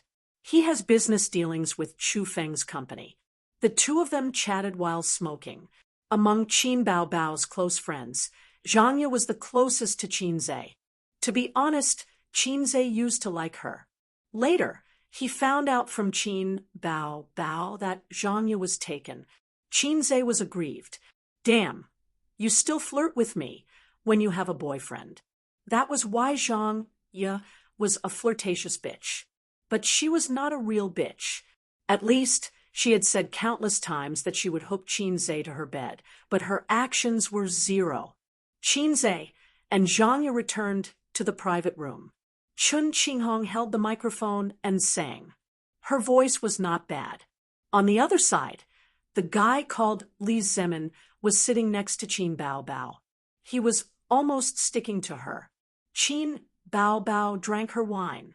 She was very bold and did not notice his gradually bold actions. Qin Bao Bao liked to sing karaoke. On one of her birthdays, she pulled Qin Zhe to the karaoke. Just the two of them, she could sing from night to morning. Compared to Li Zemin's irresistible force, Chairman Su was still hitting a wall. Wang Zijin smiled gently. She was neither close nor distant. You talked to her for a long time, but she only replied half a sentence. Bao, Bao, let's sing a song together? Li Zemin took advantage of the alcohol and reached out to put his hand on Qin Bao Bao's shoulder. He really liked Qin Bao Bao. Ever since he met her at the party, he was shocked and wanted to hook up with Qin Bao Bao. Qin Zhe waved his hand and pulled Qin Bao Bao up. You go sing a song. I'll drink. Qin Bao Bao drank until her eyes were blurred. She did not forget to remind him. Don't drink too much. Your body is not good. Qin Zhe said in his heart, My body is good. Li Zemin stared at Qin Bao Bao's hot and graceful figure, especially her round and perky butt. After a long time, he retracted his gaze and glanced at Qin Zhe, who was drinking calmly. He laughed and said, Young man, there's wine and food. Just eat and drink. Don't disturb me. He expressed his dissatisfaction with Qin Zhe's actions just now. Singing is singing. Don't touch me. Qin Zhe rolled his eyes, as if there was a cold light shooting out. Li Zemin looked at Qin Zhe carefully and said with a slightly disdainful tone, Qin Hong said that Bao does not have a boyfriend. I understand. You are also one of her pursuers. What does your family do? A rich second-generation heir? Looking at your outfit, you don't look like one. What rich second-generation heir? Allah is an ordinary person. Qin Zhe replied in local dialect. A local? Li Zemin's lips twitched. Have you graduated from university? No. Li Zemin sneered. Young man, when you enter society in the future, you will know how to write the words, know your place. I guarantee that after 3 years in society, you will not even dare to speak to Qin Bao Bao in an occasion like today's. Why? Qin Zhe's interest was piqued. Inferiority complex. Li Zemin put on a fake smile and said, Think about it yourself. Don't think about Qin Bao Bao. I like her very much. Of course, I won't say things like don't pester her in the future. But you really can't do it today. If you don't like it, you can leave. Li Zemin did not know Qin Zhe's identity because no one introduced him to him. Qin Zhe's attributes as a passerby were not self-deprecating. Chun Qinghong had a cold personality and would not take the initiative to introduce him. Zhang Yu would not do it either. Li Zemin was not her boss. The two beauties' boyfriends did not know Qin Zhe either. Everyone thought that he was a friend of either Qin Bao Bao or Wang Zijin. If Li Zemin knew that Qin Zhe was his brother-in-law, he would kneel down and beg for an alliance. Chapter 40. Qin Zhe didn't like this Li Zemin very much. He wasn't sure if he was young and promising, but he was full of youthful vigor. A villain holding a weapon and shouting nonstop. This was the kind of person he was referring to. Listen to what he said. I like Qin Bao Bao very much. Don't even think about it. In another 3 years, you won't even dare to say anything in such an occasion. What kind of person was he? A gold collar was already the limit. Did he really think he was the king? Qin Zhe threw a mocking and disdainful smile at Li Zemin and turned to look for Wang Zijin to drink. Wang Zijin's stomach was not good, so she didn't drink. She poured a cup of black tea, and the two talked and laughed. This time, Qin Zhe offended both Li Zemin and Chairman Su. But Qin Bao Bao's singing attracted everyone's attention. Her voice was soft and magnetic, and she was very talented in singing. She also received professional training for more than half a month. Her singing skills were already at a higher level. Even Qin Zhe felt that his sister recognized her and looked at her in a new light. Li Zemin only hated that it wasn't a duet with a love song. Otherwise, he would definitely sing with Qin Bao Bao. Qin Bao Bao sang a classic old song. There was a line in it, "Love makes me dizzy. You make me fall deeper and deeper." Li Zemin felt that it was talking about him at this moment. After the song, the whole hall applauded. Qin Bao Bao's face was red, and the corner of her mouth was smiling. Her phoenix eyes were shining, and she was very happy. "Well, just treat it as a rehearsal before I go on stage. I'll sing to my heart's content tonight." Chu Feng came over with a beer and handed it to Qin Bao Bao. He smiled and said, "Bao Bao's singing is amazing. Our chairman Li is also good at singing. Why don't you two sing together? Qing Hong, quickly sing." Qin Bao Bao took the beer, but refused to sing together. "My voice is tired. I'll take a break." Chun Qing Hong looked on coldly. She didn't try to matchmake or object. She had already seen that Qin Bao Bao didn't like Li Zemin at all. It was just that Li Zemin was their boss, so she couldn't refuse. Her boyfriend, Chu Feng, was very eager to cater to his superior's mentality. The first thing to do in the workplace, please your boss. What else could she say? Even if they couldn't date, they could still be friends. Li Zemin said disappointedly, "Then I'll sing one by myself to get a feel for it." What should we sing?" As he spoke, his gaze lingered on Qin Bao Bao's beautiful face. Qinze was immediately disdainful. As a virgin, he knew that whether a woman was the best or not, the most important thing was her figure, followed by her face. Singing Unparalleled Under the Heavens, Chu Feng flattered. CEO Li's Unparalleled Under the Heavens is amazing. The original singer's voice is good, but the momentum is not enough. CEO Li's singing is domineering and full of momentum. When CEO Su heard this, he quickly smiled and said, "I'm not bragging. There was once when I went to sing with CEO Li. Once I let go of my voice, it was really good. There was indeed a domineering feeling of the student surpassing the master." Li Zemin was in a good mood.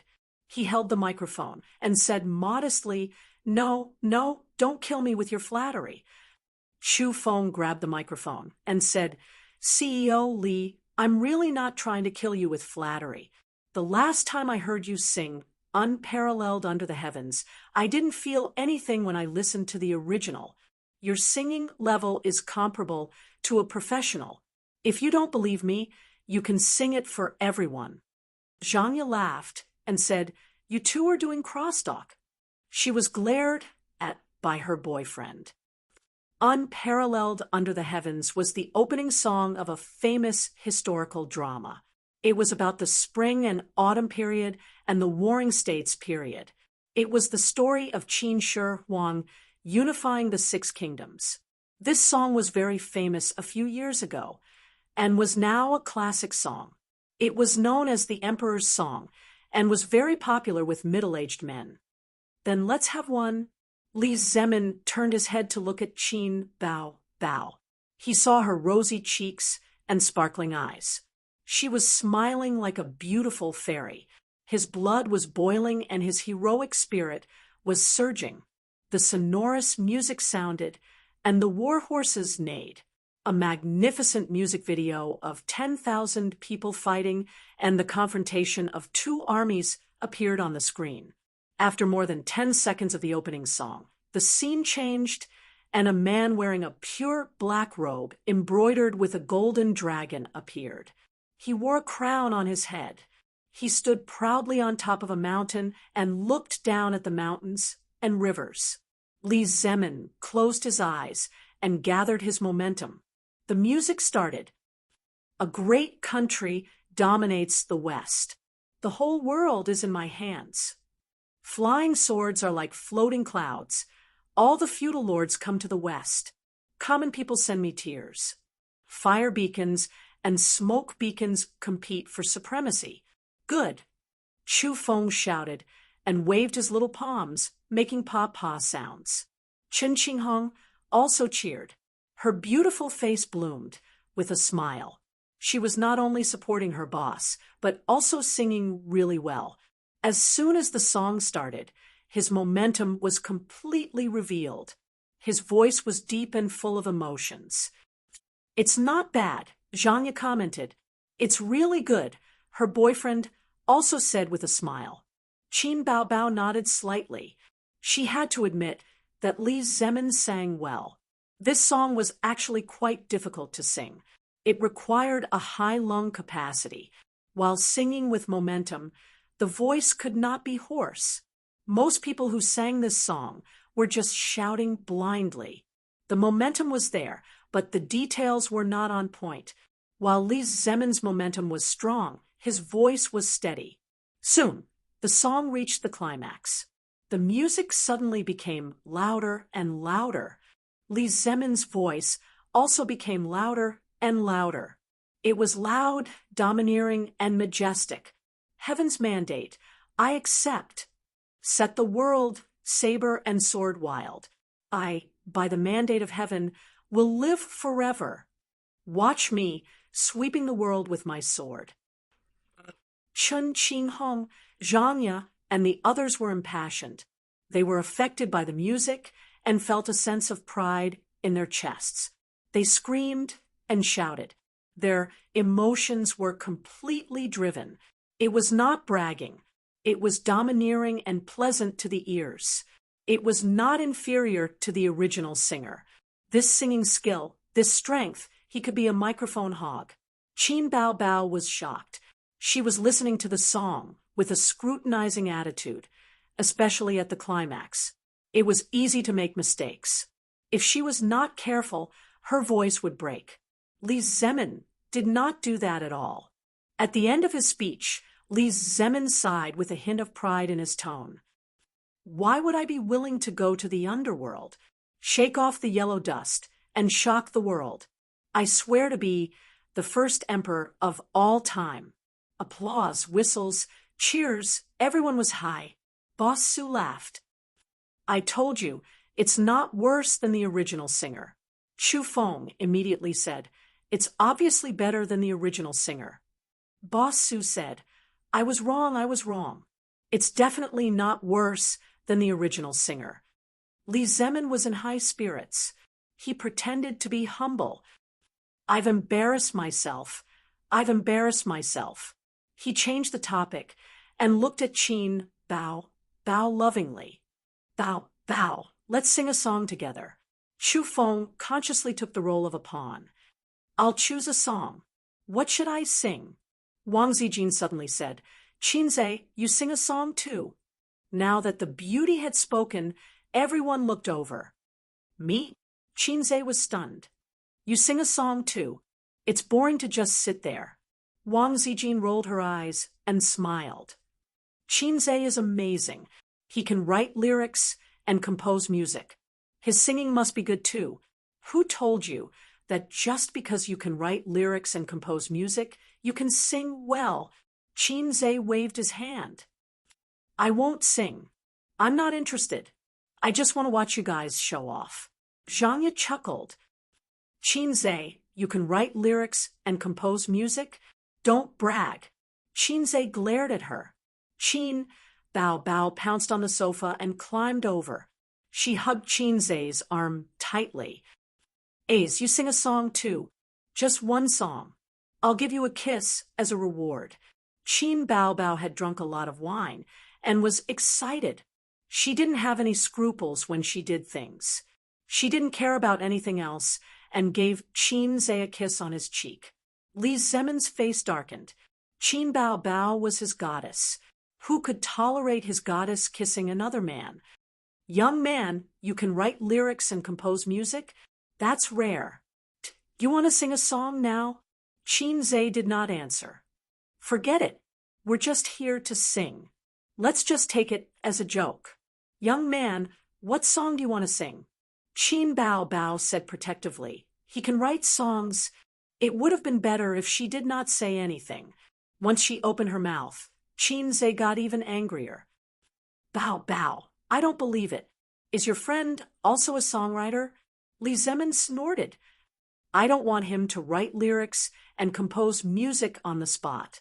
If he can sing unparalleled under the heavens again, I'll be convinced. Shu Feng immediately said, Mr. Li, you're right. Who would dare to embarrass themselves in front of you? Mr. Su said, That's right. Young man, you should sing your own song. At least it'll be a novelty. Qinzhe still did not say anything. Wang Zijin gave him a disappointed look. I'm just joking with everyone. I'm just saying that I'm a songwriter. Qinzhe's calm face suddenly bloomed with a fake smile. I just wrote a song a few days ago. I'll sing it for everyone. A moment ago, the system sounded in his head. Ding. Mission prompt. Divinity Show, May 5th. It's time to show your real skills. Come on, brave host. What bullshit mission prompt? Come on, brave. Come on, there wasn't even the basic details of the mission. But Qinzhe knew what he was going to come on, because he did a small experiment. Wasn't the trigger condition of the mission related to the desire in his heart? He didn't say anything just now because he was suppressing himself and increasing the desire to slap his face in his heart. Then, the mission really came.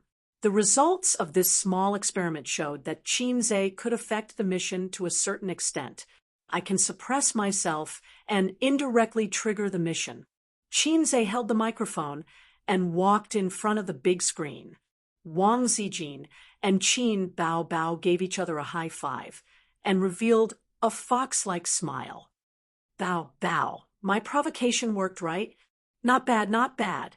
I'll give you a verbal reward. But what if Qinzhe doesn't sing well? It'll be embarrassing. Who cares? Isn't your brother just a shield for your sister?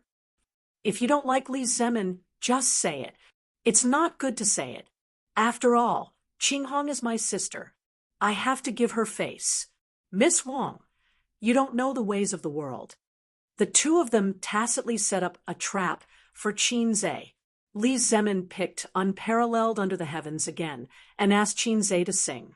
The sonorous music sounded. Everyone sat on the sofa and listened to Qinzhe sing.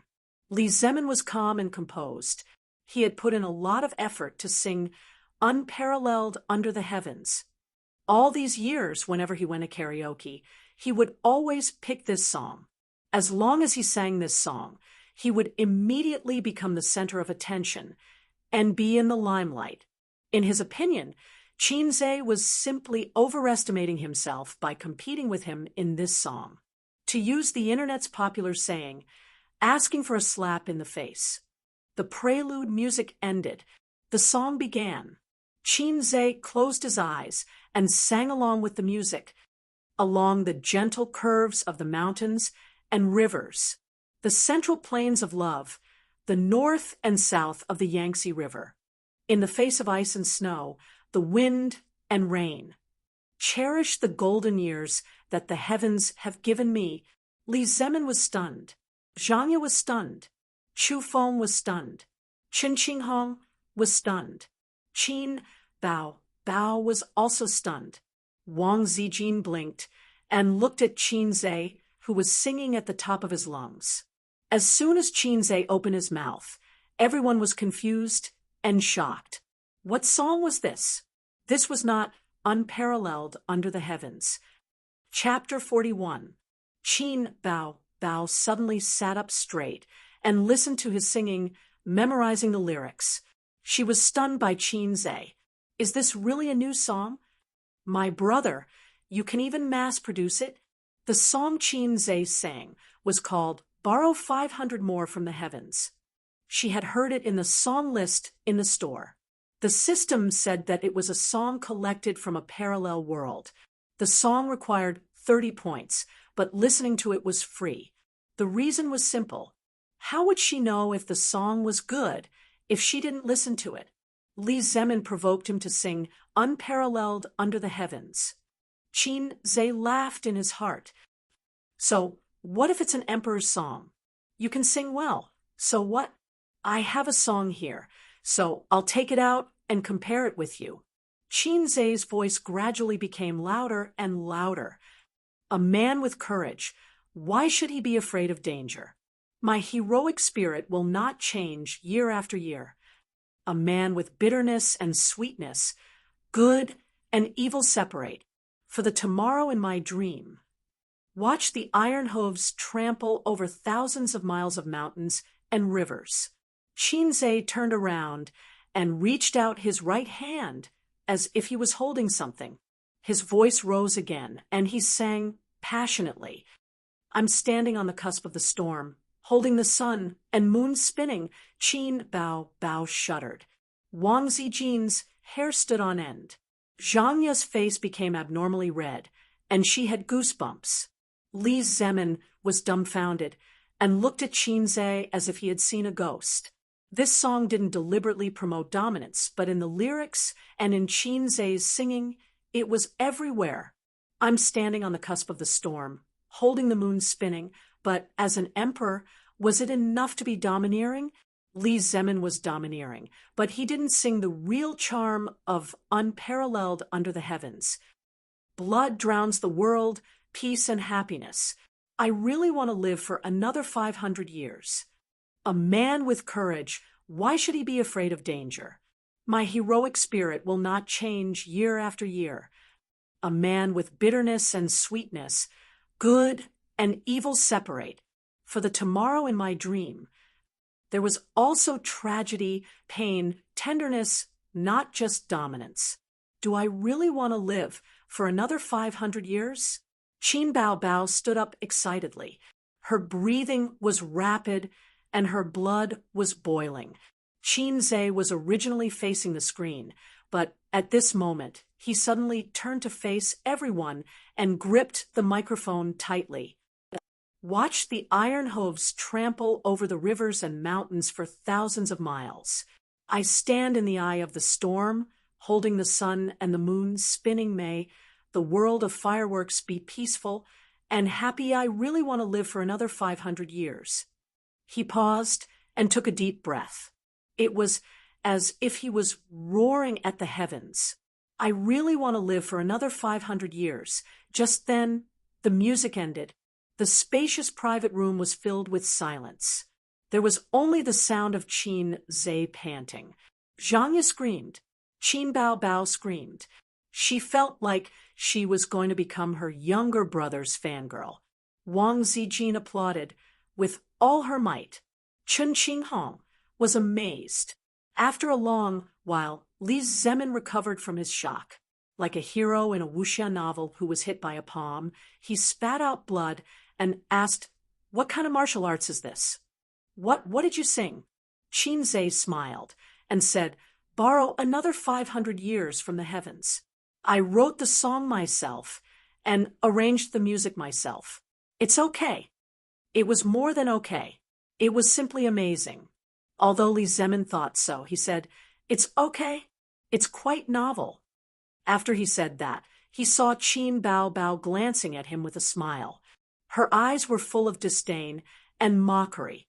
He suddenly felt like his heart was being stabbed by a knife. At 10 o'clock in the evening, the karaoke ended. Several groups of people said goodbye at the door of the KTV. Zhang Ye looked at Qin Zhe strangely, like a curious cat who saw a cat teaser. Fortunately, her boyfriend was there. Otherwise, this woman would have seduced Qin Zhe.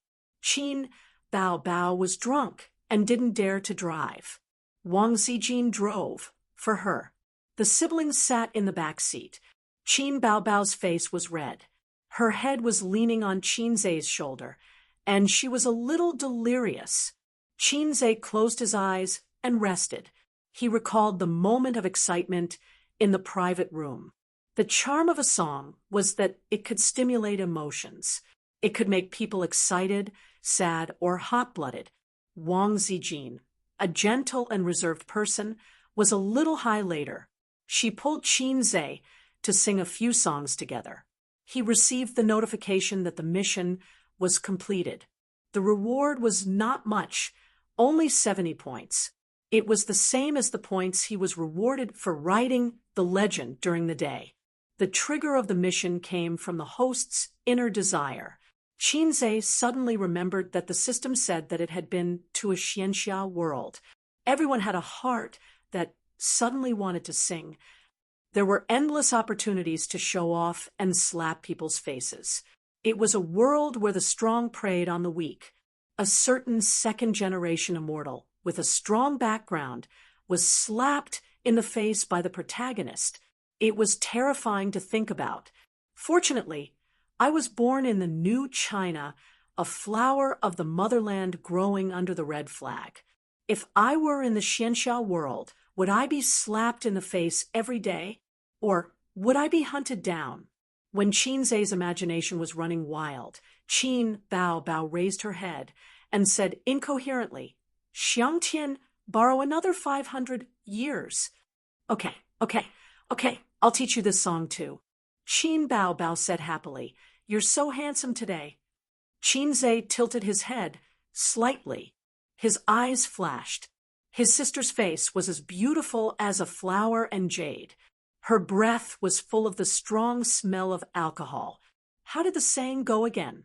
Her eyebrows were green without drawing, and her lips were red without putting on makeup. His heart was moved. He said in a low voice, Should I reward you with a kiss? Qin Bao smiled and pouted. Her lips were bright. He drank some wine and was a little excited. His brain was hot. When he was about to lower his head and suck on her lips, Qin Bao's stomach churned. Air rushed up and her throat wriggled. Wow! She vomited. Qinzhe's reaction was very fast. He pulled away from his sister's lips and turned his head. Fortunately, she didn't vomit into her mouth.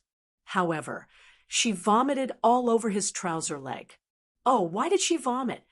Wang Zijin, who was focused on driving, was shocked. She checked the situation in the rearview mirror and asked, Should I pull over and let her vomit for a while? She was focused on the navigation and didn't notice Qinzhe's strange actions. Qinzhe couldn't bear to look at the filth on his lap. He half-hugged Qin Bao, and the corner of his mouth twitched. Don't, we're almost home. You can clean it up when we get back.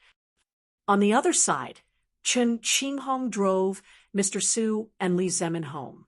Her boyfriend, Chu Feng, sat in the passenger seat. Chairman Su came in Li Zemin's car. Li Zemin drank too much and didn't dare to drink and drive. A few years ago, a new traffic law was released. Drunk driving was subject to detention, and drunk driving was even more criminal. Soothing music was playing in the car. Li Zemin took out a cigarette and lit it. The light reflected on his handsome face. Chen Qinghong frowned. Most women hated men smoking. She was no exception. She rolled down the window. Li Zemin exhaled a puff of smoke. He was in a bad mood. If it was anyone else, they would be in a bad mood. He was slapped in the face by a little boy today. A slap in the face was nothing. He was in his early 30s and was a senior executive in a company. His EQ and ability were not bad. His willpower was not so weak. However, it was different to be slapped in the face in front of his goddess. Qin Bao didn't have a good impression of him in the first place. Now, his hope was even slimmer. There was no harm without comparison. Chu Feng looked at his boss's expression from the rear-view mirror. He was good at reading people's minds. He comforted him. Mr. Li, Qin Bao doesn't have a boyfriend yet. Society is so realistic now. So what if she can write and compose songs? Can she make a living? Li Zemin sneered. She can make a living. Something like talent will be exhausted one day. Moreover, it's not stable. Qin Bao is blind if she doesn't choose an outstanding man like you. Li Zemin smiled bitterly. It was not easy to pursue beauties, especially a beauty like Qin Bao. She had many suitors. It was always the case that the first to act would get something. Chu Feng rolled his eyes and said, It's the weekend in 2 days. How about this? Let Qinghong ask her out for a meal. Mr. Su clapped his hands and said excitedly, "It's this weekend. Let that Wang Zijin come too. It's my treat, my treat." After a pause, he laughed. "No problem, Qing Hong." What else could Qing Hong say? Mr. Su was a big client of the company, and she was in charge. If she said no, the deal in her hands would be gone. She squeezed out a smile. "I'll try." Li Zemin added, "That Qinze, right? Don't let him come." "Why?" Qing Hong was stunned. After saying that, her boyfriend glared at her. Why would he come and disturb Mr. Li and Qin Bao's friendship like today? Qing Hong looked at her boyfriend in shock. "Qinze is her brother. I can't stop this." Li Zemin was stunned. He flicked the cigarette butt out of the window and closed the window. He asked impatiently, "The wind is too strong. What did you just say?" "Qinze is Qin Bao's brother." Li Zemin asked again, "Biological brother?" "Yes, they both have the surname Qin. If they're not biological brothers, then what are they?" Li Zemin only felt that the depression in his chest was swept away. He was filled with joy and rejoiced. His fighting spirit was reignited. "I have to criticize you. Qing Hong, he's Bao's brother. You didn't even introduce him to me." "Oh, after drinking for half a day, I don't even know who he is." Li Zemin was beaming with joy. Qing Hong asked curiously, "Chu Feng, why didn't you introduce him to Mr. Li?" Chu Feng was stunned. "Qinze is Qin Bao's brother. I don't even know. I thought you knew." "What do I know? When we were in school, you guys never brought men to your gatherings. How do I know you don't know?" Li Zemin waved his hand with a smile. "Okay, it's not a big deal. It's not worth arguing about." Ha, ha, ha, ha, ha. A few minutes later, the little red horse drove into the neighborhood. In the underground parking garage, Qinze hugged his sister and got out of the car. Wang Zijin ran out from the driver's seat, locked the car, and said, "Let me do it, let me do it." She took Qin Bao and glanced at Qinze's filthy lower body. She seemed to be avoiding him. At 11 o'clock in the evening, Qinze took a shower and walked out of the bathroom in pajamas. Wang Zijin went in with the pajamas. Qin Bao looked half dead. She definitely couldn't take a shower. While Wang Zijin was taking a shower, Qinze opened the door and came in to see his sister. She was lying on the bed, covered with a thin blanket. Wang Zijin changed her into pajamas. "Pain, headache." Qin Bao frowned. He didn't know if she was dreaming or awake. Qinze walked to the bed and sat down. He pressed his thumbs on her head and massaged her temples with his middle finger. Not long after, Qin Bao's frowning brows relaxed and her breathing calmed down. He had exchanged for the intermediate Chinese medicine expert so he could massage her acupuncture points. "You drink so much every time you go to the KTV. You can't hold your liquor," Qinze complained softly. He lowered his head and kissed his sister. Qinze got up and left, closing the door softly. Qin Bao opened her eyes and snorted. She cursed in a low voice, "Shameless." Chapter 42. The next morning, Qinze got up to do morning exercises regardless of rain or shine. Unexpectedly, he didn't see Wang Zijin get up. His sister's door was closed. He felt strange, but he didn't want to knock on the door and ask, so he went out to exercise alone. Returning at 7:30, the two sisters still didn't get up. Qinze sat in the hall eating breakfast and opened the system interface. Shopping has become his daily entertainment, just like shopping every day in UC. Opening the system interface, he found an exclamation mark flashing in the upper right corner. His finger tapped lightly, and the interface changed. "Congratulations to the host for completing 5 missions. Please receive the mission reward." Mission reward? What the hell? Behind the prompt, there was an icon of a gift box. Qinze was 30% curious and 30% expectant. He clicked on the gift box icon. Ding, congratulations to the host for a live facial microadjustment, automatically used. Facial microadjustment? Qinze was stunned. The next moment, he felt his face burning hot, and his skin itched as if there were ants crawling on it. What the hell is facial adjustment? Is it plastic surgery? Don't make me look like something I don't look like. He jumped up from the chair and plunged into the bathroom. In front of the bathroom's big mirror, Qinze stood there like a statue. At this moment, Qinze's mind was full of fuck. The mirror reflected a rather handsome young man. His posture was tall and straight, well-proportioned and vigorous, and the outline of his face was clear. This was Qinze's face, but it was a little different from usual. His eyebrows were more sharp, his eyes were bright, his nose was high, his lips were thin, and several acne marks on his face had disappeared. His skin was delicate, and he had to use a word to describe it. His face was like jade. It was still Qinze's face, but his facial features were more delicate than before. He used to be a little handsome, but now he was worthy of the title of the school's most handsome boy. If he and Zhang Mingyu were put together, they wouldn't be inferior at all. His looks had gone up by at least 2 levels. Now, he could be considered Baby Qin's biological younger brother. Finally, he didn't need to be laughed at by outsiders, tiger sister and dog brother. Not being handsome had always been Qinze's sore point. First, Qin Bao was a gem in front of him. They were born from the same mother, so why was there such a big gap between them? Secondly, his aptitude was mediocre to begin with, and he wasn't handsome either. How could any pretty girl take a fancy to him? In fact, Qinze's facial features were very good, and he was the type that was pleasing to the eye. If he had to find a girlfriend, it was impossible that he couldn't find one. However, his taste had long been spoiled by Qin Bao Bao.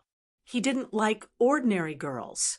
Thinking about it, if he married a mediocre wife and brought her home for dinner, Qin Bao Bao would sit on the side, and they would be proper ladies and maidservants. Lu Ziqiang's motto was, "A man should strive for self-improvement." Qinze's motto was, "Men don't rely on their looks to make a living." Look, I feel so sad. Qinze stared blankly for more than 10 seconds before his eyebrows suddenly jumped. Joy climbed onto his face as he danced with joy, assuming the posture of a serf turning over to become the master. From now on, I'm also a man with looks. I'm standing on the cusp of the storm, holding the sun and moon spinning. Qinze sang at the top of his voice. Why are you singing so early in the morning? Wang Zijin's soft voice sounded from outside the door. She pushed the door open and came in. Are you done washing up? I'm coming in. Without waiting for Qinze's reply, she pushed the door open and came in. Their eyes met. Wang Zijin was stunned. Her hair was messy, and her complexion was a little pale. Her originally sleepy look was suddenly widened, and she stared straight at Qinze. Qinze felt inexplicably guilty and joked, "What are you looking at?" Wang Zijin opened her mouth, and it took her a long time to react. She rubbed her eyes hard and stared straight at Qinze again. Rub again, look again. Qinze's thoughts raced, and he thought of an excuse. Wang Zijin turned around and ran into the room in her slippers. Bow, bow, bow, bow, bow. Get up, get up. Qinze looked at the mirror and touched his chin, speechless. Did she have to have such a big reaction? A moment later, Wang Zijin dragged a groggy Qin Bao over. Qin Bao Bao followed suit, squinting. Her right sleeve was pulled taut by Wang Zijin, and her snow-white, round right shoulder was exposed. Slow down, slow down. What's so good about Qinze? He's not a handsome guy. He. Wang Zijin was incoherent. Am I seeing things? Am I short-sighted? Your brother has become handsome. So handsome. This doesn't make sense. Are you crazy? Qin Bao mumbled. Stop joking, will you? Qinze is handsome. I think your eyes are really playing tricks on you. Qin Bao shut up because she saw Qinze standing in front of the mirror. Her hazy eyes were instantly wide open, and her expression was as if she had seen a ghost. She was even more surprised than Wang Zijin. Wang Zijin had only known Qinze for a short period of time. This was her younger brother, who had been with her for more than 20 years. She was too familiar with Qinze. She was so familiar with him that she even knew how many acne marks he had on his face. Qin Bao stared hard, and her sharp gaze made Qinze's hair stand. It was no wonder Qin Bao had such a reaction. Anyone would have the same reaction. The family member next to them was still a loser the day before, but after a night, he had become a god. You are Qinze, right? Qin Bao said in a deep voice. What do you want to say? Qinze asked expressionlessly. Qin Bao's gaze was sharp, like a Japanese interrogator, trying to find a flaw in Qinze, but she failed. Qinze was still Qinze. His face was the same as before, but more exquisite and good-looking. What do I like to eat the most? Chicken stewed with mushrooms. My dream? To be a star. The biggest shame in my life. Your name? What color is my underwear? This is a difficult question. When you were in junior high school, your underwear was cartoon, and they were mostly white. When you were in high school, white and yellow were more common. After you went to college, the colors and styles increased, but white and yellow were still the most common. After graduation, except for t-shirts and sexy underwear, you basically have a few pairs of other styles. Oh, you also have sexy underwear. I don't know which man gave it to you on your birthday. Well, it's black. Wang Zijin was dumbfounded. What kind of brother was this? He was so familiar with his sister's underwear. Qin Bao heaved a sigh of relief and patted Wang Zijin's shoulder. Don't doubt, this is my brother. She took 2 steps forward and held Qinze's face. How did this happen? When you woke up, my loser brother became a god. I feel that you have changed a lot, but also feel that you haven't changed much. This face is still my brother. Wang Zijin was surprised.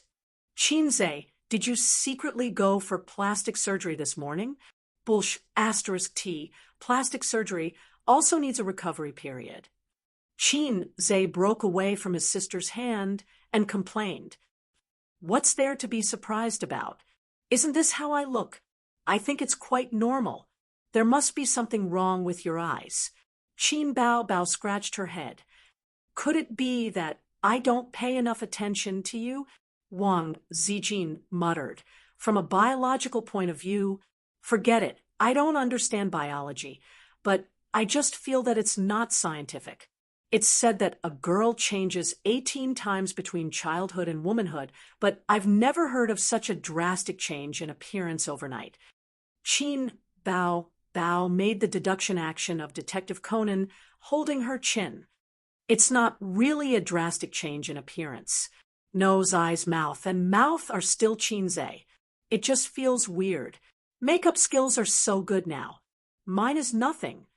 Qinze jested. I run and exercise every day. My complexion just looks better. I feel refreshed and energetic. I look more handsome. After rambling for a long time, he finally got away with it. The sister reluctantly believed that her brother was a natural beauty, but it had been buried in the past. Wang Zijin also reluctantly believed that she didn't pay enough attention to Qinze in the past. He was so handsome to begin with. Qin Bao had breakfast and had to go to work. Before she left, she held Qinze's face and looked at it for a long time. When she turned around, she muttered something and went out to work. 10 o'clock in the morning. I'm going to the market. Do you want to go together? No, I'm not feeling well. Qinze's heart skipped a beat. Your period is here? Wang Zijin's dignified oval face blushed and threw an angry look. No, but I can smell the faint smell of blood on you, and I can tell by looking at your complexion. Qinzhe openly talked about her period with her sister's best friend. Bao told you? Wang Zijin was generous and didn't get angry at Qinzhe's abruptness. I know Chinese medicine, Bulsh *T. Whether you believe it or not, I'm telling the truth. Fortunately, you don't have dysmenorrhea, unlike Qin Bao. Otherwise, you'll suffer. Qinzhe's expression said, You can't fool me even if I don't read much. Besides, you haven't taken a shower. What is it if it's not your period? Wang Zijin blushed and glared at him. Can we not talk about this? Okay, I'm going out. The slight adjustment of the face rewarded by the system had an immediate effect. This could be seen from Qin Bao and Wang Zijin's reactions. Qinzhe felt this change again as he walked on the road. There was a young woman walking on the sidewalk in front of them. The two of them were still more than 10 meters apart. She stared at Qinzhe's face fiercely until they brushed past each other. Her gaze never left Qinzhe's face. Another example was when he was waiting for the traffic lights. Several junior high school girls in school uniforms were talking and laughing. Their watery eyes kept peeking at Qinzhe. Qinzhe was excited all day. He finally enjoyed the treatment of Qin Bao. Wherever he went, he was the center of attention. There were always girls and sisters peeking at him. He was tall and well-proportioned, handsome, and looked like a long-legged oppa in women's eyes. If one had to pick out a flaw, it would probably be the ordinary temperament that he had cultivated for more than 20 years. It was difficult to change it in a short time. Chapter 43. After eating the lunch made by Qinzhe, Wang Zijin rubbed her slightly swollen belly. She should have had a poor appetite. Every time her period came, she would be listless and lose her appetite. However, Qinzhe's cooking changed her from her usual decadence. She ate 2 big bowls of rice. She was energized. On one hand, she complained that Qinzhe's cooking was too delicious.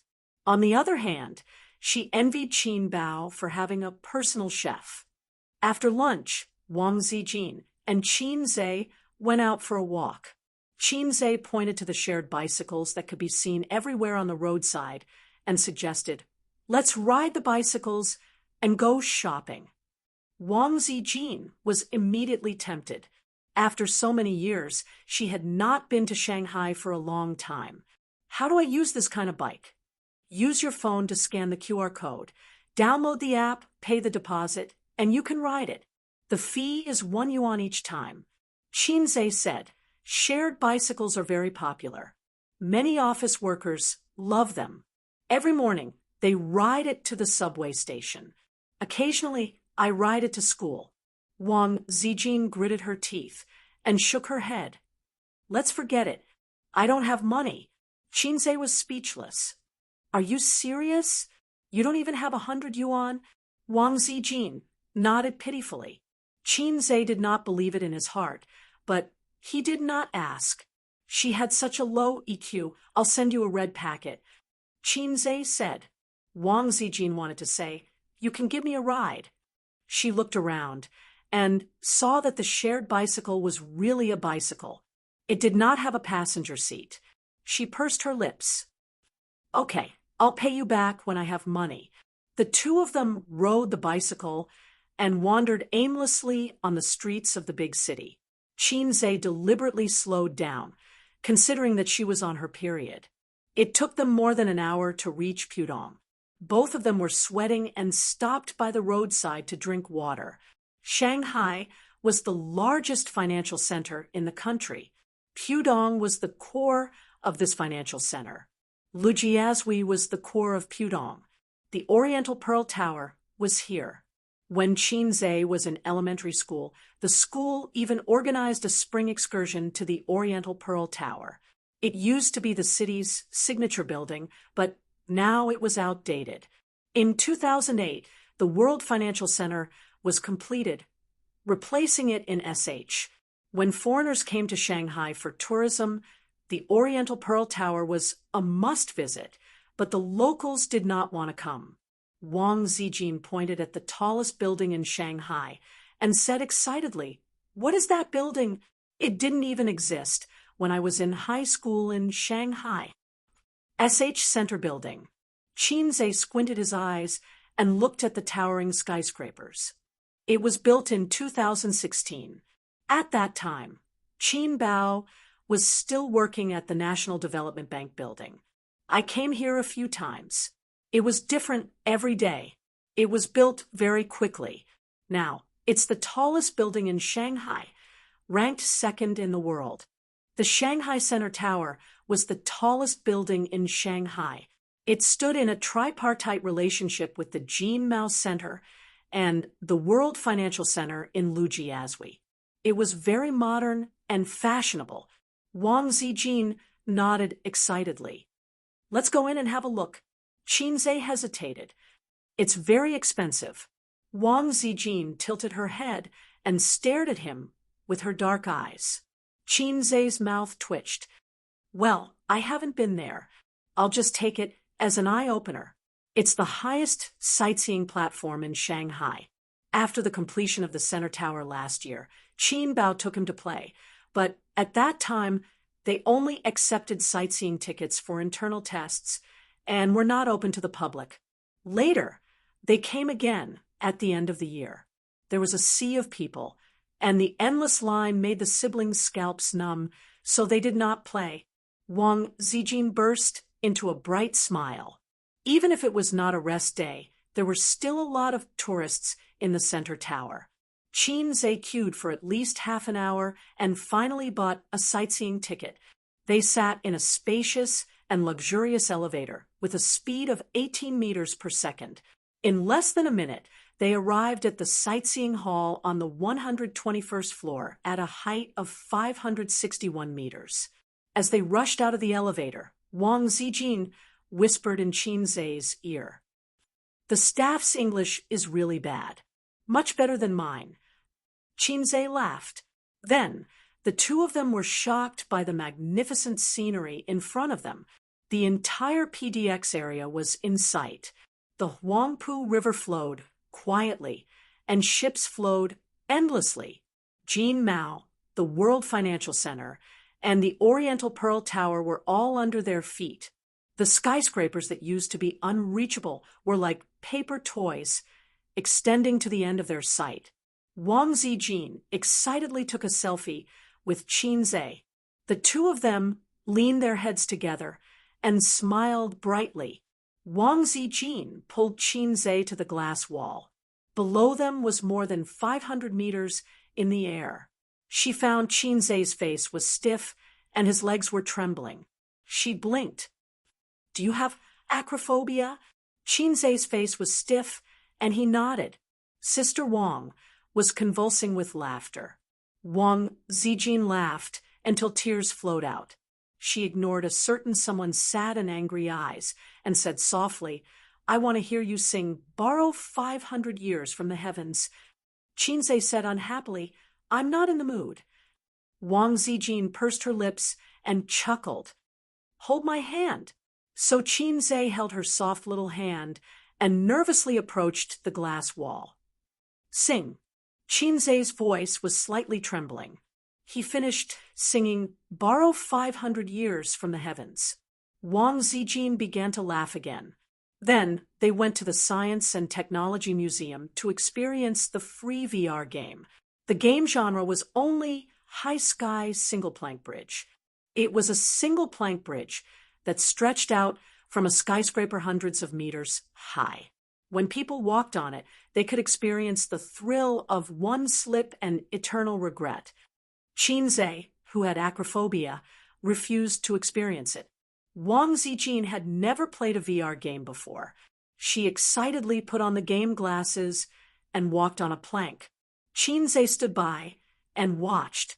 From the perspective of a bystander, It was actually an ordinary plank, but in the eyes of the experiencer, they were hundreds of meters in the air.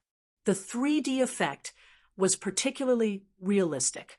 Wang Zijin trembled as if she was walking on a single plank bridge. It was clearly flat ground, but she swayed as if she would fall at any time. She slowly walked to the center of the plank. Then, she carefully knelt down and crawled along the plank. Qinze glanced at the screen. At this time, Wang Zijin was slowly crawling to the end of the plank. Below the end was a few hundred meters in the air, surrounded by clouds and fog, and the streets were high and far away. Qinze was mischievous. Just as she reached the end, he pushed her from behind. Wang Zijin immediately rolled off the plank. The girl let out a piercing scream. She curled up and didn't dare to move. She only cared about screaming louder and louder. In her vision, she was falling straight down from a few hundred meters in the air. Ha ha! The people around laughed. Qinze was laughing so hard that he was convulsing. The staff walked over to help Wang Zijin take off the VR glasses. His face was full of joking smiles. Qinze, you're so bad. Wang Zijin, a dignified and generous girl, chased Qinze all the way from the 121st floor to the 119th floor. I was wrong. Qinze begged for mercy. He stood still and let her pinch him a few times. Bow, you're so right. You're so bad. Aren't you not afraid of heights? Ha ha. Even so, you can't push me down from the top of the stairs. You scared me to death. Wang Zijin recalled the thrilling experience just now. She still had lingering fear. With tears in her eyes, she pinched Qinze a few more times. His arm was bruised. Even though his arm was bruised, Qinze still had to secretly praise Wang Zijin's good temper. If it were Qin Bao, she would definitely be crying and fighting with him in real life. He forgot to mention that Qin Bao was also afraid of heights. Humph! Wang Zijin glared. As punishment, you're treating. I want to drink coffee. There was a Western restaurant on the 119th floor. The two of them ordered a cup of coffee that cost 30 yuan. They sat by the glass wall, drinking coffee and enjoying the vast and spectacular view. Do you feel like you've just escaped death? Qinze asked with a grin. You're still talking about it. Wang Zijin sipped her coffee, indignant. This is called reasonable venting.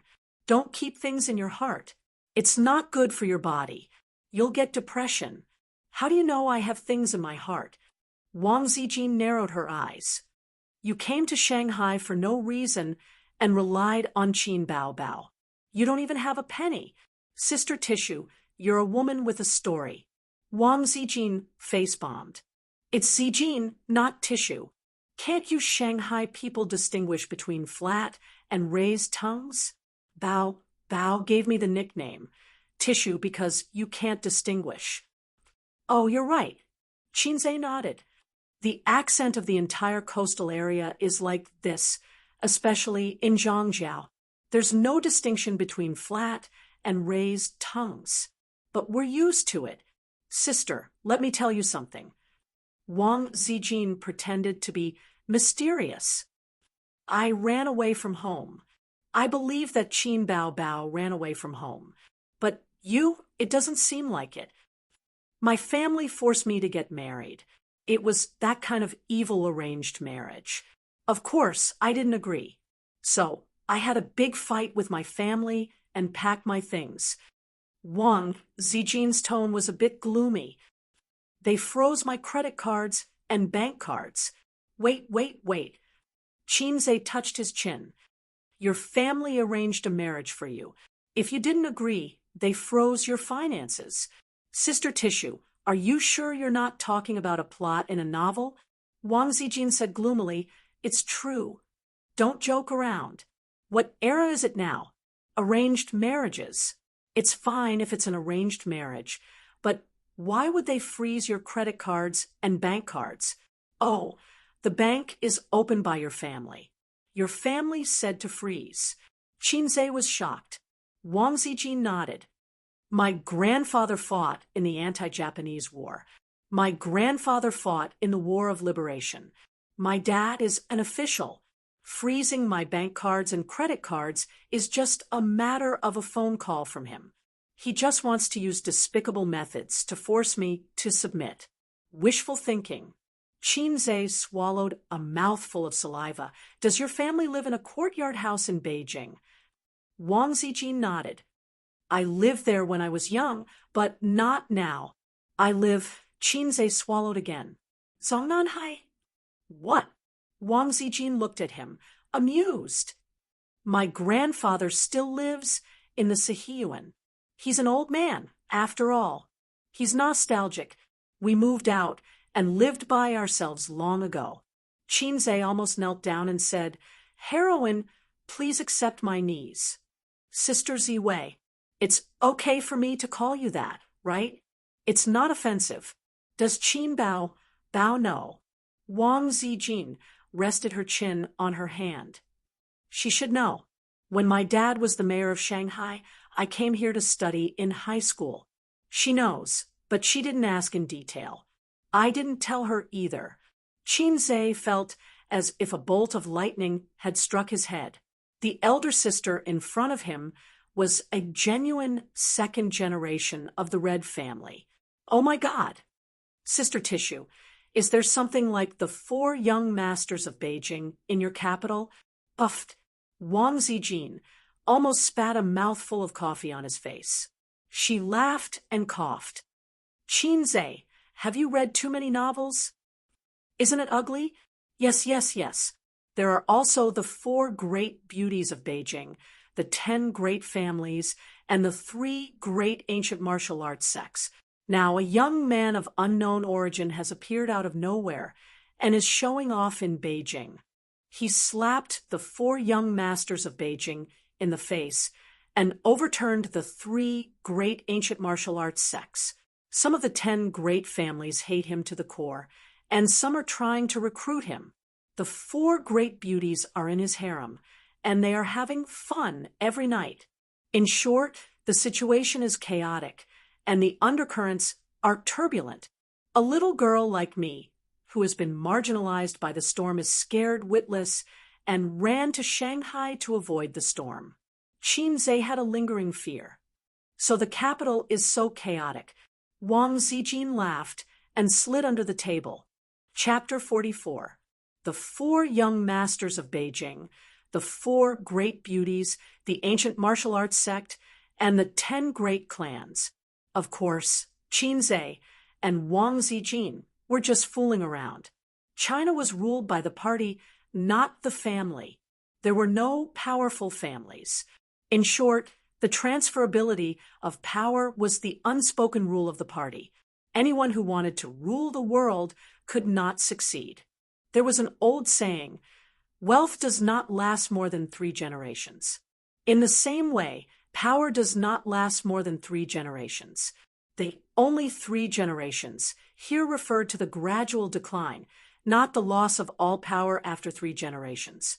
Qinzhe and Wang Zijin walked out of the SH Center building. It was already 5:30 p.m. Wang Zijin was not feeling well and did not have the strength to ride a bicycle home. Qinzhe led her to take the bus. After an hour and a half, they finally went home. In the evening, Qinzhe went online to check what a woman should pay attention to during menstruation. Then he made a light meal. Of course, Qin Bao's main dish, chicken stewed with mushrooms, could not be left out. At the dinner table, Qin Bao's chopsticks were flying. Her cheeks were bulging. It was delicious. Qinzhe criticized, Sister, don't eat so unsightly.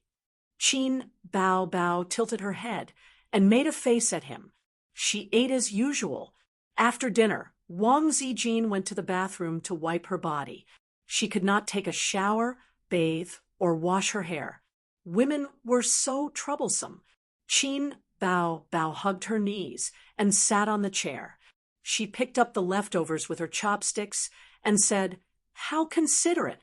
Knowing that your sister Tissue is on her period, you put in a lot of effort to prepare this table of dishes. Her tone was teasing, but the expression on her charming face was indifferent. Her beautiful and quick-witted red phoenix eyes were also indifferent. Qinze laughed. We can't continue to eat fish and meat. Zijin said that you went to the SH Center building today. Yes. Was it fun? It was okay. The mountains were small, and the scenery was not bad.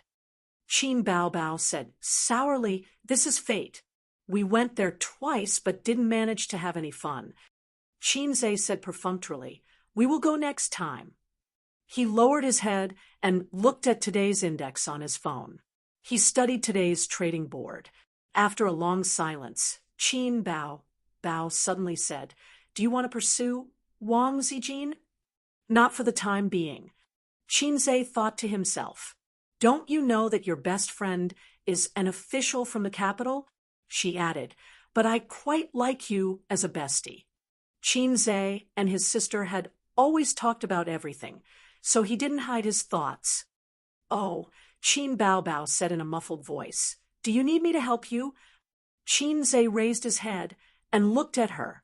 Let nature take its course. Next time, you can summarize Sister Xian's hobbies, habits, and so on, and send me a guide. In Qinze's heart, wasn't it normal for his sister to help him chase after his girlfriend? After all, her best friend was closer to her younger brother. Qin Bao did not answer. She looked at Qinze quietly.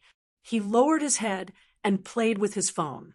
His eyebrows were sharp, and his face was handsome. She felt melancholy for no reason.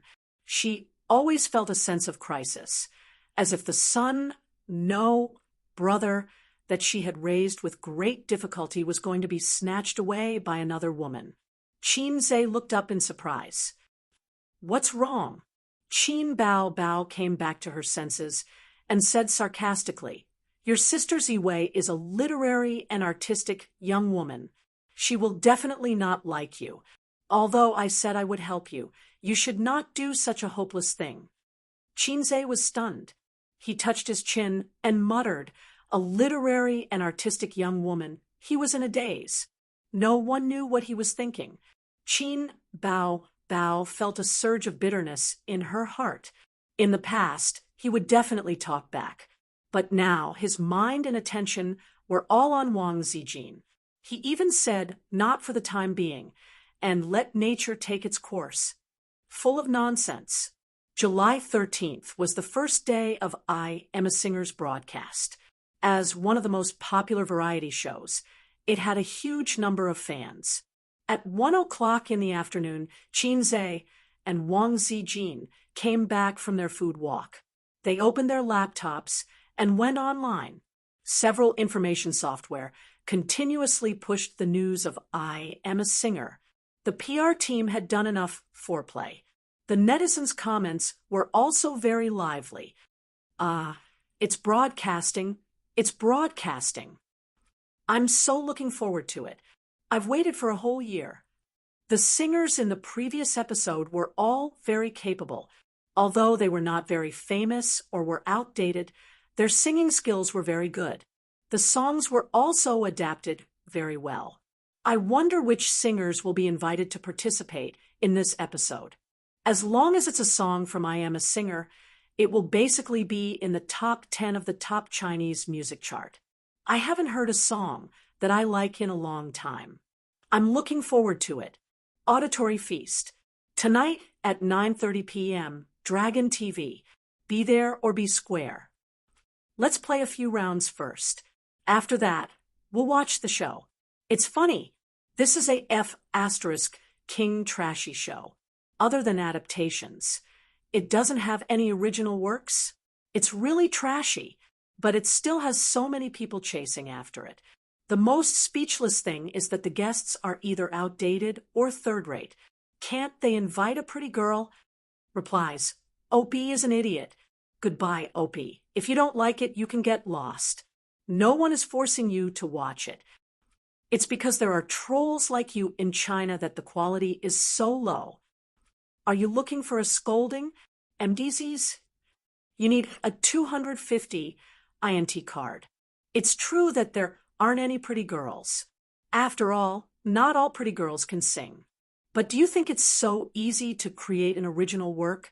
Do you think classic songs come and go as you please? Adapting a song is already very difficult. Seeing so many people scolding you, I'm relieved. Who says there aren't any pretty girls? Isn't the host, Injia, beautiful? OP, this kind of person deserves a scolding. I don't know if I should say MMP. Qinze looked away from the screen and asked Wang Zijin. Qin Bao Bao finished filming a few days ago and didn't tell us anything. Did she get eliminated? Wang Zijin only knew how to binge watch her dramas all day long. She reluctantly raised her head and laughed. Don't you know Bao Bao's temper? If she got eliminated, she would definitely take it out on the two of us. Qinze laughed. That's true. 7:30 p.m. Qin Bao Bao came home from work. She kicked off her high heels and said hurriedly, "Quick, turn on the TV."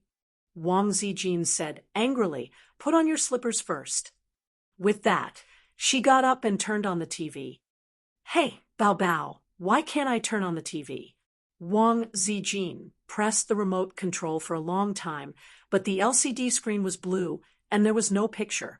Qin Bao Bao walked over in her slippers and fiddled in front of the TV for a long time. She unplugged it and restarted the signal, but the TV was very stubborn and insisted on a blue screen. It was fine a few days ago, but at the critical moment, it's unreliable just like Qinze. Qin Bao Bao was angry and raised her eyebrows. Qinze was sitting on the sofa and learning about the stock market. Hearing this, he protested. Hey, the TV's fault is on me? That's too much. Then you fix the TV. Qin Bao Bao raised her sharp chin. I'm not a mechanical repair student. Qinze expressed that he was powerless. With the system, he was undoubtedly an all-rounder. A skill book could solve the problem. But he would not exchange for a skill book for a reason like fixing the TV for his sister. The task was not easy, and the points were even more difficult. He had to cherish it. Then, am I wrong? Qin Bao Bao walked over aggressively and pinched Qinze's arm. The sister and brother started a fierce fight on the sofa. The result was unsurprisingly, Qinze won. He twisted his sister's wrists and pressed her on the sofa. His sister flopped around like a fish, but it was in vain. Qinze, let go, I forgive you. Qin Bao Bao shouted. Bah, I'm the one who doesn't forgive you. Zijin, come and save me. Wang Zijin watched from the side. She chuckled and waved her hand. I don't care about your family matters. If you don't save me, I'll tell you all your secrets. Qin Bao Bao threatened. I don't have secrets. Are you sure? Wang Zijin thought carefully. She looked at Qinze and whispered, Why don't you spare your sister's life? Okay. Qinze gave her face and let go of his sister's hand. Qin Bao Bao rubbed her wrist and glared at him. Then she looked at Wang Zijin and sat alone in the corner of the sofa. She pretended to be sad and said, Father and mother are not as close as daughter-in-law. Brother and sister are not as good as daughter-in-law. Qinze muttered, Crazy. Wang Zijin chuckled. The TV was on strike. They could only wait for the online version at 12 o'clock. Although it was 2 hours late, it was not to be underestimated. Who watched TV these days? Qinze was in good spirits. It was not a problem for him to stay up all night. Qin Bao Bao, who lived a regular life, was sleepy. At first, she hugged the pillow and closed her eyes. Then her head kept tilting until it reached Qinze's shoulder. Wang Zijin was in a similar situation. She also wanted to sleep, but it was her best friend's debut show. She couldn't go back to her room to sleep while yawning. She was also sleepy. Several times, she almost leaned her head on Qinze and forced herself to stop. She was not Qin Bao. Qin Bao could openly kiss Qinze. She couldn't do it. Qinze hugged his sister's small waist and sniffed her faint fragrance. He quietly waited for time to pass. At 12 o'clock, the online version began. Wang Zijin's spirit was shaken, and she sat upright. Qin Bao Bao was woken up by her brother. Her eyes were red and reflected the light of the computer screen. "It's starting. It's starting," she said happily. Chapter 45. At the beginning of the program, the music started, and then the 15-second special effects picture ended. A beautiful woman dressed up appeared in the camera, holding a microphone in one hand and a cue card in the other. "Hello, audience friends. This is I Am a Singer broadcast by Shengji Cosmetics. I'm the host, Injia." The audience cheered and applauded. At the same time, the bullet screen slid. "Sofa? My sons, tell me what's my rank? Fake pig trap is the best in the world. Get the melon seeds ready. I'm so excited that I'm trembling. Injia is still so beautiful. I want to sleep with her. To the one above, you're late. Injia was on my bed last night. Manual funny. I heard that there are many big stars in this episode. Is the promotional video true? I know. Ozawa, Mary Kuraimuto, the one who said Ozawa shouldn't leave after school. Damn it. Turn off the bullet screen to save your IQ. Injia didn't appear on the stage, but backstage, a sweet smile appeared on her face. "Now, everyone, follow me. Let's meet the first contestant." The camera followed Injia to a room. Injia knocked on the door and pretended to ask, "Is there anyone inside?" The door opened, and a young and handsome face popped out. It's Li Rongxing. My husband is here." "Husband, I love you." "Great, great."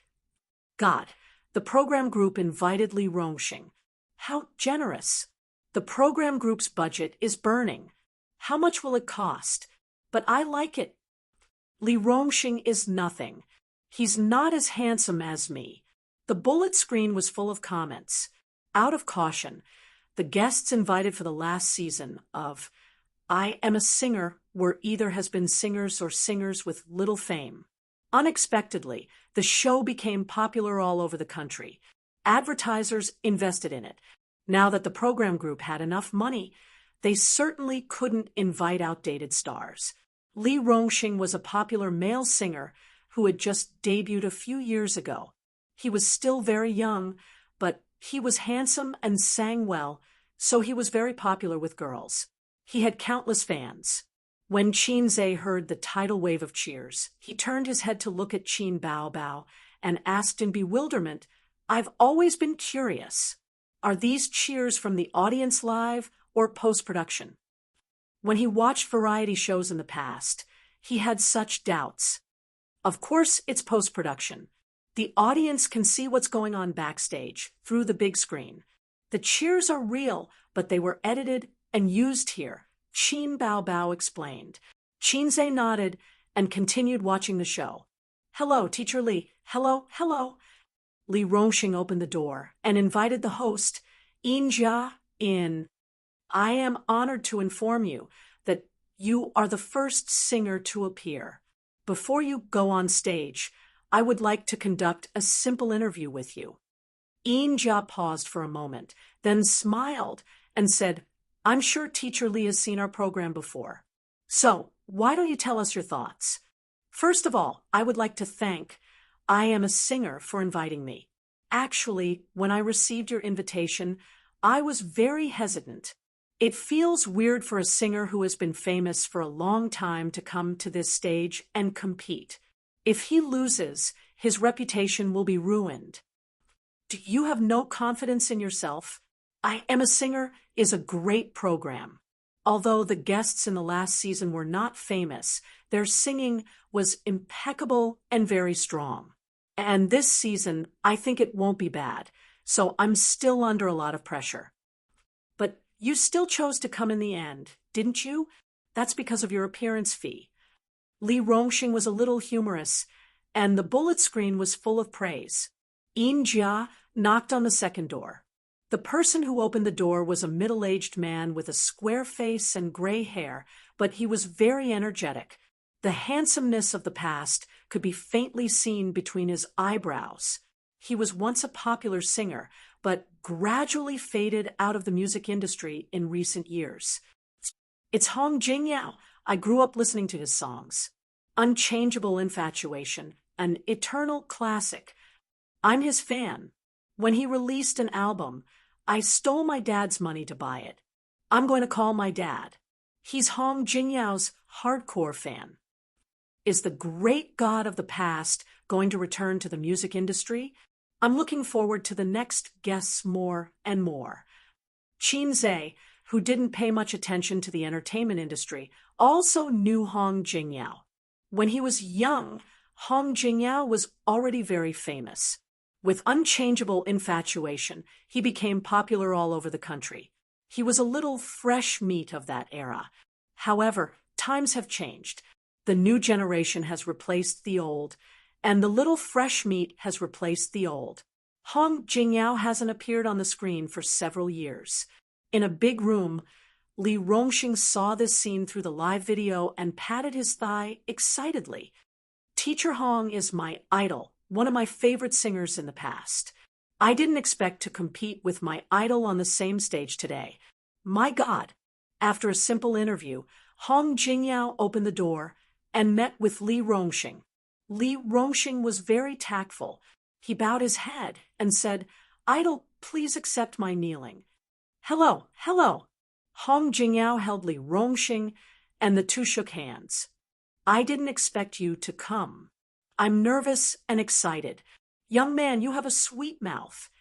Hong Jingyao smiled and said, "Now it's the world of you young people. The back waves of the Yangtze River replace the front waves, and the front waves die on the beach. No, no, no. You're the big tsunami, and I'm the small wave. Who do you think the next singer will be? It's hard to say. Anyway, I don't care if we can't invite the heavenly kings and queens. Ha ha ha." The two of them were very humorous, as if they were doing a crosstalk.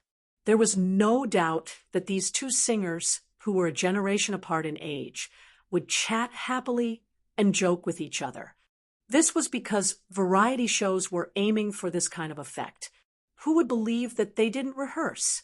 "You rehearsed, right?" Qin Zhe asked. "I think so." Qin Bao stuttered. "What do you mean by I think so?" "I didn't." "Ah." Qin Bao's face was full of resentment. "I just went on stage to test the waters. The company didn't expect me to become a hit, so I just went through a symbolic rehearsal. I didn't even get to see these singers. I only saw them during the competition. Speak clearly. Our company had a spot, but it wasn't me. But that singer didn't have the schedule, so I, a top student in the reserves, was sent to take the lead and be the cannon fodder. That's it. I say, how can a rookie like you compete with a famous singer on the same stage?" Qin Zhe suddenly realized. The door of the third singer was knocked on. It was a young woman with exquisite makeup. Her looks were above average, but everyone knew who she was. Damn, it's Chen Xiaotong. How could it be her? She's going to defy the heavens. A famous heavenly queen. Oh my God! Didn't she marry a rich man and take care of her husband and children? Why did she come out again? Is she out to make money? That's right, that's right. She hasn't sung in so many years. Her singing is definitely not as good as before. There's nothing to look forward to. Get lost. When Chen Xiaotong was dominating the music industry, you were still nibbling on a pacifier. At her peak, she ranked in the top 3 in album sales for 2 consecutive years. She's a big shot. Chen Xiaotong was a singer from Hong Kong. Her title as a heavenly queen might be a little exaggerated. Everyone knew that Hong Kong was full of heavenly kings and queens. It was as if they didn't need money. They would grab hold of a few experienced artists and make them either heavenly kings or queens. However, Qin Xiaotong was indeed very famous. Although she had retired for a few years, she was not outdated at all. The audience all knew her. The fourth singer appeared. Wang Yudeng, the program team, must be crazy. They invited a popular heavenly king? Oh my God! My mother asked me why I was kneeling while watching the show. I told her that Huang Yuding was here, so my mother followed suit and knelt. 666666. Idle, hurry up and leave. The program team's funding can't support it anymore. Hurry up and leave. Cult leader Huang is here. There's suddenly no suspense in this season's program. He'll definitely be the champion. That's not necessarily true. If it's a competition of singing skills, none of the singers here are weak. **T. Go and take a look at the top Chinese music chart. 3 of the top 10 songs are his. With his ability, if he doesn't sweep them, I'll live stream myself eating **T. I've taken a screenshot. I'm waiting to eat **T. Huang Yuding's appearance completely ignited the audience's passion. The bullet screen was flooded with comments.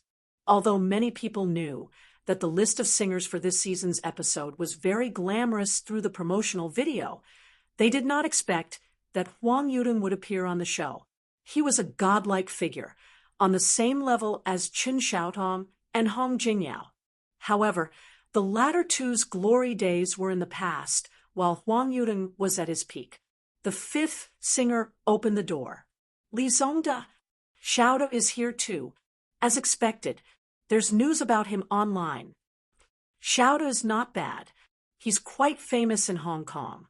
It's just that I don't really like Cantonese songs.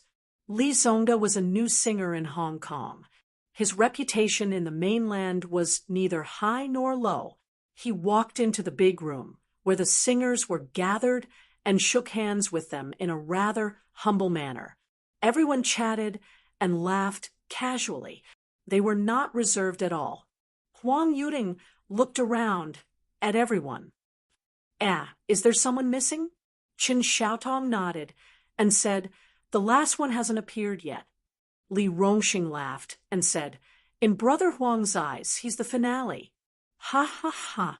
Li Zongda also laughed. Immediately, he pointed at the screen. The host is knocking on the door. Who's the last contestant?